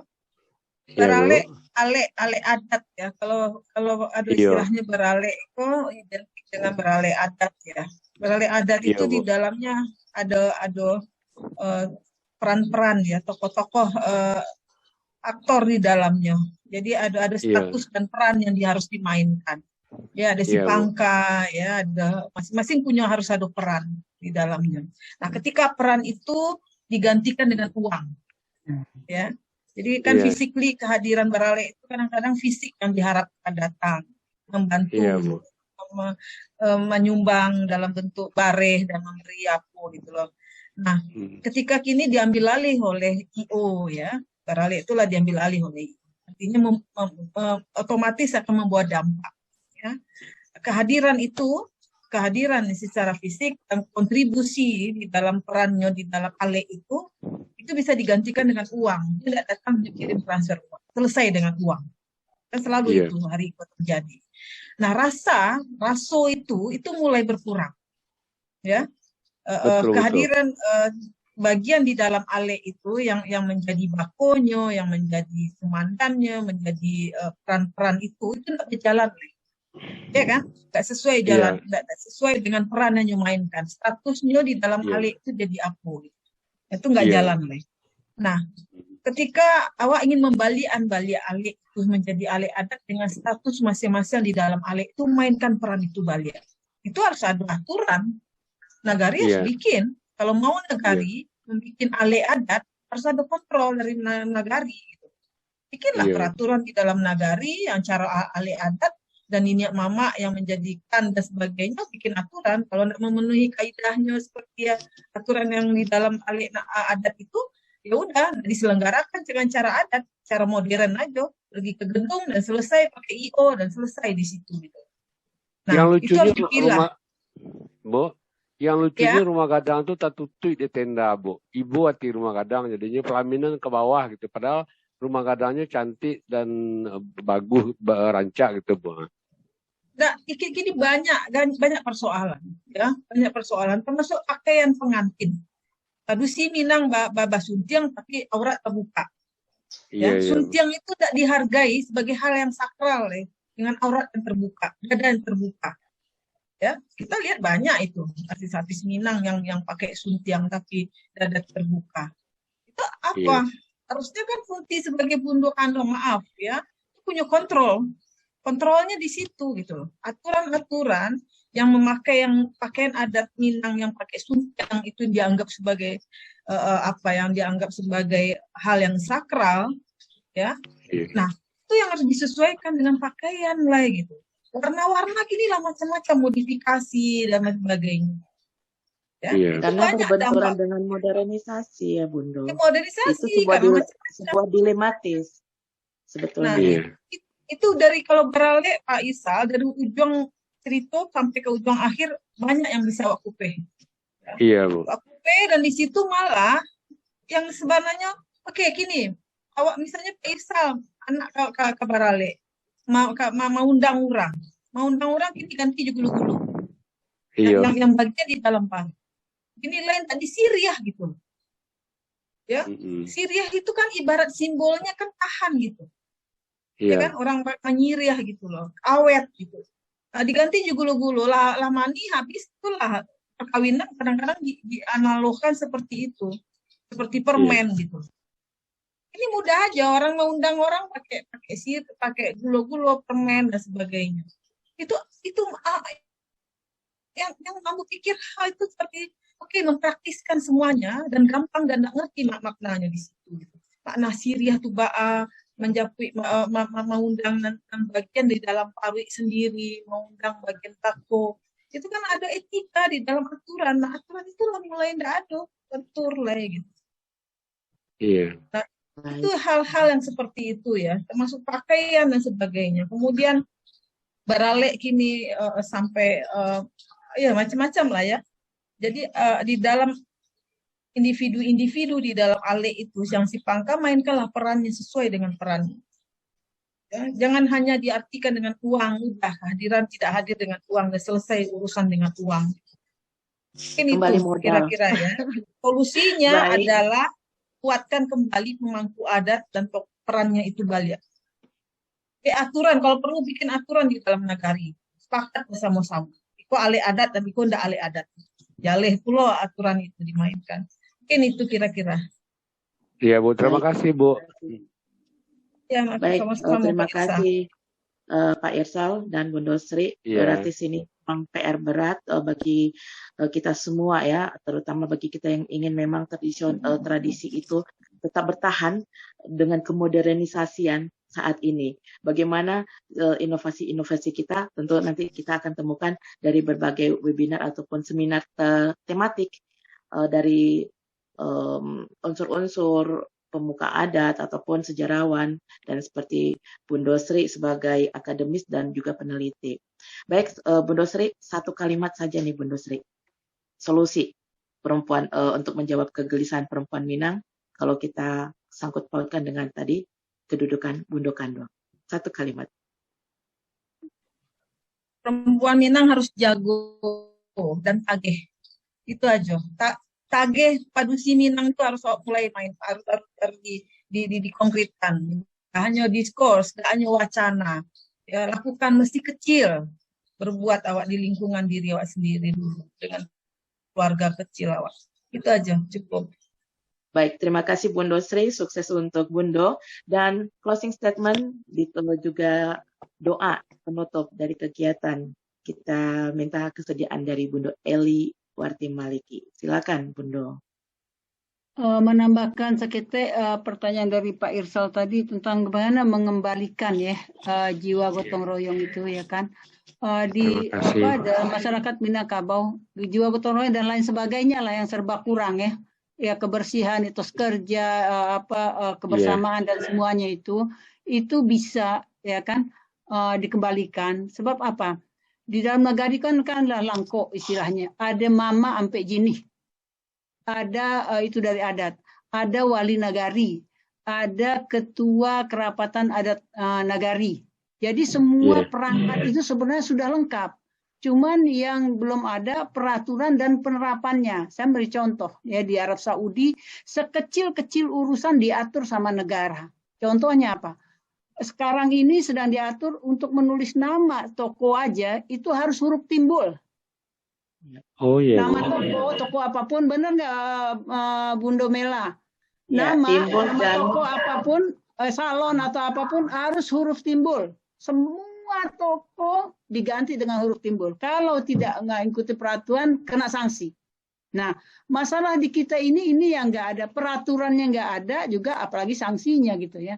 Jadi kalau nagari itu ditata, saya bicara panjang lebar dengan Ketua KAN kemarin. Yang namanya rumah gadang itu udah ketutupan sama gaduang-gaduang kecil-kecil di tengahnya itu kan bisa ditata sama apa, ada pemerintahan dan ada juga adat ya kan. Syarat rumah yang berada di jalan utama harus demikian.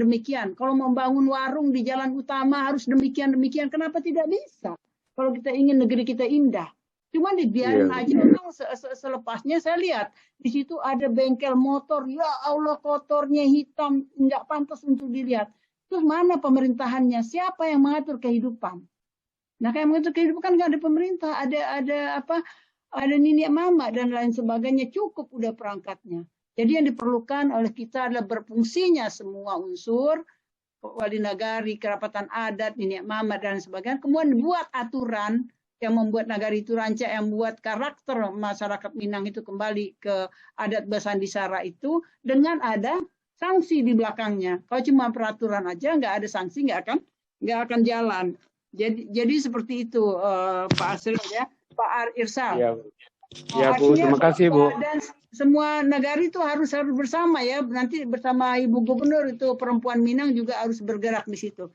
Satu kalimat yang ingin saya apresiasi banget nih dengan BKM, enggak sempat ngobrol-ngobrol dalam WhatsApp dan lain sebagainya, tapi insya Allah pada acara-acara begini saya sempatkan hadir ya.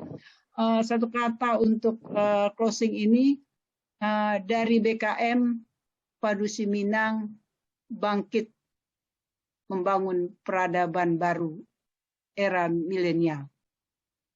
Baik, kita tutup acara kita malam ini dengan bersama-sama membaca doa. Astaghfirullahalazim, astaghfirullahalazim, astaghfirullahalazim alladzi la ilaha illa huwal hayyul qayyum wa atubu ilaih. A'udzu billahi minasyaitonir rajim. Bismillahirrahmanirrahim. Alhamdulillahirabbil alamin. Hamdan yuwafi ni'amahu wa yukafi mazidah. Ya Rabbana lakal hamdu kama yanbaghi li jalali wajhikal karim wa 'azimi sultanik. Allahumma salli ala sayyidina Muhammadin salatan tunjina biha min jami'il ahwali wal afat wa taqdilana biha jami'al hajat wa tutahhiruna biha min jami'is sayyiat wa tarfa'una biha indaka 'alad darajat fil hayati wa ba'dal mamat. وصل وسلم تسليما كثيرا برحمتك يا أرحم الراحمين.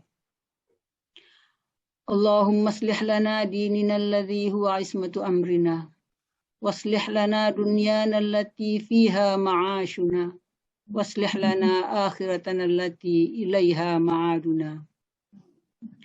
اللهم اجعل الحياة زيادة لنا في كل خير واجعل الموت راحة لنا من كل شر. اللهم اجعل جمعنا هذا جمعا مرحوما وتفرقنا من بعده تفرقا معصوما. اللهم هب لنا من أزواجنا وذرياتنا قرة أعين وجعلنا للمتقين إماما. اللهم لا تدع لنا في مقامنا هذا ذنبا إلا غفرته ولا هما إلا فرجته ولا حاجة من حوائج الدنيا إلا قضيتها ويسرتها. اللهم ربنا تقبل منا إنك أنت السميع العليم وتب علينا إنك أنت التواب الرحيم. ربنا ظلمنا أنفسنا وإن لم تغفر لنا وترحمنا لنكونن من الخاسرين. ربنا آتنا في الدنيا حسنة وفي الآخرة حسنة وقنا عذاب النار. صلى الله على سيدنا محمد وعلى آله وصحبه أجمعين والحمد لله رب العالمين. الفاتحة.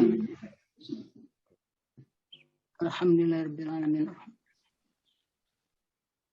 اهدنا الصراط المستقيم صراط الذين أنعمت عليهم. آمين آمين آمين ثم آمين. دعواهم فيها سبحانك اللهم وتحيتهم فيها السلام وآخر دعوانا الحمد لله رب العالمين. Dikurangin mohon maaf. Assalamualaikum warahmatullahi wabarakatuh.